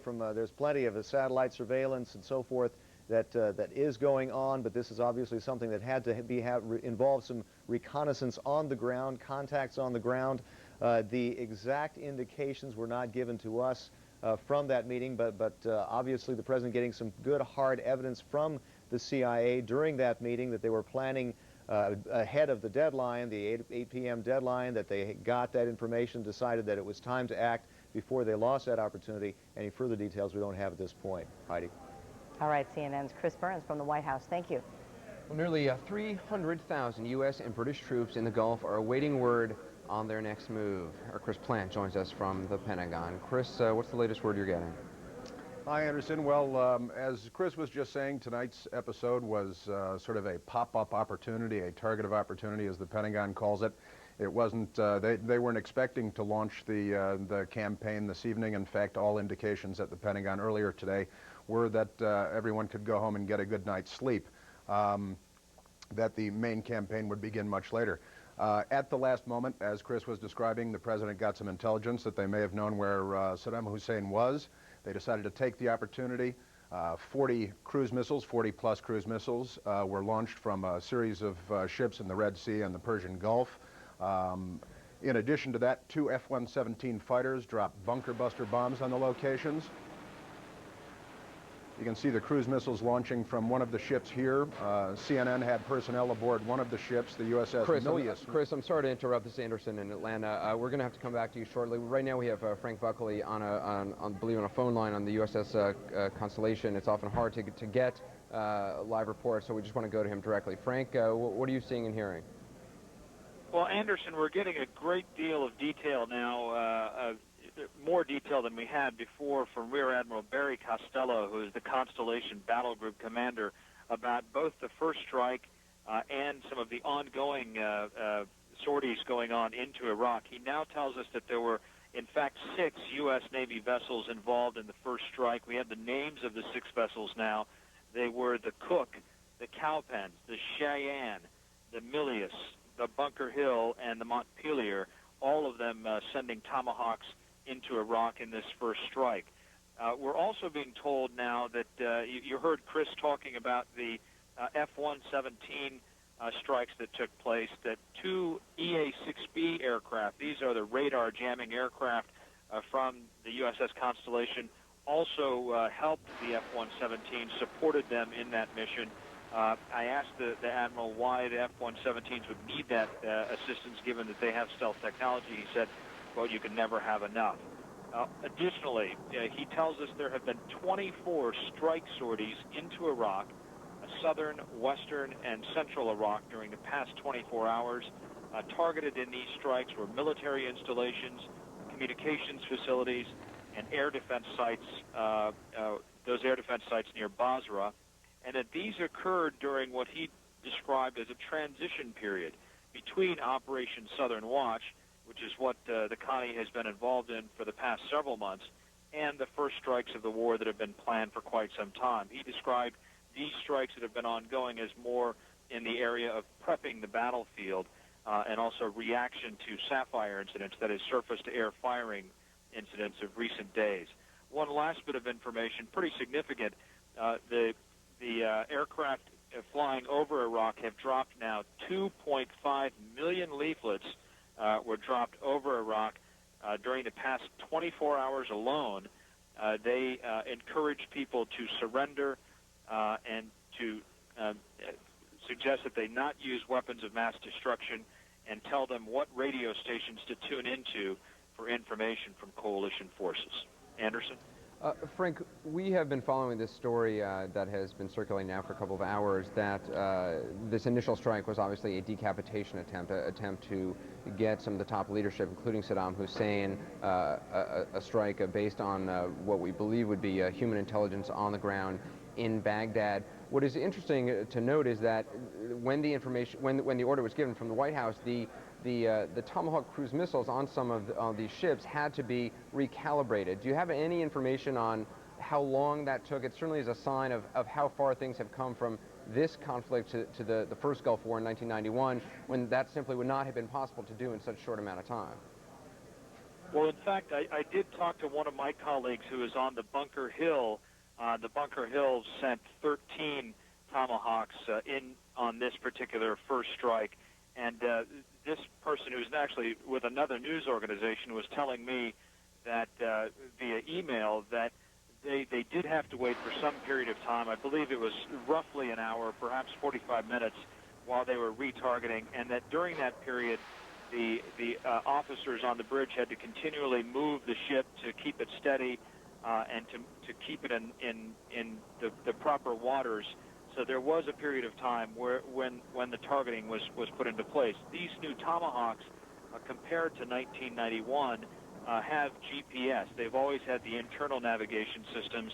Now they have GPS. They're supposedly even more precise than the Tomahawks that were used in Gulf War I or Desert Storm that had a roughly 85% kill rate. I was also interested to note, you said that the EA-6B Prowler was used, I believe you said, which is, I think, information we had not heard before. My understanding is that's an electronic sort of jamming aircraft and would be used, I guess, to accompany the F-117 to sort of jam any radar, anything that might pose a threat to the F-117. Is that correct?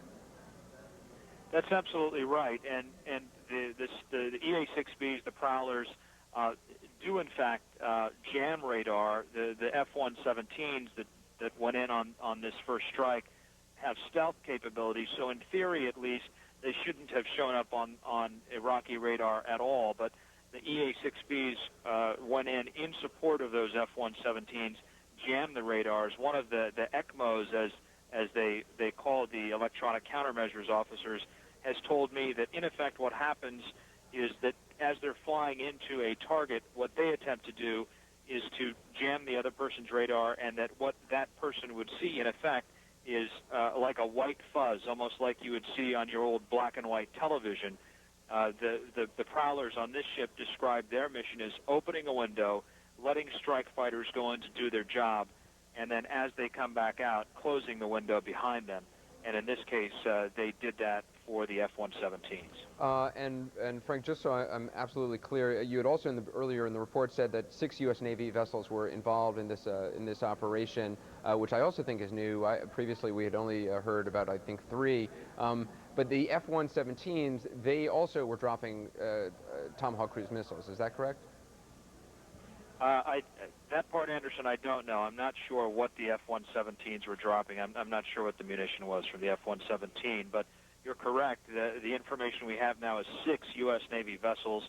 Again, the Cook, the Cowpens, the Cheyenne, the Milius, the Bunker Hill, and the Montpelier, arrayed both in the Red Sea and the Persian Gulf, all involved in the first strike of Tomahawks. Okay, Frank, I should just inform you, we're showing our viewers a graphic right now of the F-117A, the Nighthawk, the stealth fighter. I should point out that it's got various laser-guided bombs, GBU-27, otherwise known as bunker busters, and I think by now just about everyone in the United States around the world has heard the term bunker busters, so that would seem to be what was used, we can only assume at this point, in that preliminary strike ordered by President Bush at a meeting of his top advisors earlier this evening, last evening at approximately, I believe we are told the order was given around 6:30 p.m. Frank Buckley on the USS Constellation. Thanks very much. Stay safe. Heidi? I believe that we are going back to Baghdad. Is that correct? With Nick Robertson standing by? Yeah, Kevin Seitz. Okay, actually we're going to go to Kevin Seitz, who's in northern Iraq right now. Right. Kevin, what are you seeing in here? Yes, I can hear you. We're at Cham Chamal at a border post. This is free Iraq. This is Kurdistan. This is the area that the Kurds control. And right behind me, in the hills behind me, are the forces of Saddam Hussein. That's the area that he controls. Now, this has been a very active area in the last couple of days. We talked to the PUK commander here. He says that initially there were 6 tanks that were up on those hills, and he says they moved back towards Kirkuk. That's the oil-rich city of Kirkuk, possibly in their defense. Now, there's also been other activity. We talked to the mayor of Cham Chamal, which is a town of about 50,000 people. He said yesterday about 3 o'clock, Allied fighter jets flew over the city of Karahanjir. That's about 20 kilometers from here, and they also were fired back upon with anti-aircraft fire. Here, however, last night about 9 p.m., there apparently was a Katyusha rocket attack. I'm going to interview in a second the local PUK commander here, but what he says is that they counted 40 Katyusha rockets fired into this region towards the town of Sadan. Now, we don't know why they were fired in there, if there was any provocation, but that's one of the activities that happened here. Also, there's reports that Iraqi defectors came across this line a few days ago. So this has been a very active area so far in the early stages of this war. Now what I'd like to do is talk to Ibrahim Hoshid. He is the PUK commander. That's the Patriotic Union of Kurdistan. Now, you're not going to see my translator, Mohammed, off camera, but I'm going to talk to him and ask him a few questions. Ibrahim, can you tell us what happened last night at 9 p.m. when these Katyusha rockets went off? كاك إبراهيم بيزم هستم عن بليا دواني أوراد معنا دني بخير شلون بو تستنجري بو ترويدا شو في كاجمي ساعات نوبو يمر دروا فاصوان بوي يوم على دنجي راجل كان بو منطقينا وشوار دي كيد سيداينا يتنا زين دنك راجل كان يتخيل. Last night they were here standing and watching the Iraqi lines. They heard about the Katyusha, the sound of the Katyusha rockets, and they think it hit the Galmian region. It's to the north of here. Why would they fire on that particular area? Why would the Iraqis fire there? بوتي عراقي تقلوا ناوت دكم. لبروي حالاتي الشر إسا أيش بترسيل أخويا كجموجولا كان زيادة كدوا وقت أو جموجولانا كدروزبوا أيش بترسيل أخويا كان لجيش أمريكا. It seems that the Iraqis are afraid of being attacked by the Kurds, so they do such a thing to have the upper hand on the Kurds. Thank you, Ibrahim. It is quite an interesting day for this attack to begin. We are told today is New Year's Eve for the Kurds. This is the beginning of the new year. And also on this day in 1991, the Peshmerga, that is the PUK forces and the KDP forces, those are the Kurdish fighters, actually took the city of Kirkuk during the Gulf War. That was in 1991. So this is kind of an ironic day for all of this to begin, fairly symbolic. Now, this particular border point, we expect more activity here. As I mentioned, we talked to the mayor of Chamchamal earlier. He says this town of 50,000 has emptied out. It's completely empty. People are very concerned about chemical or biological attacks here. There were no gas masks. There's not a whole lot of protection, and this is in range of Iraqi artillery. So basically, people are afraid and have moved away from the region. We're going to keep monitoring this area. This behind me is the road to Kirkuk. So if there's a major battle going on there, as everyone has mentioned, the fight to take those oil fields, this will be the road that we can travel in on to actually see that particular battle. Back to you. All right, Kevin, we have, of course, been hearing reports that the Iraqis have been trying to reinforce the area around Kirkuk, protecting perhaps those oil fields. I've got a question for you, though, Kevin. You're in PUK territory, the organization, I think, founded in 1975, and it's often considered the most Western-leaning, the most friendly toward the United States in that region. How has the mood there changed in the last 8 hours or so since word of the strike in Baghdad came? Is there a sense of things are going to be happening quickly, and is there a sense of they want things to happen quickly and they're ready to go? Well, I understand these people are obviously no friends of Saddam Hussein. They've suffered incredibly under his regime.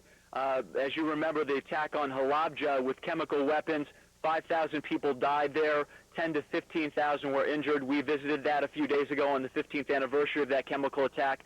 People there, across the board are going to be happy to see Saddam Hussein goes if that's what happens in this particular event. They're anxious for this to move on. There isn't word, however, that forces from here will actually move into Kirkuk. We talked to the local PUK commander. At this point, there has been reports that the PUK will come under U.S. command control, that their forces will operate under U.S. command. But the PUK says they haven't had contact in this particular area with representatives of the American forces. So it isn't clear at this point whether they'll advance from this area or actually stay put. However, there are a lot of Kurds that have their homes in Kirkuk. They'd like to go back and reclaim them to, in essence, go home after this fighting has cleared Kirkuk, and they can return safely to where they're from. Last question to you, Kevin, then I'm going to let you go. I know it's a busy time for you right there. You talked about gas attacks. These are people who know firsthand what that is like. Are the troops on the front line where you are, do they have any equipment? Do they have gas masks, any sort of protective equipment? No, that's the irony of it. These people have suffered so much from chemical and biological attacks, and in fact, there's probably no people that are more experienced in that. During the Iranian-Iraqi war from 1980 to 88, Saddam Hussein used chemical weapons 40 times. They've experienced this, they've suffered from it, yet there are not supplies here. There are very few supplies. We were in an Army surplus store recently in one of the markets, in Solomania, there were a handful of gas masks left. Most of them were not actually for the type of chemical or biological weapons that could occur here or that are in Saddam Hussein's stockpiles. So they have experienced those type of things, yet they're not protected against them. Anderson? Right. And yet they remain on the front lines. They remain defending their side. Kevin Seitz, thanks very much. Stay safe. Heidi? All right, Anderson, we are now going to go to Baghdad, although it is not Nick Robertson. We have Reem Brahimi. She is on the phone now for us from Baghdad. Hello, Reem.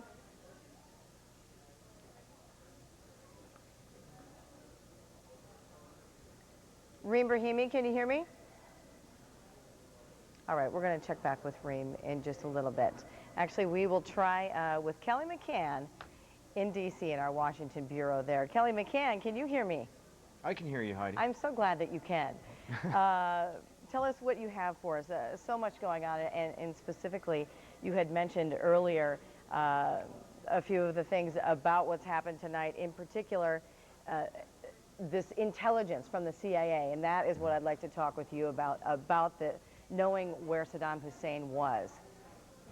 Well, colloquially, you know, you call it wiring a country up. I mean, basically, we've been in there for some time, and that should produce quite a bit of fear in Saddam's understanding of just how capable we are. But in order to place someone at a particular time in a particular place that wasn't expected, this was just a regular house on a roadway. It wasn't one of the palaces. It wasn't one of the Ministry of Interior. It wasn't a government building. This was supposedly a residence that obviously indicates direct eyes on the target, which would mean that it is not only being seen but reported real time back through the chain of command to inform people that there is an opportunity. And if you do a little bit of math and you think about from the time that's said until the time the hour goes by where they're reconfiguring the Tomahawks and then impact, it's astounding. Kelly, this is Anderson Cooper in Atlanta. Hi, Anderson. Hey, you know, we had talked a little bit off camera about this kind of stuff. Let's talk a little bit about, as you said, this indicates some sort of asset capability on the ground in Baghdad. Without getting too much into specifics, how does that work? I mean, are we talking about U.S. forces on the ground? Are we talking about Iraqi nationals? Or do we know at this point? Yes, to all of what you just said. I mean, the bottom line is a unique blend. It could be foreign documentables. It could be some of the 5,000 Iraqi dissidents that were trained for this, that agreed to act as interpreters, translators, guides, kind of partisans, if you will. And it could also be Americans born and bred who have esoteric capabilities that are being brought to bear. Esoteric capabilities. I like that term. I've never heard that before. You know, we learned so much in the Afghanistan conflict. There was such development in terms of U.S. Special Forces, and since that conflict, so much information has come out about the role Special Forces played in that conflict. Are you expecting a similar kind of learning curve on this conflict, that months from now news will filter out that Special Forces were on the ground, you know, at this time, I mean, as we speak at this moment, and perhaps have been for several days, if not weeks already?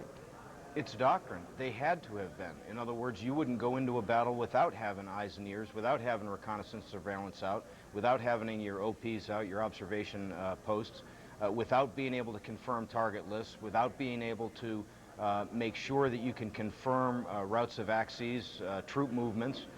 You absolutely have to do that. I mean, special operations becomes a quote-unquote bastard child only when it's not included at the very beginning of a planning process. Clearly, we've had the time to plan this out. Now, the plan is animate because your enemy is animate. So as they are animated on the battlefield, you adjust your plan based on what they're doing, and they do likewise. It's a very dynamic situation. So you never, in the final regard, end up executing the plan exactly as you laid it out. Suffice to say that they've been there for quite some time, and they've had direct and ongoing input to the planners. Kelly, Heidi Collins again. We're kind of ping-ponging back and forth here with you. I also wanted to ask you... Heidi? No, definitely not. Believe me, it's confusing enough. Do want to ask you, though, about some of what we've been hearing and the Special Forces going after these weapons of mass destruction now that this has already started. Some people are saying there's sort of like there's two wars going on. They're going to be going in there and hunting on their own for these weapons, right? Well, you know, yes, they will. And interestingly enough, almost a decade ago, in fact, even a little bit further than a decade ago, 12 to 14 years, there was a new mission added to the Special Operations Forces, and that was counter weapons of mass destruction proliferation. And it was a mouthful then, it's still a mouthful now, but they have a very good capability. The old NEST teams, nuclear emergency search teams that were here in the United States that would supposedly look for rogue nuclear or fissile material, they actually went through quite a lot of training and now are executing that here during this campaign. This could be a first. All right, very interesting. We'll, of course, watch that one very closely. We also wondered, Kelly, about some of the targets. I mean, you talked about what the Special Forces are trying to do on the ground now. You talked about, you know, tactical information, perhaps having a role in some of these early airstrikes, some of these early cruise missile strikes. Sure. Let's talk a little bit about Basra, which is obviously in the southeast of Iraq, very close to Kuwait. Clearly would be an early target for any U.S. forces. Sure, it's close to the port. As we talked about offline, there's special operations that have strategic implications, operational implications, and tactical implications. The foothold that you would get down by a port where you could now start to get your logistics train on board and start to support forward deployed men and women is important. So in order to get that foothold, you'd want to control it. You'd also want to control it because we don't want Saddam Hussein to be able to totally cut off production or basically render disabled his oil fields or create an ecological disaster or provide some obscuration for chemical agents. In other words, disguise the release of chemical agents. We still haven't accounted for chemical Ali in this whole mix. So there's a lot going on, but suffice to say they're going to adjust based on what they've seen, and don't be surprised that they are going to create inputs to make the rabbit move and then adjust their plan and execute immediately. Be interesting. You just said we have not accounted for Chemical Ali. Describe a little bit to the viewers who Chemical Ali is, a relative of Saddam Hussein, who I guess in the last week or so was put in charge of the Basra area. Let's talk a little bit about him, and also, do you think Special Forces there are actually trying to hunt down individuals at this stage to cut the head off the snake, if you will? Well, to answer the first question, Chemical Ali is the one that was responsible for actually employing the chemical weapons before. He has a history of having ordered it and overseen the actual employment of chemical weapons, so he's of great interest to us, and we'd like to account for him on the battle space. General Clark had the best answer I've heard yet about that. I mean, I think we've learned a lesson about being able to say, we're going to get this one individual, because it's a very difficult thing to do. The truth is, this is about the Ba'ath Party. If you're not from the Tikrit clan, you're really not of great concern when it comes to this regime. All of the people surrounding Saddam Hussein are from the Tikrit clan, the Ba'ath Party, if you will. But if you dismantle that party, just like we dismantled Al-Qaeda, Saddam Hussein really can't affect anything. His children can't really affect anything. So this is about the organization, gaining the battle space, and then standing on it so we own it and then control it. People, although we'd love to personalize it, are not necessarily important. All right. Kelly McCann, appreciate you joining us. We'll be talking later on in the evening. You bet. All right, we want to give you the news now as far as we know it at this hour. The United States launched a first strike against Iraq around 9:30 p.m. Eastern Time. More than 40 cruise missiles were fired from the Red Sea and Persian Gulf in an attempt to decapitate the Iraqi leadership. One area inside Baghdad and one outside the city were hit. President Bush addressed the nation at 10:15 p.m. Eastern Time to announce the beginning of the strike against Iraq. The president called it the opening stages of a broad and concerted campaign. He also, concentrated campaign that is. He also said the campaign could be longer and more difficult than some to predict. An address by President Saddam Hussein was aired on Iraqi television just hours after the strike. In the taped address, he urged the Iraqi people to draw their swords and protect and defend their nation. He said the attack amounted to shameful crimes against Iraq and humanity. Well, we're going to go right now live to Baghdad, and CNN's Reem Brahimi, who's standing by. Reem, what is the latest? Well, let me just take you through the events. Right now, just to answer your question, traffic is very, very slowly picking up. This is by no means an ordinary day here in Baghdad. You can literally count the number of cars going around every 5 minutes, one by one. It's been about 5 hours since the first air raid siren we heard here. There was a distant detonation of anti-aircraft fire. Then we heard some more anti-aircraft. There was a lull for a few minutes, and then an intense round of anti-aircraft fire. You could see some orange tracer fire in the sky. And then there was an explosion at about one point. It wasn't clear whether that was an impact or anti-aircraft. Daylight gradually began to come up, and with that, a few cars, very, very rare cars. 2 hours later, we had the all-clear signal. Then about 2 hours earlier, about 2 hours ago, about 8 o'clock here in Baghdad, new air raid sirens.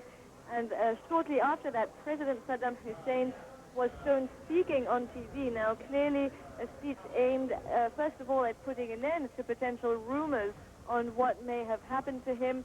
The president mentioning today's date, saying today, the 20th of March, 2003, President Bush has committed a shameful crime. It's an address that was basically geared both at an internal audience and also to the outside world, addressing Iraqi President Saddam Hussein, condemned the United States, and said President Bush had underestimated the Iraqis, saying they would fight what he called the U.S. Zionist invasion, asking Iraqis to pull out their swords and shoot their guns. Also, the speech was addressed to what he called friends and allied countries, calling on them to see how President Bush, he said, had ignored their efforts to avert war. He also seemed to want to portray this very much as a battle between the U.S. on the one hand and Arabs, Muslims, and humanity at large on the other. Now, shortly after the president spoke, and his speech was aired on Iraqi TV over and over again since, shortly after that, well, the Minister of Information spoke to reporters. He said this was a naked aggression that would be met by fierce resistance, and asked journalists to show the world what he called the crimes of the U.S. and Britain. He said, "We will take you everywhere so you can show the world." And following that, the culture minister spoke to reporters, saying that this was a conspiracy against Iraq, that it was not new, it had been there for years, but saying that Saddam Hussein was not only the leader of Iraq, the Minister of Culture said he was also the hero of humanity. So clearly a lot of effort here to show that there is still strong presence of the Iraqi government, of the Iraqi leadership as it stands. Again, a very, very quiet, slow morning here in Baghdad. Anderson? Reem, are you seeing we're seeing a live picture with sort of sporadic traffic just going along. Are you seeing a big military presence on the streets? I mean, are you seeing tanks, armored personnel carriers, or anything of the like? No, from our viewpoint, we're not seeing anything. We're on a road here that goes along the Tigris River. It's a road known as Abu Nawas. I mean, a police car here and there. Some what look like government cars passing by. We've only seen one of those, pickup truck with a rifle set up behind it. But that's about it. It's very, very interesting in a way. Even in the past few days, we've seen a lot of preparations, a lot of sandbags being put up, and certainly maybe a little more men in uniforms carrying guns, but frankly not the kind of military presence you would expect for a city that's about to be attacked. Anderson? Reem, just so you know, our viewers are seeing some new street scenes that we've just received. We're going to play them now. New street scenes, some of the aftermath in the immediate hours after that initial attack. We're seeing some military, some sort of a military vehicle. It looks like a civilian vehicle, but it's a truck filled with military personnel. They seem to have some sort of machine gun mounted up on it, driving down the streets. So that is what you're seeing while you're talking, Reem. I'm curious to know what is on Iraqi television at this point. We saw the speech by Saddam Hussein, which was a taped speech, I believe, not a live speech. Is there still a television broadcast going on there now, and if so, or what are they showing? There is definitely television broadcast going on, Anderson. Definitely the speech by President Saddam Hussein was not a live speech. It was pre-taped. We've been seeing all morning, and it's been the same pretty much on the radio. There have been songs songs, chants in praise of President Saddam Hussein. There's file video of President Saddam Hussein in various areas, visiting different areas of the country, the tribal areas, the Kurds, taking hands with local leaders, embracing local people.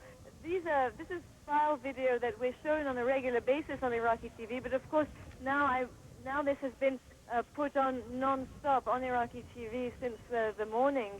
The same goes for the Iraqi radio. We've been hearing non-stop chants and praise of President Saddam Hussein, often interrupted by a commentator reminding everyone that this is Iraqi radio broadcast from Baghdad, and also regularly interrupted by the voice of a commentator calling on the Iraqi people to maintain their faith and telling them that they will be victorious in the face of the foreign aggression, as they put it.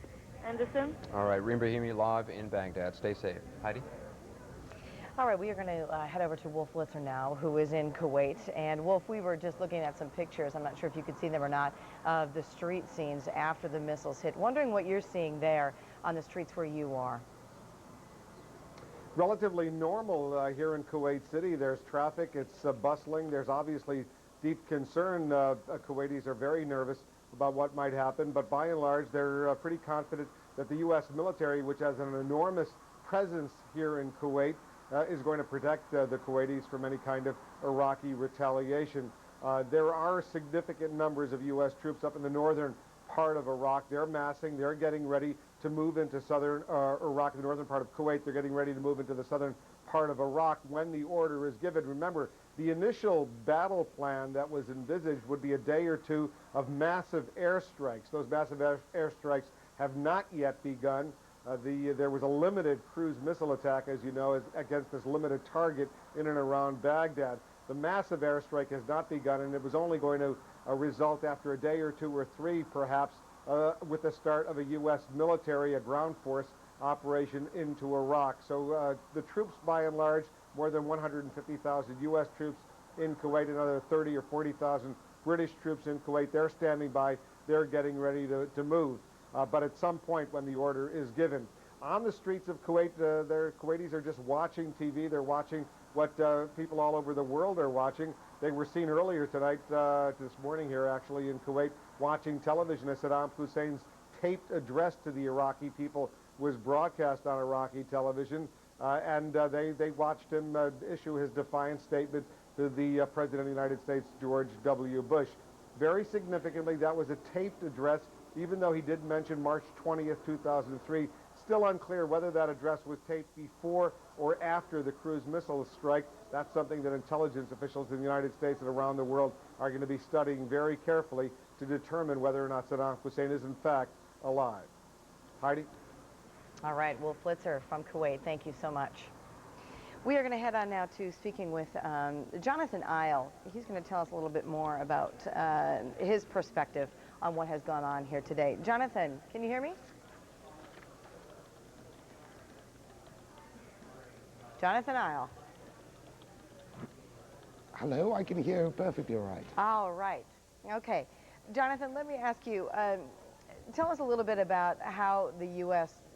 can repair relations now with its allies. I mean, could this relationship be repaired at all? I mean, given what we've seen today? You mean the relationship with its European allies? Absolutely. Well, I think that actually the rift is going to be in suspended animation, as it were. Namely, the serious difficulties that exist between the United States on the one hand and France and Germany on the other are now going to be put on freeze. It is rather interesting that over the last 24 hours we had a statement from France saying that should the Iraqi regime use any chemical weapons or other weapons of mass destruction, then France would immediately join the war on the side of the United States. Of course, it's a bit of a contradictory statement. France up to now opposed the war, claiming that there is no immediate evidence that Saddam Hussein has such weapons. Now it is slightly changing the tune. There is a feeling throughout Europe that now the debate should move to to the reconstruction of Iraq at the end of the war. And indeed, this very morning in Europe, the European Union foreign ministers and heads of government will get together to discuss precisely what Europe could contribute to the reconstruction of Iraq. So there is a feeling that as the guns have started, it is time for most of Europe, especially those who oppose the United States, to keep silent. Jonathan, let's talk about that then, the post-war Iraq a little bit more. What do you think is going to happen with the rest of the world, and what will their role be as far as pitching in for this post-war Iraq? Well, we've had some contradictory statements from a variety of countries. Of course, many of the Asian countries have kept very quiet about what their position would be in the aftermath of the war. Europe, as always, has made more noise and, as always, a bit of a cacophony. On the one hand, we had people in the European Commission, the executive body of the Union, saying more or less openly that since this war is supposedly an American war, then Europe will find it very difficult to fund or to participate in any of the reconstruction efforts at the end of it. At the same time, let us not forget that Europe is not talking in a united voice on this one. This has been as much an internal European dispute as a dispute between the Europeans and the United States.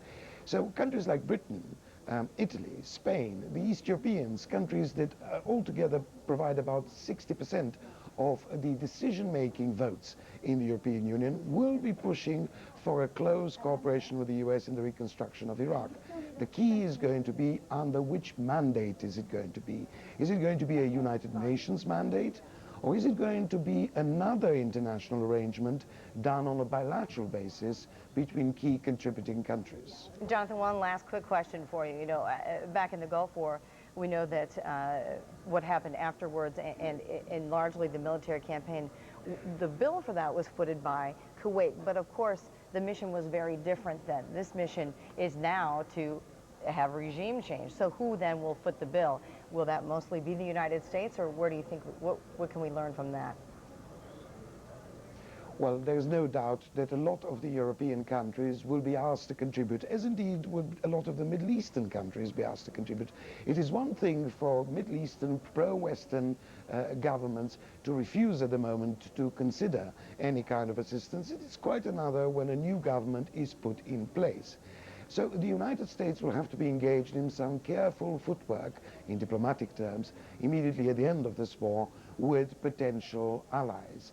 Now, I suspect that there will be a contribution from Europe, but let us not fool ourselves. There is also going to be a rather unseeming and rather peculiar barter dispute across the Atlantic between the Europeans and the Americans.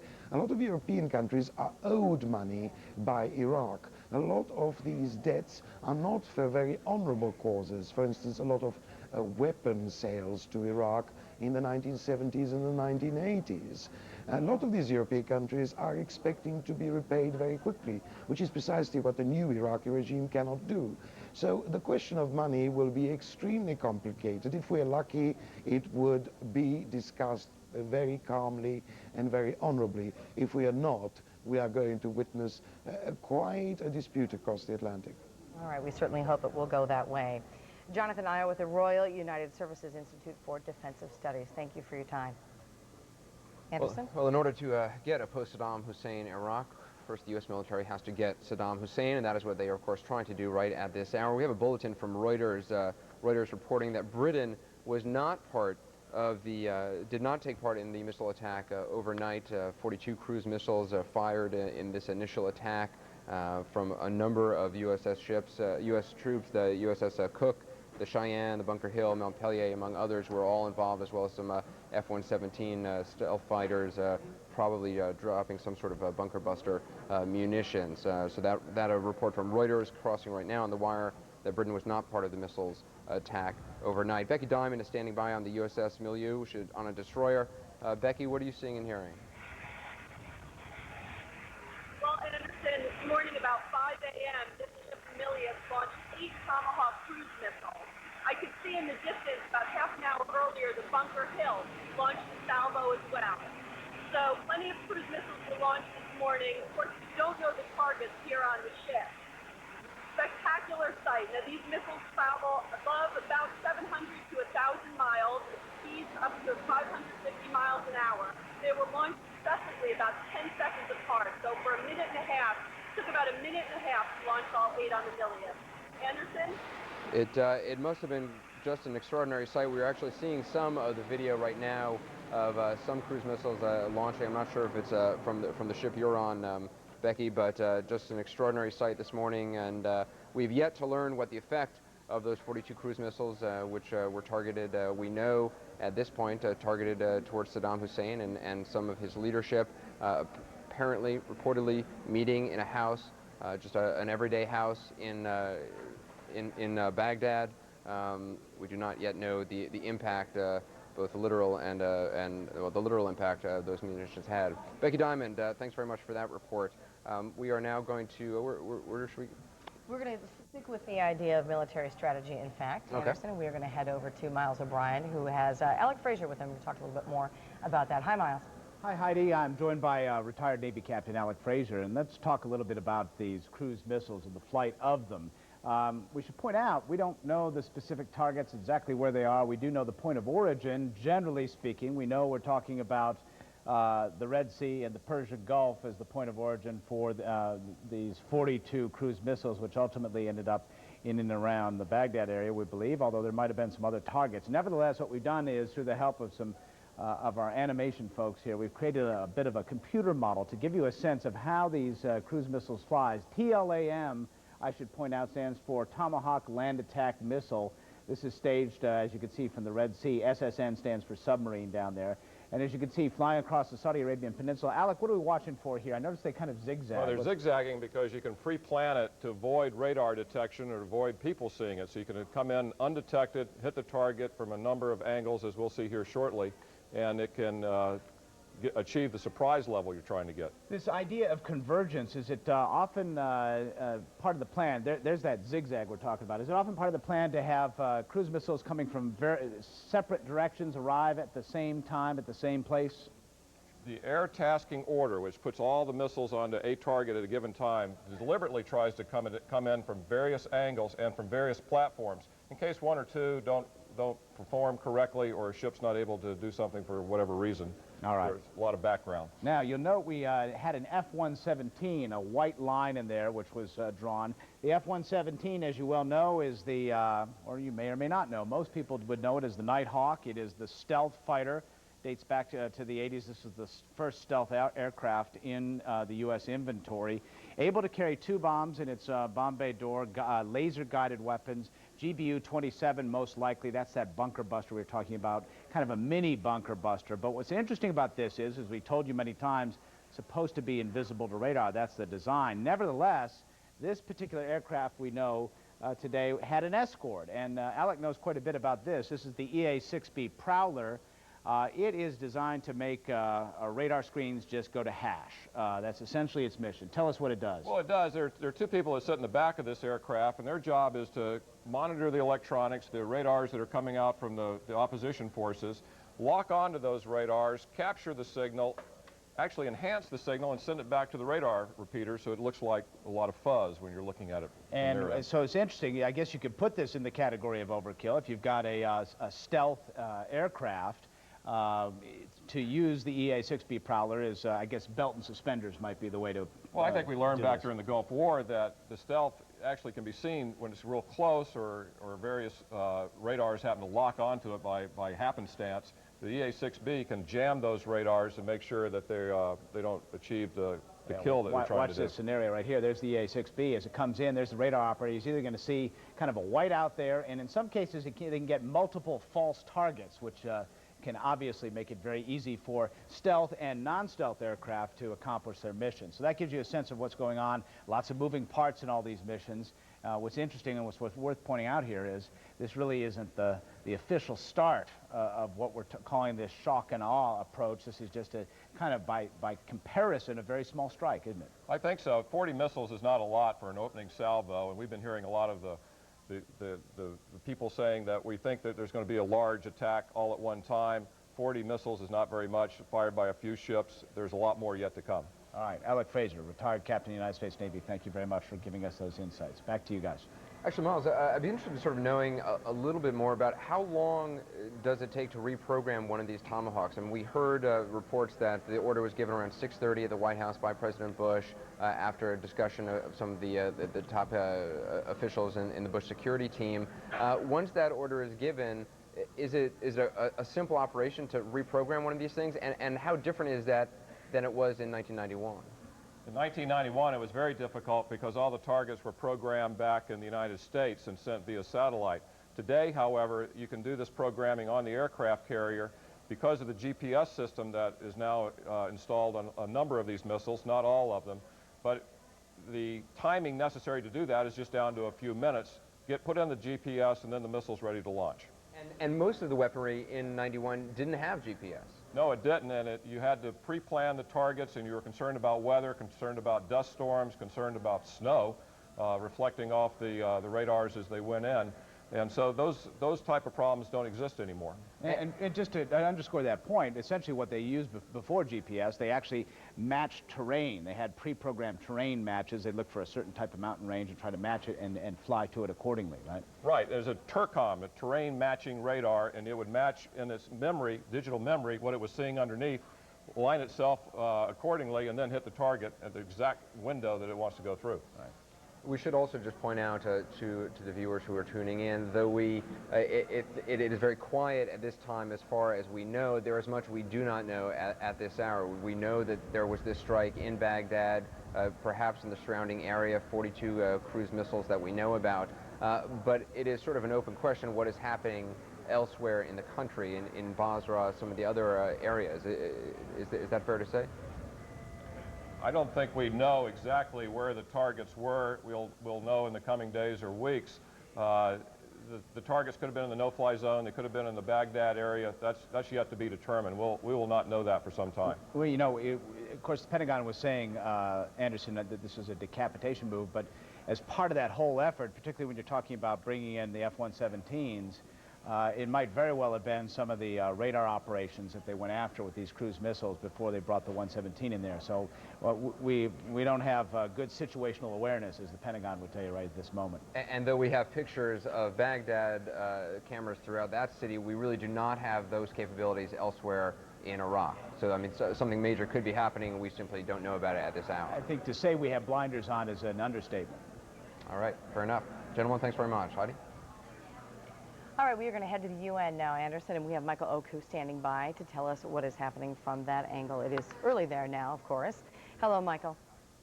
Heidi, hello. Quite early here, but not so early that the Iraqi ambassador couldn't voice his displeasure about what is going on in his country. Now, yesterday at an Open Security Council meeting, he said that the United States position could be summarized in two truths. One, the U.S. wants to occupy Iraq. Two, the U.S. wants its oil. Tonight, when war officially began, the Iraqi ambassador had some more harsh words for the United States.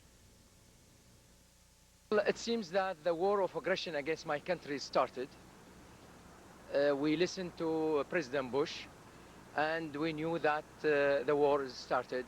So we will do our best to contact, to tackle this matter within the United Nations and with the Security Council. What would be the next step to do that then? Hopefully tomorrow we will start that, that step. Exactly what would you try and... Well, you know, just perhaps we have to send a letter there to the President of the Security Council and to the Secretary General. You know, this is a breach of peace. So we have to ask them to, otherwise we can do nothing new. Me, myself, I can do nothing. I have just to tell the international community that the war is started. This is against the Charter, and this is the violation of international law. You heard the ambassador say that he himself can do nothing, but what he'd like to do, we are told, is possibly have other members of the Security Council convene to in some way condemn the U.S. action.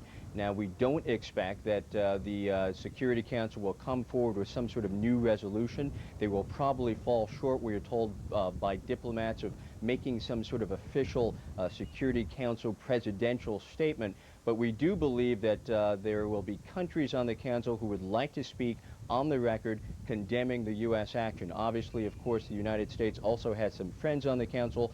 They will obviously like to get their voices in of support of the U.S. action. In all likelihood, to say that Saddam Hussein had his time, and it is frankly up at this point. In the meantime, the Secretary General Kofi Annan of the United Nations has sent a letter, we are told, late last night to the Security Council President, the ambassador from Guinea, saying that he would like to discuss in some way the fine-tuning of the finances of humanitarian efforts in a post-war Iraq. Heidi? All right, Michael Oku live for us from the UN tonight. And Thank you. We've got a bit of breaking news from northern Iraq. Kevin Seitz standing by. Kevin, what do you have?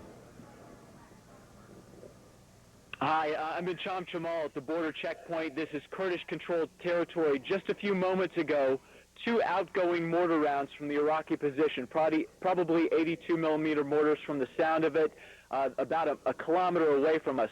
Now, we don't know who they're firing on. We just have seen them outgoing, a puff of black smoke followed by a loud concussion. Now, there have been reports this has been a very active area over the last few days.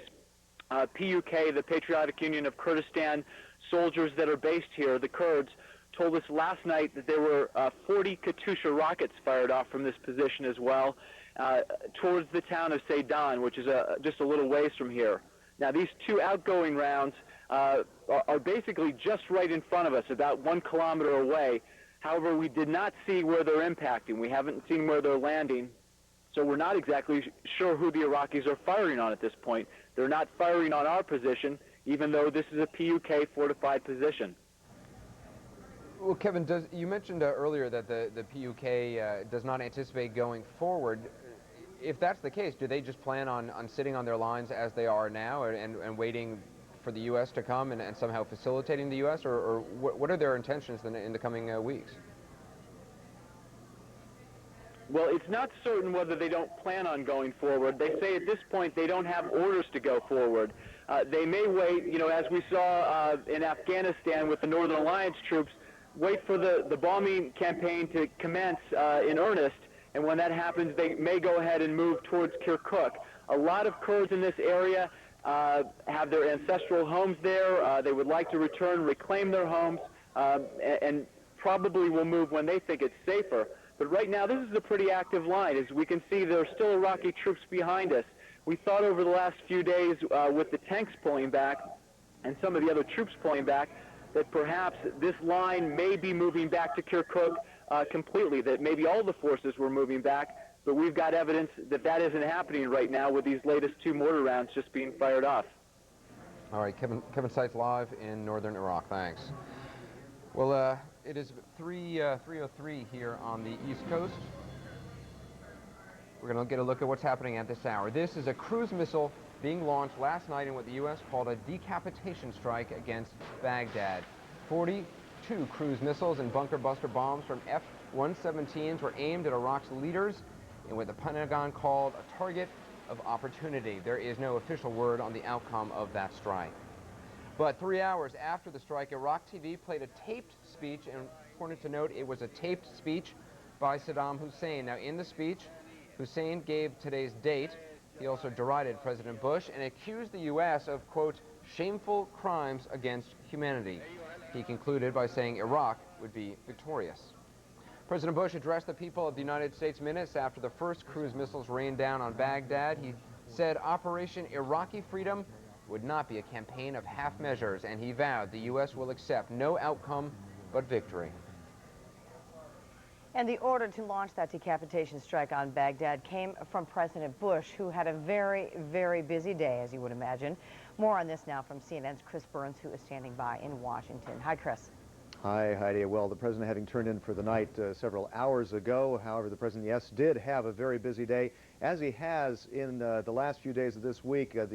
Twice a day has had these war planning meetings, and it was at the afternoon planning meeting on Wednesday that he did decide that it was time to strike. He got information from the CIA saying that they had some of the senior Iraqi leadership in the crosshairs and that it was time to strike or they would lose that opportunity. Now, it is not exactly clear whether they had Saddam Hussein in the crosshairs, but that is, according to some officials, at least at the Pentagon, saying that President Bush decided in that middle of the meeting to go ahead with this, even though the shock and awe strategy had been an overwhelming strike against targets across the country. This was seen as sort of a surgical strike to try to take out some of the senior leadership and perhaps demoralize the military. Now, President Bush also, however, appealing to the Iraqi people. This is a battle of hearts and minds, and this is what President Bush had to say.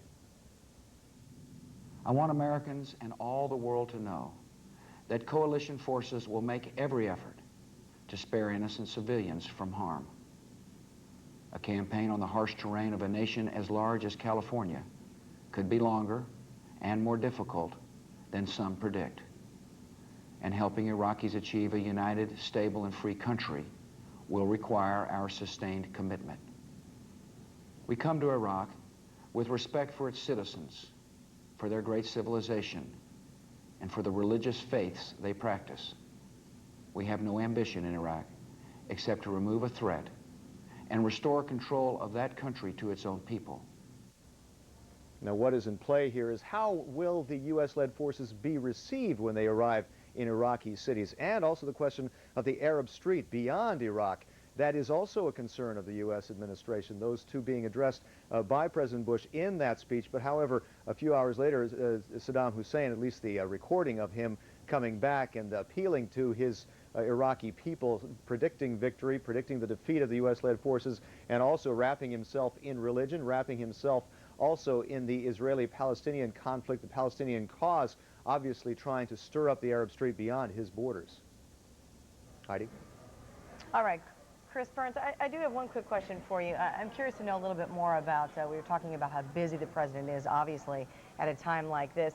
What typically will be his most important role now? Surely he'll be getting briefings constantly from his military staff. How much of his job will be addressing the American people and letting them know about the progress of this war?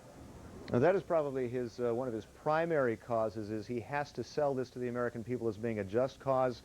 And also, of course, keeping in mind that the U.S. administration is going to have to propose in the next couple of days the cost of this war, going to Capitol Hill and asking for perhaps $80, $90, $100 billion for the initial invasion and occupation of Iraq. So it's going to be very difficult to sell that, and that's his job cut out for him. Of course, also meetings, of course, beginning from early morning and also late in the afternoon and evening, meetings, war planning meetings, sessions deciding exactly what the next step would be to take. Of course, very much in question right now is what is the next step on the battlefield, as it were. When will this shock and awe actually take place and be launched? It could happen in the next few hours. It could happen in the next few days. Heidi? All right. Chris Burns, live from Washington tonight. Thank you. Well, in Baghdad, it is a little bit past 11 o'clock, approximately 5.5 hours since the air raid siren sounded. We're going to check in with Reem Brahimi, live in Baghdad. Reem? Anderson, indeed, it's been now almost 6 hours, a little more than 5.5 hours since the attack started. It was just before sunrise. There was that distant detonation of anti-aircraft fire. There were the air raid sirens, and then the anti-aircraft again, and a new round of very intense anti-aircraft fire. Now, on the whole, basically two series of this that lasted 2 hours each, roughly, and in between a speech by President Saddam Hussein addressing the Iraqi people, but also the outside world. The president saying that, condemning the United States for what he said was a shameful crime, making a point that he was speaking today, the 20th of March, probably an effort to make sure that everybody knew he was still there, despite the fact the U.S. has said it was targeting the president specifically. Well, President Saddam Hussein saying today, 20th of March 2003, the United States has committed a shameful crime, that President Bush had underestimated the Iraqi people. Now, he also called on friends and allied countries to observe how President Bush, he said, had ignored their efforts to avert a war, and somehow tried to portray this, or as a battle between the United States on the one hand and Arabs, Muslims, and humanity at large on the other. The Ministry of Information has also spoken to reporters, saying that this was a naked aggression that would be met by fierce resistance. He also asked journalists to show the world what he called the crimes of the U.S. and Britain, saying that he would take reporters everywhere. Reem, I'm sorry to interrupt. This is Anderson Cooper. We've got to go to Kuwait right now. We will come back to you very shortly. Reem Brahimi live in Baghdad. We're going to go to Kuwait and Sanjay Gupta. Sanjay, what do you have for us? Jima, it's about 10:25. Can you hear me? Yes, go ahead, Sanjay. Yeah, about 10:25 in the morning, local time here, which was about 50 minutes ago. We heard something very loud and saw something about 300 feet off the deck, traveling very quickly from north to south direction. It was hard to make out whether or not this was a missile or an unmanned craft. It did appear to be self-propelled and did not appear to be mortar. It was traveling very quickly in a north-south direction. Just a minute or so afterwards on the PA system here where we're all stationed at Camp Iwo Jima, we heard bunker, bunker, bunker, gas mask, and all the Marines for the last 45 minutes or so have been in bunkers. They had gas masks on up until a couple of minutes ago, but we're told that we could remove the gas mask just a couple of minutes ago. But again, traveling about 300 feet off the deck in a north to south direction very quickly. Shortly thereafter, there appeared to be a impact. A boom was heard of some sort. Appeared in the southern area, somewhere south of here. We see that. We could only hear that. Anderson. All right, Sanjay, just so we're absolutely clear, you are in the northern desert of Kuwait, Camp Iwo Jima. This, whatever it was traveling, you say, in a north-south direction? That's correct. It appeared to be traveling in a north to south direction. Again, while we can't tell you exactly where we're located, we are in the northern desert of Kuwait, that is south of the Iraqi border. Now, Did you get a visual on this, or did you just hear it, or exactly how did you encounter it? Well, you couldn't. It was unmistakable. It was very loud. It appeared to be traveling about 300 feet or so is the best estimate in the air. Again, traveling north to south very quickly. It will add, Anderson, it's kind of hazy here. There's been a sandstorm going on. It is to make out exactly what it was at that distance. It did appear to be self-propelled as opposed to being mortar-like in nature. And this is the first kind of incident like this that you have encountered in your time there? That's right. We spent the night here.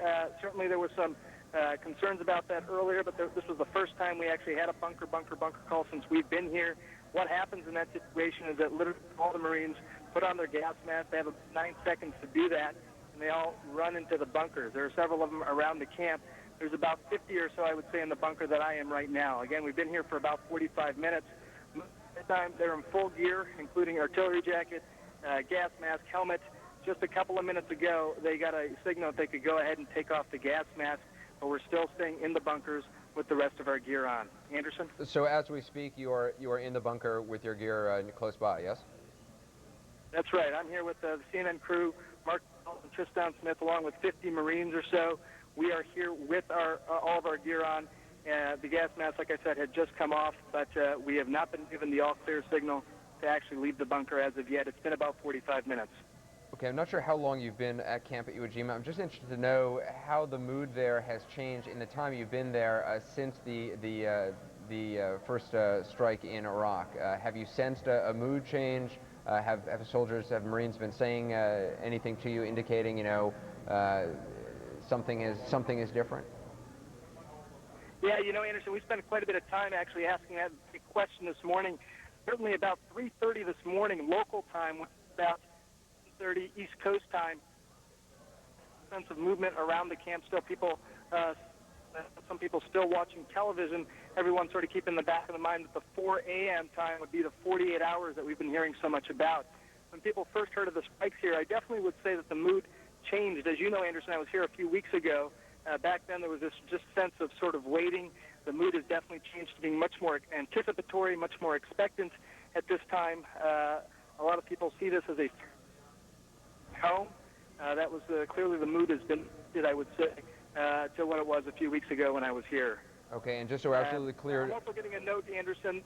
That another call that was given at the time that this thing was inbound. That was the signal that we were hearing over the PA system, missiles inbound. An ominous message to hear, I'm sure. And just so we're absolutely clear, you have no sense of how close this landed and what sort of impact it had, if any impact at all. That's right, Anderson. We don't know how far away. I've been told to divulge our location for obvious reasons. It did go from a north to south direction. We did hear a boom. That boom appeared to be coming from the southern direction from here. So certainly between us and Kuwait City. What damage? All right. Any other details? I can't tell you. All right. We're losing contact. Dr. Sanjay Gupta, appreciate you joining us. Stay safe. Stay down in the bunker. Heidi? All right, we are going to go to Bill Hemmer, who is now standing by live for us in Kuwait City. And Bill, we've just been speaking with Dr. Sanjay Gupta, as I'm sure you probably heard. He heard the call, bunker, bunker, bunker, missiles inbound. Can you tell us at all if you saw or heard anything from where you are? Nothing from this location here, Heidi. I can tell you Sanjay is much closer to the Iraqi border, whereas our location here in Kuwait City is several miles, probably 40, maybe 50 miles at the most from where Sanjay is reporting. I can tell you that military planners for several days have told us there's a 90% chance that some aspect of Kuwait attack, be it by a missile, a Scud missile as well. At some point that may happen during this war. Listen, it is not out of the question. If you go back to January of 1991, one Scud missile that scored a direct hit upon U.S. soldiers stationed in Dhahran, Saudi Arabia, literally flew over this city. It was launched from southeastern Iraq, came over Kuwait City, and went further down along the Persian Gulf, striking and killing almost 28 U.S. soldiers there, more than 100 others wounded as a result of that direct hit. The military will tell you they believe the Iraqis got lucky at that time, but nonetheless, strong consideration given to the possibility that Kuwait could be yet again in the line of fire. Also, in the past couple of days, the military planners have told us to be on guard in the event that Iraq were to strike first. It does not appear that's happened right now, given this launch of 40-some cruise missiles overnight last night, but nonetheless on high guard here in Kuwait City. As I talk about that, Heidi, though, we've been out and about today. In fact, we drove out a short time ago from Kuwait City up into the Iraqi border. We got to the halfway point before the U.S. military stopped us. I tell you, the city has no way gone undercover. There are cars moving about, but the traffic is significantly lower than at any other point we've observed here. In fact, once you get out town, say 20 miles or 25 miles, you will go for long stretches of the road without seeing hardly any vehicles. I point that out for this reason. The past 2 months, this is now my third trip here. We observed today a far few number of U.S. military vehicles moving out on the highways. Prior to this time, at any certain time during the day, 24 hours a day, around the clock, we would observe a high number of military vehicles using the roads, moving up and down the desert, working their way in between camps. Today, that number is considerably lower. One other thing we noted at this checkpoint before we returned back here, we saw a convoy, maybe 24 big rigs. These are tractor-trailer rigs with empty loads behind them coming south, indicating that they're still bringing supplies up near the Iraqi border, whether that's ammunition or tanks, armored personnel carriers, or simple things such as food and water. We can't tell, but we did note this long string of convoys now headed south away from the Iraqi border. Let's move on out to the Persian Gulf right now. CNN's Frank Buckley has been stationed now for several weeks on board the USS Constellation. We talked with Frank yesterday about this incident that occurred that involved some sort of Kuwaiti fishing boat. And today we want to check back in with Frank to see what he has observed thus far today. Just so our viewers know right now, it's about 11:17 a.m. local time here in Kuwait. Let's join Frank by way of video phone to find out what he is reporting now. Frank, hello. Hi there, Bill. We're getting some information from Rear Admiral Barry Costello, who's the Constellation Battle Group commander, with regard to which U.S. Navy vessels were involved in the first strike against Iraq. He tells us that there were 2 cruisers, 2 destroyers, and 2 submarines involved. Their names, the 2 cruisers, the Cowpens and the Bunker Hill.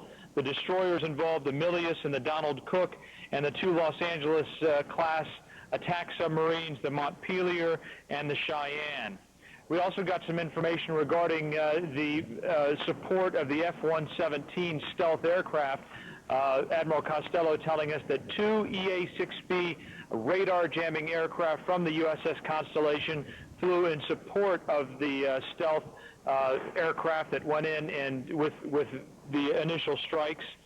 We also got some information on 24 sorties, strike sorties that have come off the Constellation during the past 24 hours. Those sorties targeted military installations, communications facilities, and air defense facilities. Admiral Costello cautioning that those come during what he calls a transition period between Operation Southern Watch, during which aircraft from this aircraft carrier have in fact been hitting targets like those periodically in response to what they call Sapphire incidents, that is surface-to-air firings against coalition aircraft. So some of those taking place, but many more taking place during the past 24 hours that have been taking place previously. And he described these as coming under the category of, quote, prepping the battlefield, unquote, for future operations. Finally, we also learned that some 2.5 million leaflets have been dropped on Iraq just during the past 24 hours. We've been able to collect some of them from the Navy here. These are the kinds of things, kinds of images that they show coalition aircraft coming in and dropping bombs, instructing people on the ground, some of the Iraqi forces, with information telling them that they must surrender to coalition forces, telling them not to use weapons of mass destruction, with some ominous photographs and illustrations. Many of these leaflets produced right here on the Constellation. During the past several months, they've produced 3 million leaflets, and again, just in the past 24 hours, 2.5 million leaflets have been dropped on Iraq. Bill? Frank, let's follow up on some information from yesterday. There was a lot of concern given to these small fishing vessels that come out of the southeastern section of Iraq and float your way in the Persian Gulf. I know dozens have been spotted lately. How much concern is there given to these crafts now? And especially following up on this incident about 24 hours ago, which you experienced there on board the Constellation, how much concern is there today given toward this? Well, let me take viewers back who may not have heard about it, exactly what happened. There was an incident involving a dhow, which is what these traditional boats that are about 30 feet long in the Persian Gulf that are used to ferry cargo in and around the Persian Gulf. Several were coming down and out of one of the two waterways leading out of Iraq and entered, according to the U.S. Navy, Kuwaiti territorial waters. Now, a Kuwaiti vessel issued a warning to one particular dhow, telling it to stop. As happens every night here in the Persian Gulf, coalition ships stop these dhows coming out of Iraq, board them, and check them for contraband, for things banned under UN sanctions, also, frankly, checking them for mines.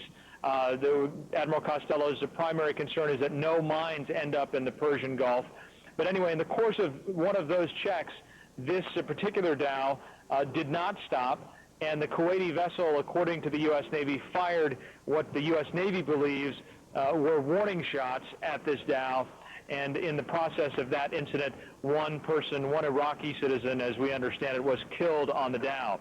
Now, there are many of these, hundreds of these dhows in the Persian Gulf, and separately, to the south of where we are, to the southern portion of the Persian Gulf, just in one day, yesterday, 250 dhows actually left the Persian Gulf. Now, that is similar to what happened at about the same period right before Desert Storm. The U.S. forces, the coalition forces, through Admiral Costello, do not want to harm any of the civilians, we are told, that would be operating these dhows. They want the dhows to be able to transit out of the Persian Gulf if that is what they want to do, those that are in the southern portion of the Persian Gulf. Those that are coming from Iraq that may be carrying things that are banned under UN sanction, the coalition vessels are going to continue to board those. And they do say that they want eventually for those dhows that are in the waterways of Iraq, that number in the hundreds, we are told, to safely transit out. The U.S. and coalition forces, according to Admiral Costello, do not want to harm any of the civilians who operate those dhows. They want to make sure that they are kept safe because they are civilians and considered non-combatants. Bill? Frank Buckley, by way of videophone on board the USS Constellation off the coast here in Kuwait, floating in the Persian Gulf. I want to take you now to Becky Diamond of CNN. She's on board the USS Milius. That's a guided missile destroyer. We can get more on an update from Becky on what she is hearing and seeing from her vantage point. Becky, hello. Bill, good morning. Well, I'm on board the USS Milius in the northern Persian Gulf. It's part of the USS Constellation Battle Group, the ship that Frank's embedded on, the carrier Frank's embedded on. This ship this morning launched 8 Tomahawk missiles. This is just after 5 a.m. local time, so about 9 p.m. Eastern time, about an hour after the 48-hour deadline. And just to the distance, about 25 miles off the ship, the Bunker Hill launched a series of missiles as well. That was about half an hour earlier, about 8:30 Eastern time. On board this ship, the missiles launched in the front of the ship, then in the back of the ship. Took about 10 seconds in between missiles, so about a minute and a half. Now, there are more missiles aboard the Milius. We don't know if the Milius will be tasked with launching them or not, but the sailors are waiting for more orders. Bill? Yeah, Becky, also, can you tell us how things changed prior to that activity that you noted being on board for several days there? Well, it's an interesting question, Bill. There was a lot of uncertainty, of course, before the president spoke, which is when I arrived on board this ship. After the president spoke, these sailors had a sense of mission, almost a sense of relief, but their mood was somber and reflective. Once the order came in, I was woken up at 4 Eastern time, so about an hour prior to the launch. Of course, we knew on the ship but couldn't get any information out. I'm not sure how long before that the captain and the crew actually knew. The men and women who launched these missiles don't necessarily know hours ahead of time. But once that decision had been made, the move was quite serious and quite reflective. Bill? Becky Diamond, again on board the USS Milius, floating out in the Persian Gulf as well. We will continue to track with our reporters throughout the day here in the Persian Gulf, blanketing the region to find out what they are seeing and experiencing with the U.S. military. CNN has an extensive list of reporters now embedded. That's the military word for reporters being assigned to various units, whether it's with the Navy, the Air Force, the Army, or the U.S. Marines. Interesting to note, we have spoken with some of our colleagues already today, and they have essentially told us, just a handful right now, a handful of people have informed us here at CNN that their units have not moved just yet. They're in some sort of holding pattern in the northern Kuwaiti desert. What that all means right now is difficult for us to say. It's quite likely, though, that this enormous military buildup in the northern desert, 120,000 U.S. troops in Kuwait alone, an additional 25,000 British troops as well, some of those men and women may be staying at their locations. There are resupply efforts that have to take place. There are fueling efforts that have to take place as well.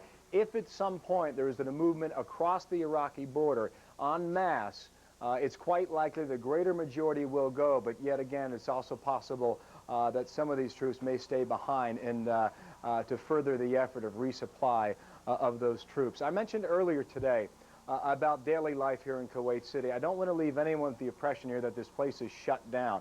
There was a mad rush for the airport last night. Some people saying almost near panic situation with clogged streets and people trying to get on board flights that at one point local officials had to shut down the roads going to the airport because it was simply too crowded and too packed with people. Today we're getting word, though, despite the fact yesterday we were told the airport would shut down, that's not the case. Apparently there are some flights coming and going again with those who want to get out of Kuwait City. We'll continue to track that. Interesting to note, though, as we sit here in Kuwait, quite obviously a place that could clearly be on the front lines of another military conflict here. Work life continues. We saw people earlier today, 8 o'clock, 8:30 local time, going to work, doing their jobs. There's construction workers reporting for construction duty on the highways and roads just outside of Kuwait City. It's an interesting juxtaposition, knowing at the conflict that may be coming just north of the border with people trying to carry on with their lives here. Nonetheless, the impact is felt. We have noted the level of tension increase almost every day. Upon arrival here on Monday afternoon, we can note it on Monday night, right into Tuesday, right into Wednesday of yesterday. Things continue to ramp up hour by hour with the people anticipating the military action that we may see again once nightfall hits yet again. We'll watch it all for you live in Kuwait City, let you know what we are observing at this point. But for now, back to the CNN Center. Here's Heidi once again. Heidi? Actually, Bill, it's Anderson. As you mentioned, Bill, we should just remind some viewers that about 10 minutes or so ago, we got a call from Dr. Sanjay Gupta, who was in a bunker in Camp Iwo Jima with some Marines, about 50 Marines and a CNN crew, just moments before they had gotten the word, the call went out, bunker, bunker, bunker. Everyone sort of dived into the bunkers. They donned gas masks, some sort of overhead projectile, self-propelled missile, unknown at this time exactly, went overhead at a very fast rate, making a lot of noise, landed quite some distance away. At this point, we are still not yet clear on what sort of an impact, if any, it has. Bill, I'm interested in just talking to you a little bit. We're in sort of this surreal time. I mean, it's almost 6 hours now since the cruise missiles were launched. We know they struck somewhere in Baghdad, perhaps elsewhere in the country, and yet we haven't heard much information about what else is happening within Iraq. We don't know if simply nothing is going on, if there is a lull, or if there is activity just simply out of the camera range at this point. Does it feel sort of, I mean, for a viewer here in the United States, there was an adrenaline rush perhaps 6 hours ago, people wondering, is this the start of it? And now it's sort of this kind of odd time. Does it feel that way in Kuwait? I think you make a great point, Anderson. It almost feels like we're in the between stage right now. We have been told for weeks from the Pentagon that the first 48 hours of this conflict would be led off with 3,000 cruise missiles hitting various parts of Baghdad. Remember that whole shock and awe theory that was put out? That was the phrase from the Pentagon. To this point, that has not started. What that means is difficult to fill in the pieces of that puzzle, but let me sort of offer a bit of clarification that may help us here. We're told from the Pentagon right now that this was a strike aimed at Iraqi leadership. Was it Saddam Hussein? Quite possibly. Or was it other Iraqi leaders that the Pentagon felt they had a clear shot at that time through their intelligence sources, and now was the time for go ahead for that attack? What we know right now, Anderson, clearly the 3,000 missiles have not been launched just yet. Will they come sometime soon? Will they wait for nightfall? Will they wait several days after this? I go back to the experience of Afghanistan when the ultimatum for the Taliban expired by the president. It was a full 2 weeks after that deadline before the air war truly began, something that we are quite aware of and watching and waiting here. If you go back to the Sanjay Gupta report, though, Anderson, I want to make one thing quite clear. If you go out and talk to these U.S. Marines, and you go ahead and talk to the Army soldiers out in the desert, they will tell you their number one fear going into battle is the possibility that the U.S. military may experience something for the first time ever. They face the possibility of chemical or biological weapons attack coming against them. What have they done in response to this?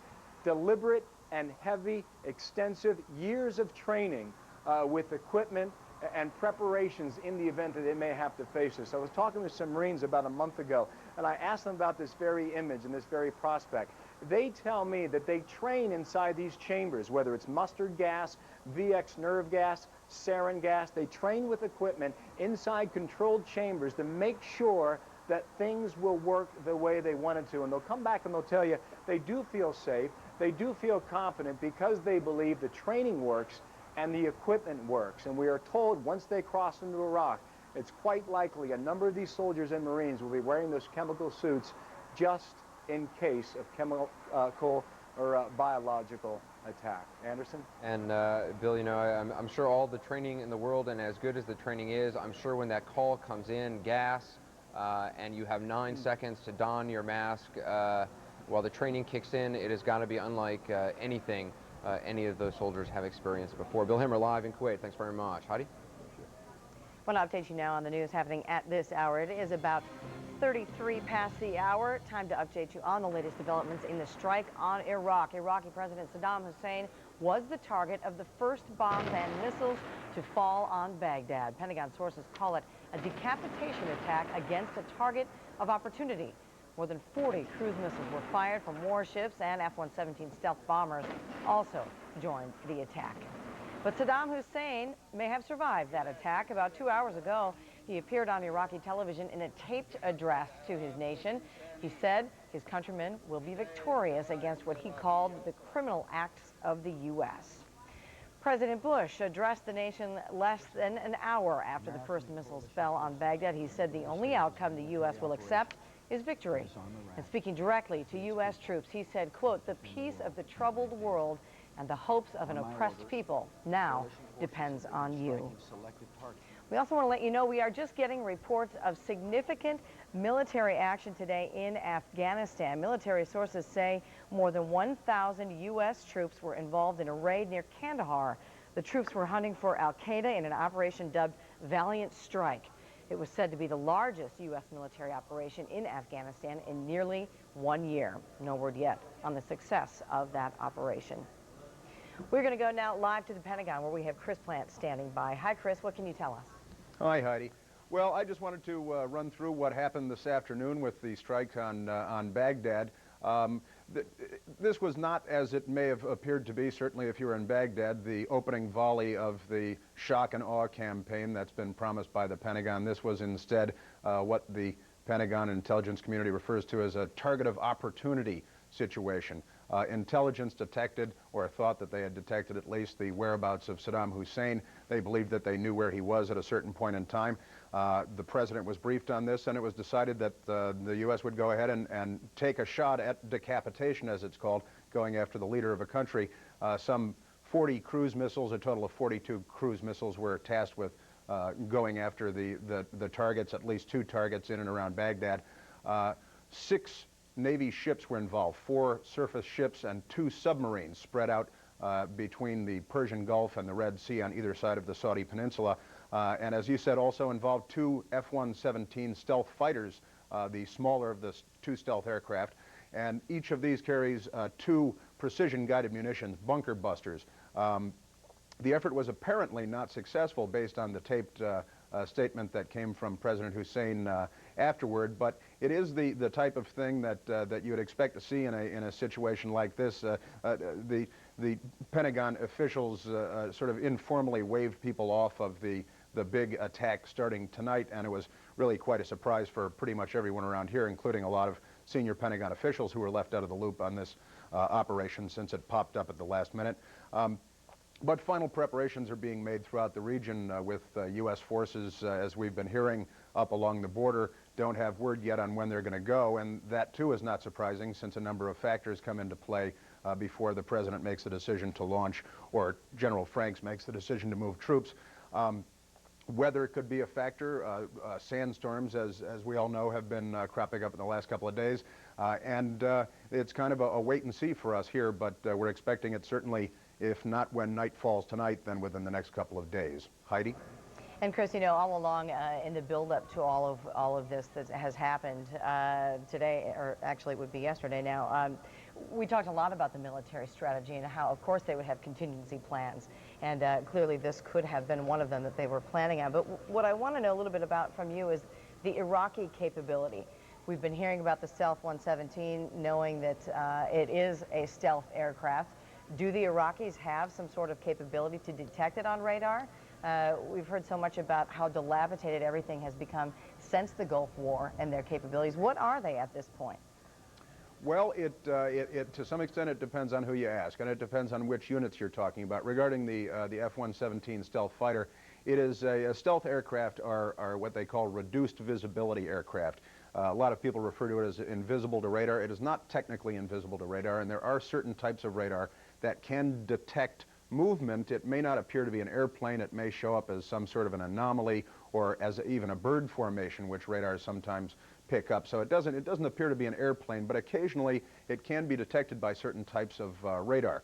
Now, along with stealth aircraft, the 117 and the B-2 bomber, you'll usually find a package of jamming aircraft. The EA-6B, for one, which was used today in today's raids to help shield the F-117.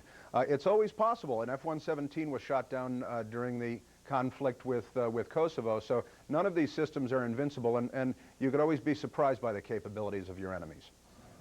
Back to you. All right, very good. Chris Plant coming to us today from the Pentagon. Thank you. Interesting, Heidi. You know, last we had talked to Dr. Sanjay Gupta. He was in a bunker in northern Kuwait, we should say, Camp Iwo Jima, and had just been responding to what was feared to be a incoming round. It actually went overhead, landed somewhere else. Let's check in with him now. Dr. Gupta, are you there? Yeah, Anderson, right here. Just as you described, it was about 10:25 this morning. We did hear and see something. It was traveling very quickly. I didn't get a great look at it. I talked to people who did get a better look at it. It appeared to be a missile. It was green. It had 3 yellow stripes on it from the best description that we've been able to get so far. That happened at 10:25. About a minute afterwards, we heard the bunker call.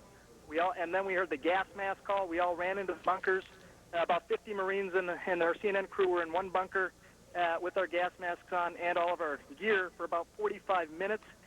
We were hearing some distant thuds. We did hear a very loud thud. It appeared to be coming from the south direction.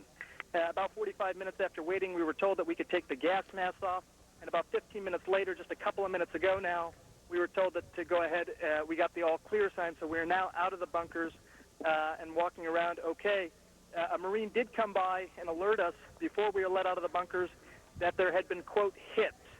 He would not elaborate on that as to exactly what that meant, but what he told when I asked him a little bit further was there appeared to be some suggestion, more reliable suggestion of enemy artillery fire that appeared to have actually hit and landed somewhere in the region around here, definitely, again, south of us. We're in the northern desert of Kuwait, somewhere south of us between us and Kuwait City.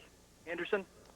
So right now you are, it's basically all clear. Life has returned to normal, if that's probably an incorrect term. But for all intents and purposes, things are back to the way they were before the incoming call? Well, yeah, I'll tell you, Anderson, this was the first, I talked to several of the Marines while we were waiting, this was the first real live bunker call they've had ever. And, it's been several months that some of these Marines have been out here. I think a lot of them are, it was a pretty scary moment there for a lot of people. I think that it is back to normal in the sense that people are moving around now, and they're actually, walking around without their gas masks and things like that. But the mood here is very expectant, to say the least, a little nervous as well.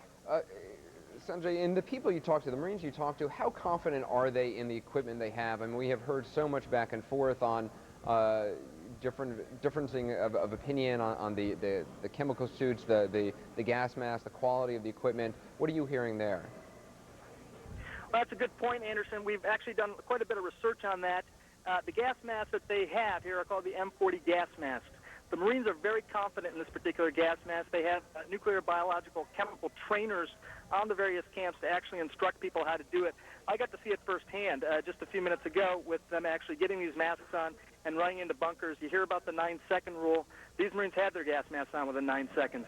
It was very quiet within the bunkers when breathing through their respirators. Hard to talk through those gas masks, but they seem pretty confident. I will say that in terms of feeling protected both in the bunker with their Kevlar helmets and their gas masks on, they looked like they were confident that they were protected. Sanjay, talking to Bill Hemmer a little bit before, he was saying, the Marines have been training for this kind of thing. They go through this chemical training, this gas training. Just a personal question, when you heard that call, when you got in that bunker and you had to put on that mask in 9 seconds, what went through your mind? Well, I'll tell you, it was very scary, Anderson. There's no question about it. A lot of people have prepared. We saw spent a lot of time watching everyone train and trained ourselves, as you know, for these sorts of things. But to actually see it firsthand, hear it, to see it, to feel the sort of nervousness around you, it was very scary. At first, I wasn't exactly sure what was going on. I heard the noise. I never heard a noise like that before. I'd never seen anything like that before. I wasn't sure what it is, if it was something that was expected or unexpected, but quickly it became obvious that it was unexpected and that we should definitely take cover. We heard the missiles are inbound, coming over. All right, we've lost connection with Dr. Sanjay Gupta, who is reporting from northern Kuwait, Camp Iwo Jima, where the all-clear has been given. Heidi? All right, now from Kuwait and Dr. Sanjay Gupta, we are going to head to CNN's Jane Araf, who is live from video phone. She's on the northern Iraq, in northern Iraq on the Turkish border. Hello to you, Jane. Hi, Heidi. We are near the Turkish border, in between, in fact, the Turkish border and the city of Mosul, the second biggest city in Baghdad. Behind us is the city of Dohuk, deserted now, but usually a vibrant, bustling, and prosperous city. Everyone has headed to the mountains, and it couldn't be worse weather. Freezing rain, sleet. Humanitarian officials say there are several 100,000 people who have left for villages and the mountains, and some of them are covered only by plastic sheeting and tents. Now, at least 2 people have died so far from exposure, and officials fear there's a lot worse to come if they don't get emergency aid. Now, the aid is in surrounding countries, but it's waiting for a full-blown humanitarian crisis, waves of refugees from the rest of Iraq into Kurdish-controlled territory. But officials here say the time to release that aid is now for their own people who need it. Heidi? Jane, what can you tell us about that aid and what these refugees will find? Is there any camp situation set up yet, or what will they find?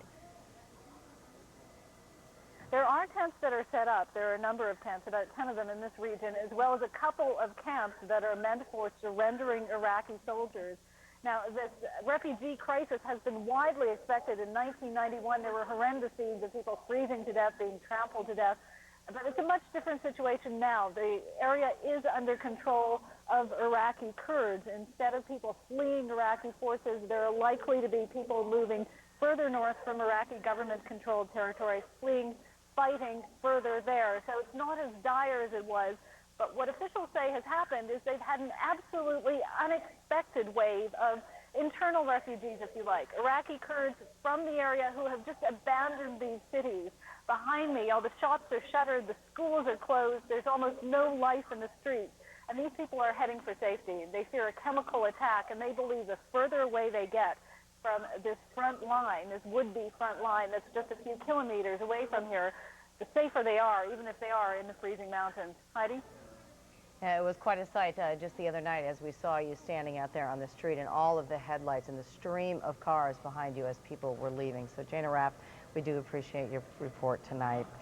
All right, we are now going to go back to Bill Hemmer, who was in Kuwait City, to tell us more about, we were just speaking with Jana Raff, Bill, about the fear that these people have of a chemical attack. And you have some information on that with the gas masks that you have been provided, right? Yeah, that's right, Heidi. Listen, the area where Jane's reporting from, and she's reported on this earlier, again, it was 15 years this past Sunday when a deadly gas attack hit that part of northern Iraq and wiped out 5,000 Kurdish people. Clearly listening to Jane, there was a lot of concern right now from the people who still live there, memories very fresh from 15 years ago, trying to make sure that they stay out of harm's way in the event that were ever to occur again. Listening to Sanjay Gupta also, the important thing I think to hear from him is that the all clear has been given, and folks right now moving, Marines anyway, out of those bunkers and working around the camp. What you will find, Heidi, on the hip of every U.S. soldier and every U.S. Marine stationed in the northern Kuwaiti desert, on their hip will be a case just like this, a small bag with a clip around the back. They're required to have it with them 24 hours a day. Inside, just like we carry here in Kuwait City, you'll find what is considered one of the finest gas masks in the world. We're told anyway that these run about $150 US per pop, and we're just told yesterday that the military put in a fresh order for 4 million more of gas masks just like these. But again, the all clear has been given. What came flying over Sanjay's head is unclear right now, but hopefully in a few minutes or even over the next couple of hours, we might be able to ascertain what indeed flew over that camp, Camp Iwo Jima, about 20 miles south of the Iraqi border.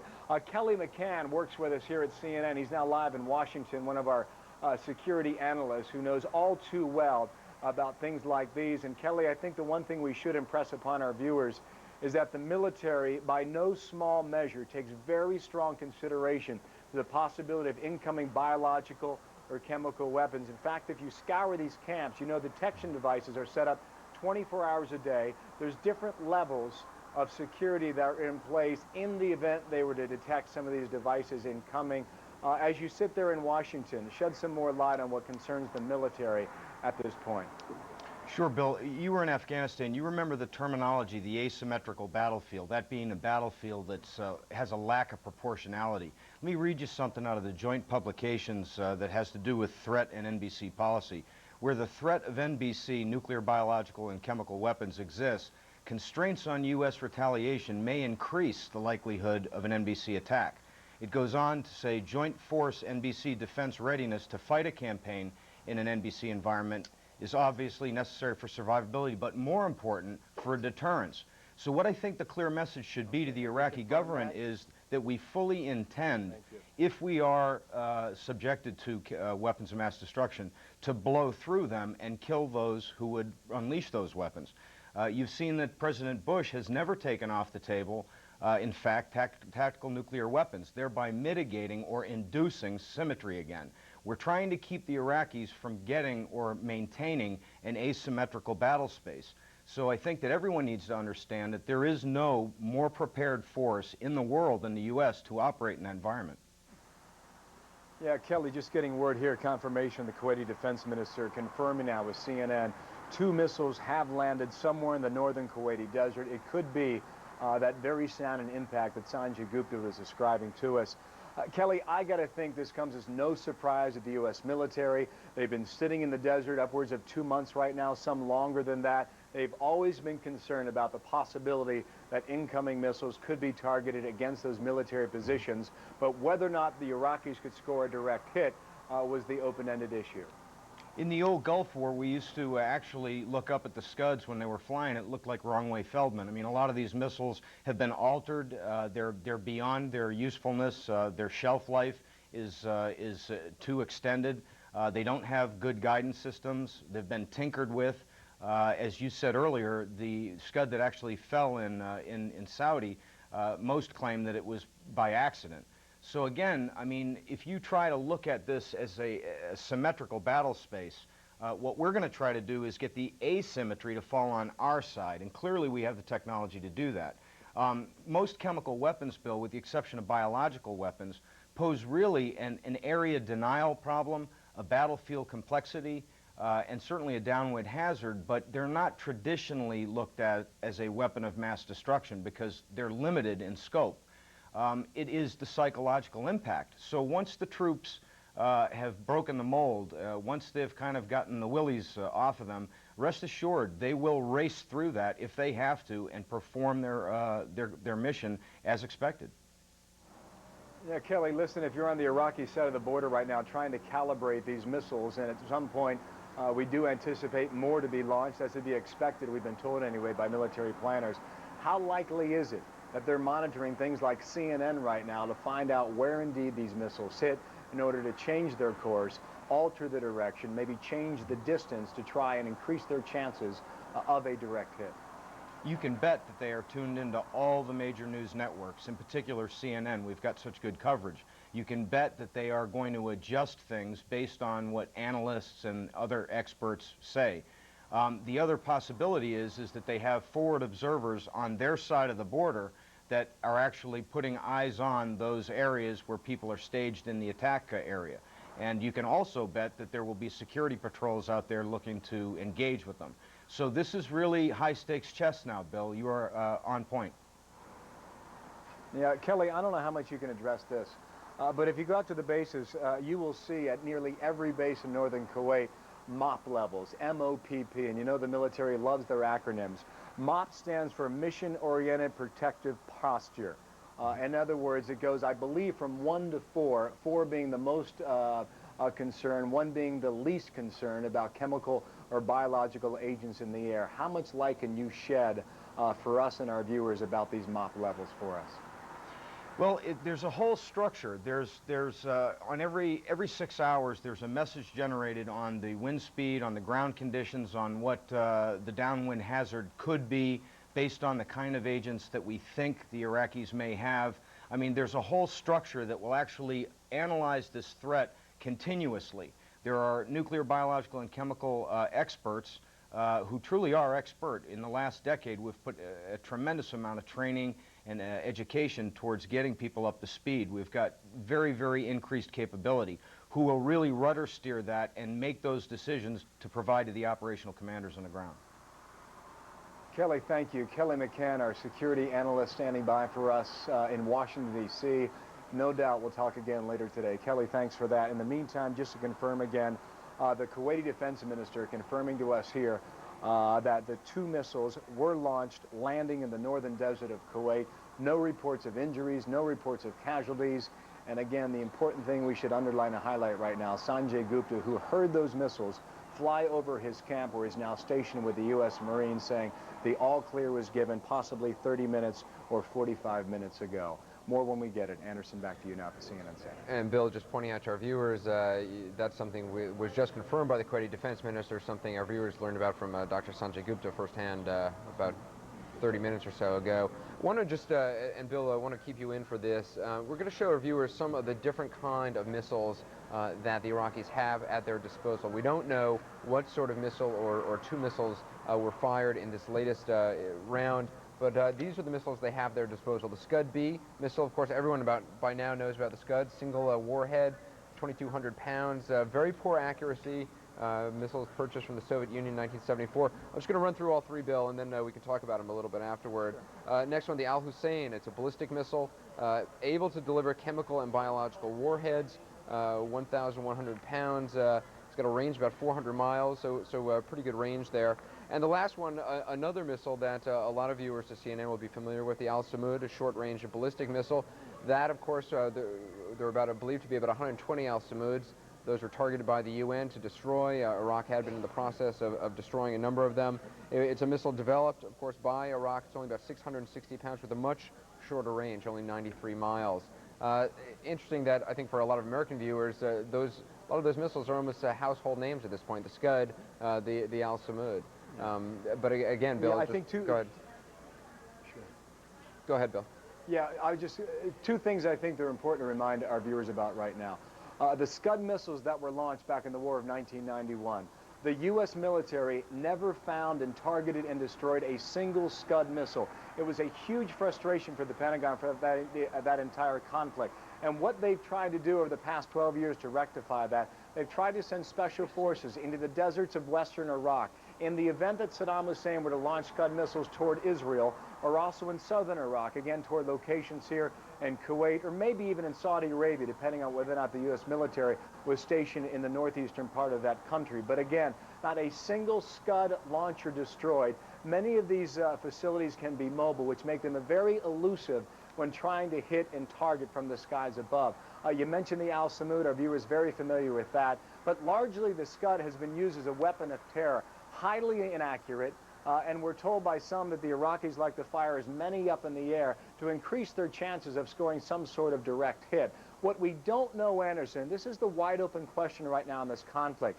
Do the Iraqis right now have chemical and biological weapons, and do they have them in the way that can be weaponized, attached to the end of a missile or a rocket sent up into the air toward Israel or possibly toward U.S. troops or citizens here in Kuwait City? If indeed that's the case, it could take this conflict to a level that the world has not seen for many years. We are keeping our fingers crossed that it never reaches that level. But if you talk to the military, that is their chief concern. They'll tell you they're fine with combat. They feel they are far superior to the Iraqi defenses and will win over time. Is that a week? Is that 2 weeks? Is that a month? We don't know. But bottom line is they are afraid the most, with the greatest concern about how they respond in the event of some sort of chemical or biological attack. The Iraqis do have missiles, they do have the capability, but their targeting right now largely still in question. But Bill, as Kelly McCann mentioned, in order to make that targeting better, they need a forward observation post, and you can bet at this hour after that attack by Iraq, 2 missiles fired, you can bet there are some Marine snipers right now searching for that observation post, and one can only predict what will happen next. Bill Hemmer, live in Kuwait City. Thanks very much. All right, we want to take you live now to northern Baghdad, northern Iraq, that is, where we have Brent Sadler standing by to tell us the latest from his perspective. Hi, Brent. Hello, Heidi. A lot of concern here, obviously, about the possible use of chemical weapons, as in the north of the Kurdish enclave. This area, too, very close to the Iraqi front lines. Many people have also left the major population center of Erbil over the past 48 hours or so. Throughout the night, I was out along the Kurdish front lines, roads heading to Kirkuk, first of all, at a place called Kashtapa. This road deserted. This road leads straight to Iraqi's front lines. About 3 miles separates the Kurds from the Iraqis. There was no sign of really extreme tension overnight. We did see the soldiers, the Kurdish fighters, tuned into their radios. Been a heavy night of rain, so there was a lot of mud around as they tried to catch up with the news, and listening to what was going on, thinking that first of all it was the beginning of the shock and awe campaign, and then showing some signs of a heightened alert in their status, and then pretty soon backing off when they realized it was a one-off strike against a target in Baghdad, a leadership target in Baghdad. Also in another area on a road that leads to Mosul, Iraq's second largest city, at Kalak, lines here between the Peshmerga, the Kurdish fighters, and the Iraqi lines, very close indeed. No real tension here, apart from the moments when it was reported on the radio that a missile strike had begun on Baghdad. We saw fighters collecting their guns in case they came under fire from Iraqi lines. In the event, there was no change, and the Iraqis, as they have been for the past couple of weeks, clearly seen on the ridgeline, not doing very much, it seems. Talking of the chemical weapons status and the readiness in places like Kuwait and Israel, the important thing to notice here is that no Kurdish fighters that I've seen so far have any form of chemical or biological protection. Of course, neither do most of the population throughout this Kurdish enclave. So naturally, a lot of concerns, the reason why people have bolted from the cities over the past couple of days. Back to you, Heidi. Brent, it may seem to be an odd question, but I am curious. We haven't talked too much about the weather as of right now. We've heard so much about the sandstorms. It looks to be a very clear day. What is your feeling on that? Well, overnight it was very, very moonlit night. It was clear to see that everybody, the whole area, particularly through our night scope lens. We did actually pick up some aircraft activity through one of our special lenses just an hour or so before that strike on Baghdad. And indeed, the weather now, as you can see, is pretty sunny and clear, but it's switching from sunshine and scattered cloud to cold conditions. So we know that people who've been on the move in the north are now suffering from extreme conditions when they've gone to higher mountainous areas for safety. And indeed, on the ground in the frontline areas between the Iraqis and the Kurds, a lot of mud, which can bog down, obviously, vehicles and infantry. Heidi. All right, Brent Sadler, thanks so much for that update for us from northern Iraq this morning. And we have just gotten confirmation from Kuwaiti officials that the missiles that were fired were conventional, i.e. not chemical, and that's obviously also information we had heard from Sanjay Gupta, who got the all clear, and we are going to go to him live right now in northern Kuwait. Sanjay? Yeah, Anderson, after I left you as well, we saw a helicopter with a red cross take off from just 100 meters or so from where we are. It appeared to be a medevac helicopter. It appeared to be heading in the northwesterly direction for us. Again, we are in the northern desert of Kuwait. This was heading in the northwestern direction. Appeared to be heading towards the border. Again, a medevac helicopter. From the looks of it, it has not returned yet. Shortly before that helicopter took off, a Marine did come by and confirm that, quote, hits had been taken. He would not elaborate on exactly what hits meant, as in whether or not possibly these missiles landed just in the middle of the desert, or in fact there may be casualties involved. He could not confirm that, but a medevac helicopter took off just moments after that. Anderson? All right, we will obviously be following this this story with you, Sanjay. Keep our eyes open. We'll come back to you shortly.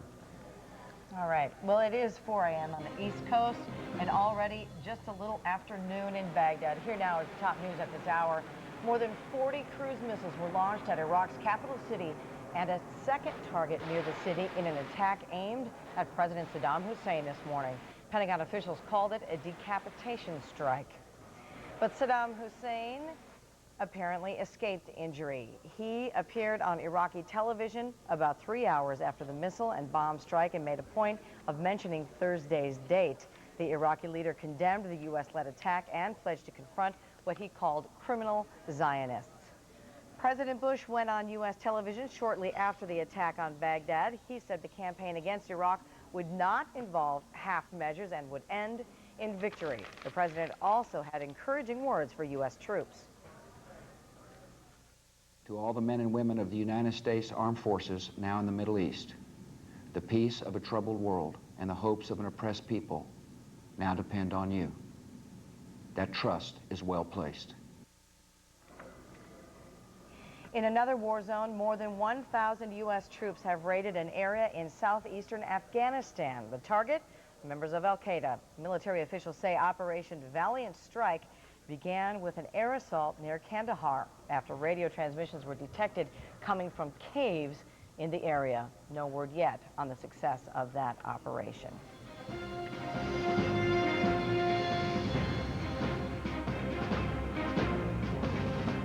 Well, as we said, it is about 4:05 here on the East Coast, about 5 minutes past noon in Baghdad, and that is where we go at this hour to Reem Brahimi, standing by live. Reem? Anderson, as you mentioned, it's coming up to a little after noon here in Baghdad. very, very quiet streets still here in the Iraqi capital after this morning of first airstrikes, those airstrikes that the U.S. had been threatening for some time now. Well, that happened just before sunrise at about 5:30 a.m. here. There were several anti-aircraft, the sound of several rounds of anti-aircraft fire. We could see orange tracer fire at one point. Of course, there were air raid sirens, and then a couple of times there was an air raid siren, and a couple of hours later, the all-clear sign, and then again a new air raid siren and an all-clear signal a couple of hours later. Now, it seems now things calm, but not business as usual, definitely, Anderson. Nobody's really venturing out in the streets here in Baghdad. Very few people, very few cars. This time of day would be total madness in terms of traffic on a normal day. Well, that's not happening today. And also, Anderson, we are hearing at the hotel, for instance, a lot of Iraqis who work here did not even show up to work. So people are probably doing what we understand many of them have been told to do, which is just stay at home the minute that starts. Anderson? You know, Reem, a couple hours, I believe under 3 hours after we saw those first attacks, we saw Saddam Hussein on Iraqi state-run television on a taped broadcast. You have covered this region, you have covered Saddam Hussein for so long now. I was interested to hear from you what you saw in that broadcast, the Saddam Hussein that presented himself to the Iraqi people at that hour. Was it a different looking Saddam Hussein than you had seen previously? Was the message any different? Did he appear different?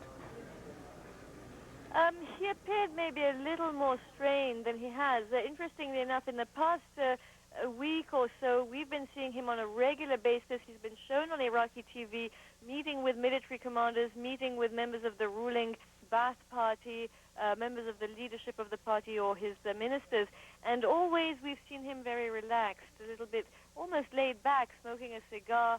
It's only been in the past 24 hours that we've seen him wearing his military uniform. On this speech, he seemed a little more strained, clearly making a point that today was the 20th of March 2003, a way of saying, I am still here, a way of maybe, putting a date on his speech to say, I'm still here after the strike.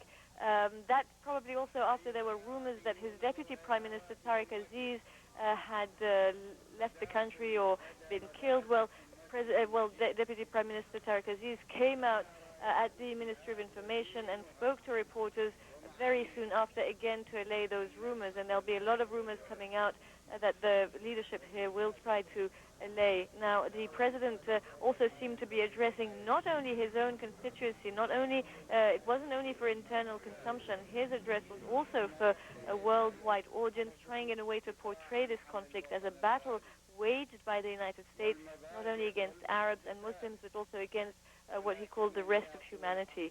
Anderson? All right, Reem Brahimi in Baghdad. Thanks. Hadi? All right, we're going to go to Carl Penholt now. He is with the Attack Helicopter Regiment, which is in Kuwait. He's going to tell us what is happening where he is. Hello to you, Carl.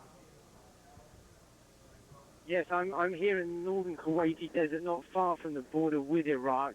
Continuing preparations here today. Down on the flight line, maintenance crews and the ammunition crews are loading up the Apache attack helicopters with 30mm rounds for the cannon, with Hellfire missiles, and with rockets. As you might imagine, the soldiers down there are getting to grips with painting messages, personalized messages on the noses of some of these missiles. Some of them are simply just signed with their name or their family name. Others sending ironic messages to Saddam Hussein. Some of them simply put a heart on the nose cone and say love to Saddam, and then a sign. Another says hi from all my boys in Texas. Certainly the mood down on the flight line is that the time is approaching for these helicopters, and these crews are certainly wanting to send their message to the Iraqi regime. Carl, we have looked a little bit at this Apache helicopter. We, of course, are looking right now at some of the air-to-ground missiles that it can carry, the Hellfire missiles. But going back to the actual aircraft, the Apache, we're telling people and we're showing them that it is designed for all-weather, round-the-clock operations. And, of course, one of those concerns has been these sandstorms. Today, how are things looking, and what are the soldiers thinking about flying today? Well, the weather is very clear here today. There is no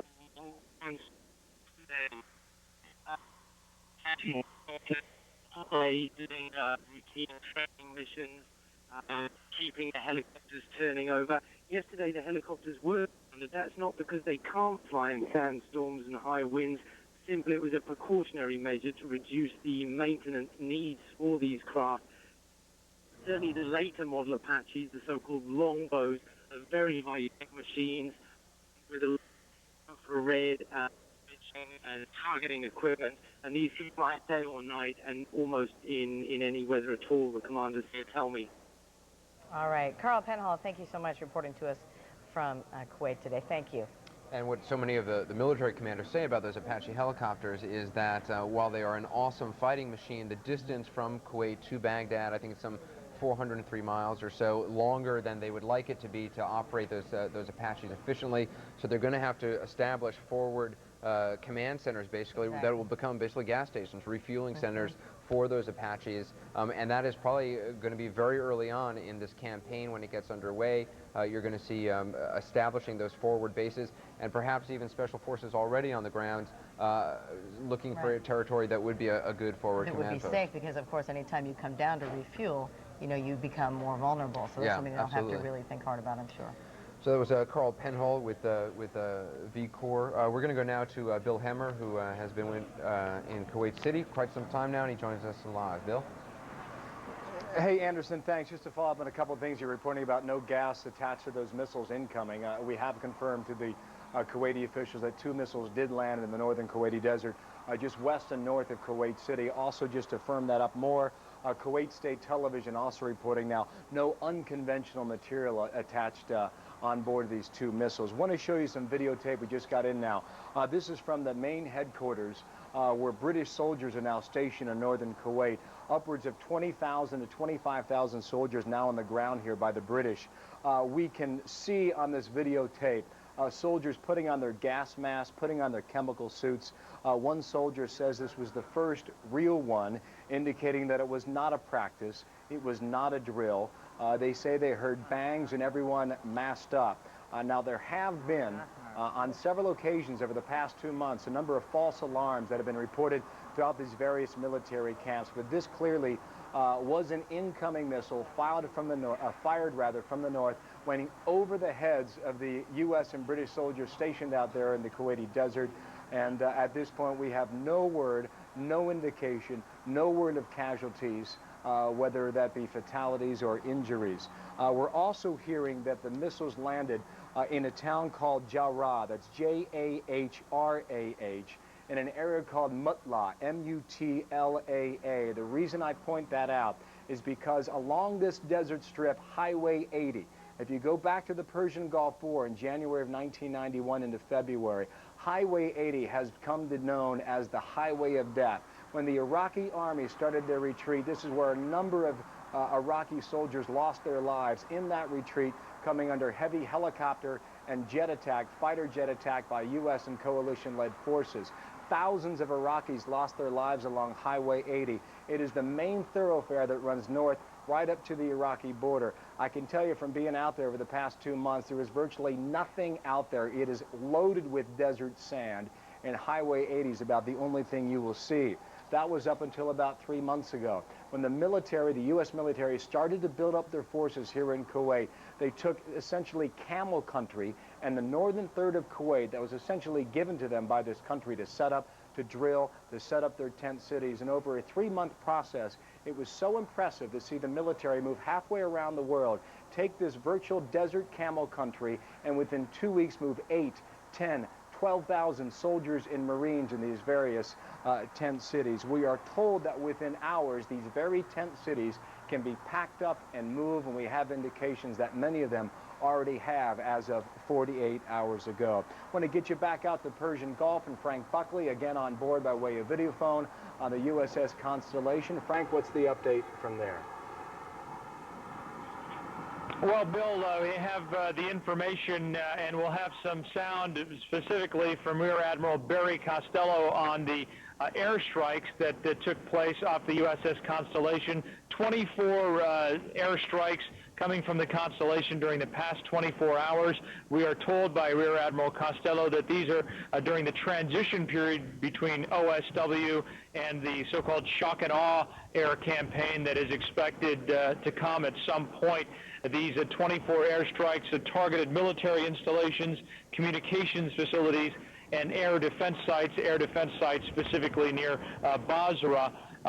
This air campaign also including the dropping of 2.5 million leaflets. Here's Rear Admiral Barry Costello as he talked to some reporters earlier. Tomahawk strikes came from 6 different ships. And those 6 ships are the Cook, the Cowpens, the Cheyenne,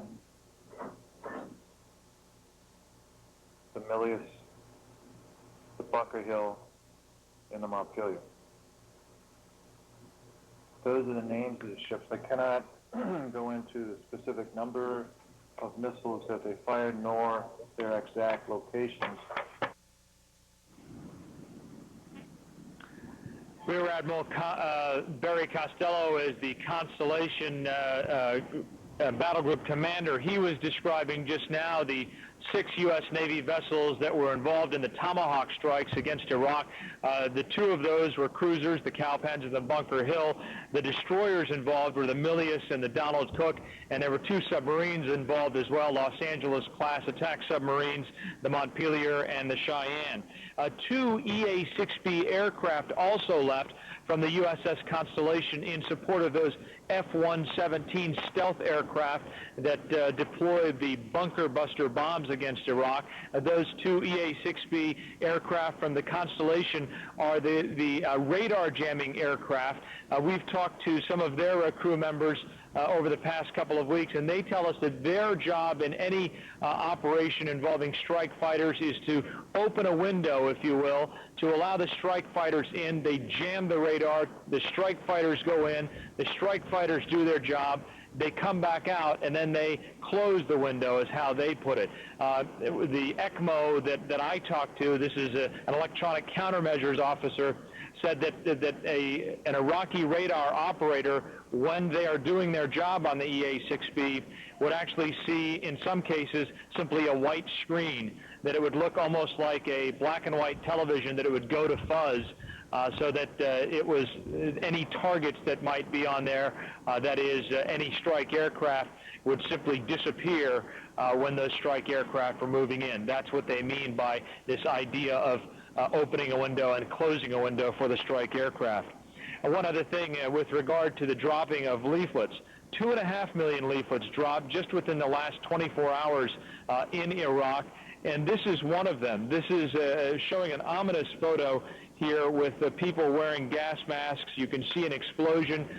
This has a message on it that translated says essentially, do not use weapons of mass destruction, that if you use weapons of mass destruction, if you are an Iraqi military person, you will face a serious retribution, and also that unit commanders who use weapons of mass destruction will be held accountable following any conflict in Iraq. Bill? Thanks, Frank, very much. We have a statement that was made by Jeff Hoon, the British Defense Secretary, a little while ago. I'm told outside 10 Downing Street. Let's show that statement now. We were fully informed and indeed fully involved in this operation. I was warned yesterday of the information, and certainly this did not come as a surprise at all. Was this attack trying to get Saddam? This attack was part of our effort to deal with what is a dispersed command and control in Iraq. Everyone knows that the Iraqi leadership are terrified of their own people, which is why they hide themselves away in a series of different bunkers across the country. And this was part of an effort to deal with part of the leadership hiding away in those bunkers. It wasn't the big attack that everyone was expecting. Well, we will have to take the opportunities as they arise to deal with that dispersed leadership. but I assure you that there will be further operations in due course. That was the British Defense Secretary. You're looking at a live picture where the call to prayers are being sounded in Baghdad at this hour. Let's listen in.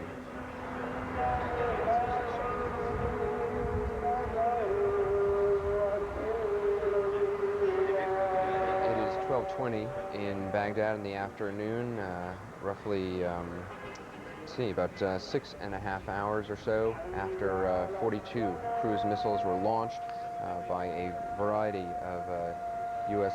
Carriers, as well as some munitions from the F-117 stealth that occurred.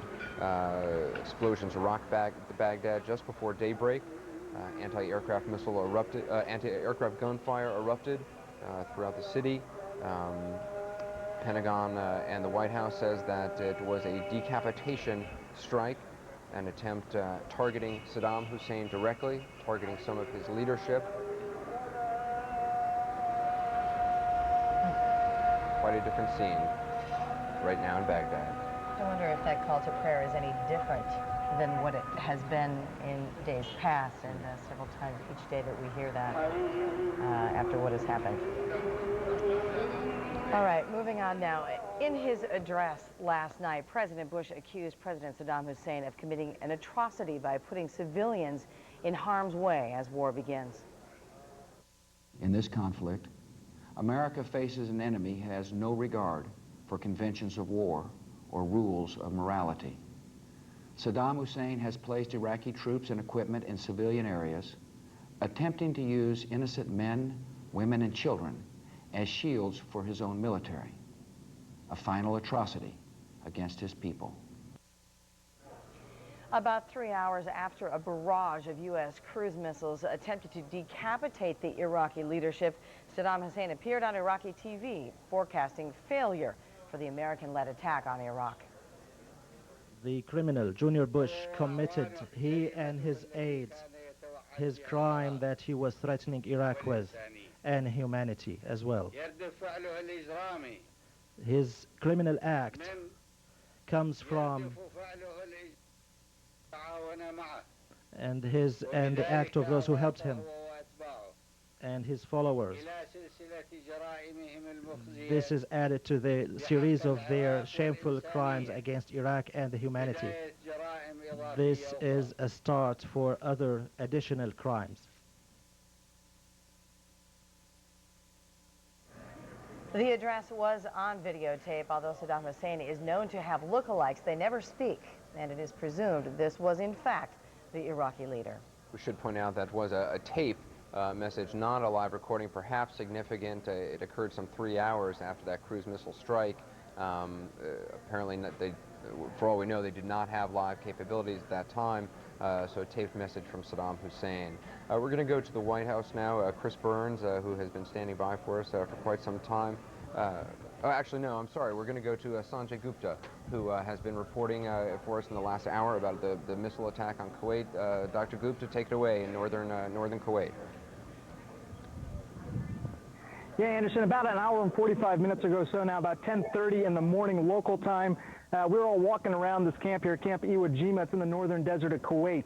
Well, we saw something and heard something. We saw something moving very quickly. It appeared to be traveling north to south, about 300 feet off the deck. And people who saw it best described it as being green with 3 yellow stripes. Again, heading north to south, very loud, very quickly. Did not appear to be mortar, but rather appeared to be something self-propelled, a missile perhaps, or a drone. We could not tell at that time.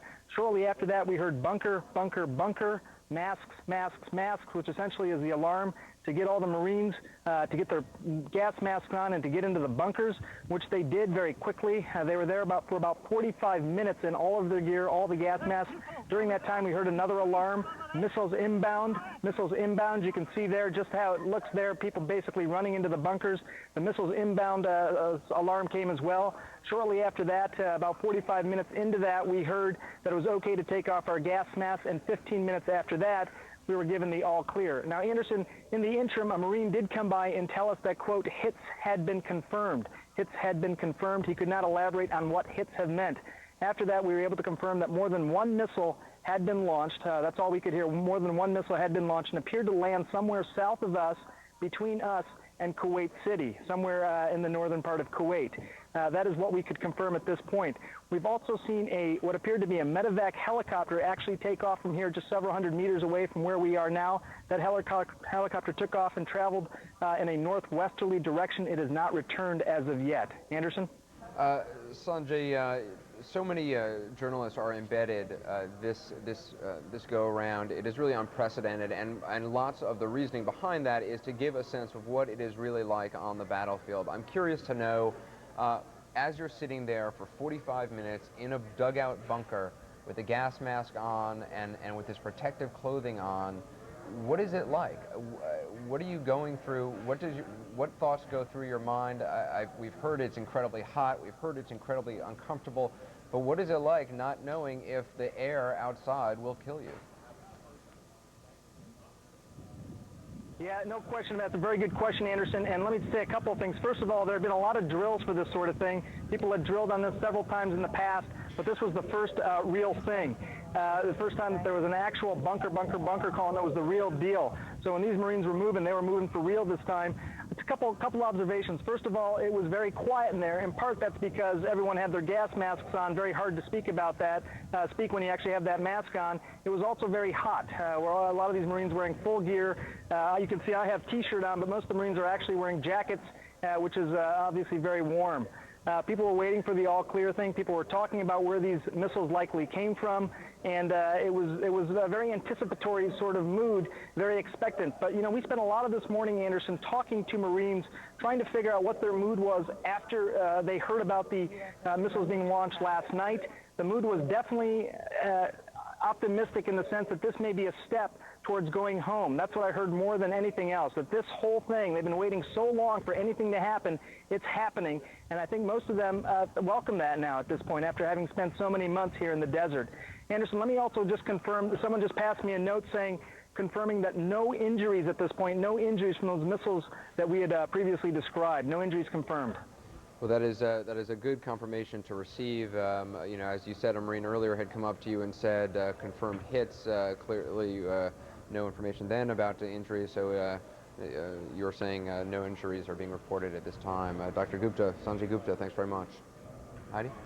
All right, we're going to go to Washington now, where we have CNN's Chris Burns standing by. And Chris, before we go to you, I'd like to tell you we have some new Defense Department video that has just been released of the cruise missiles that we have not seen this before that were launched off of the USS Bunker Hill, and you can see that now on the screen. The video is not very long, but as we said, this has not yet been seen, and you can see very well there the cruise missiles being launched right off of that. Again, it's the USS Bunker Hill. Chris, what can you tell us from Washington there?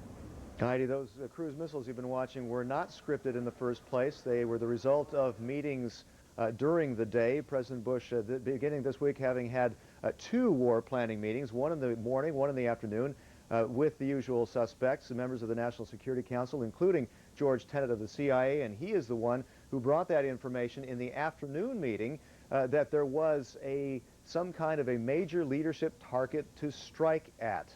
That was revealed during that meeting. The meeting usually lasts only about an hour. That meeting ran into 4 hours long. President Bush deciding about midway through that meeting that it was time to strike, that it wasn't the shock and awe plan, but it was time to do this certain kind of strike at 2 targets with more than 40 cruise missiles. The president then, at about 7:30, the meeting broke up. He went and had dinner with the First Lady, and then at the same time telling his speechwriter to get busy and prepare this speech. President giving the speech about 45 minutes after the attacks began at 9:30 Eastern Time. In the president's speech, not only laying out the plan for this attack against Saddam Hussein, but also apparently trying to win over hearts and minds, keeping in mind that how will the U.S.-led forces be received in the streets of Iraq once they get there, and also thinking about the Arab Street beyond Iraq. Here are President Bush's words. I want Americans and all the world to know that coalition forces will make every effort to spare innocent civilians from harm. A campaign on the harsh terrain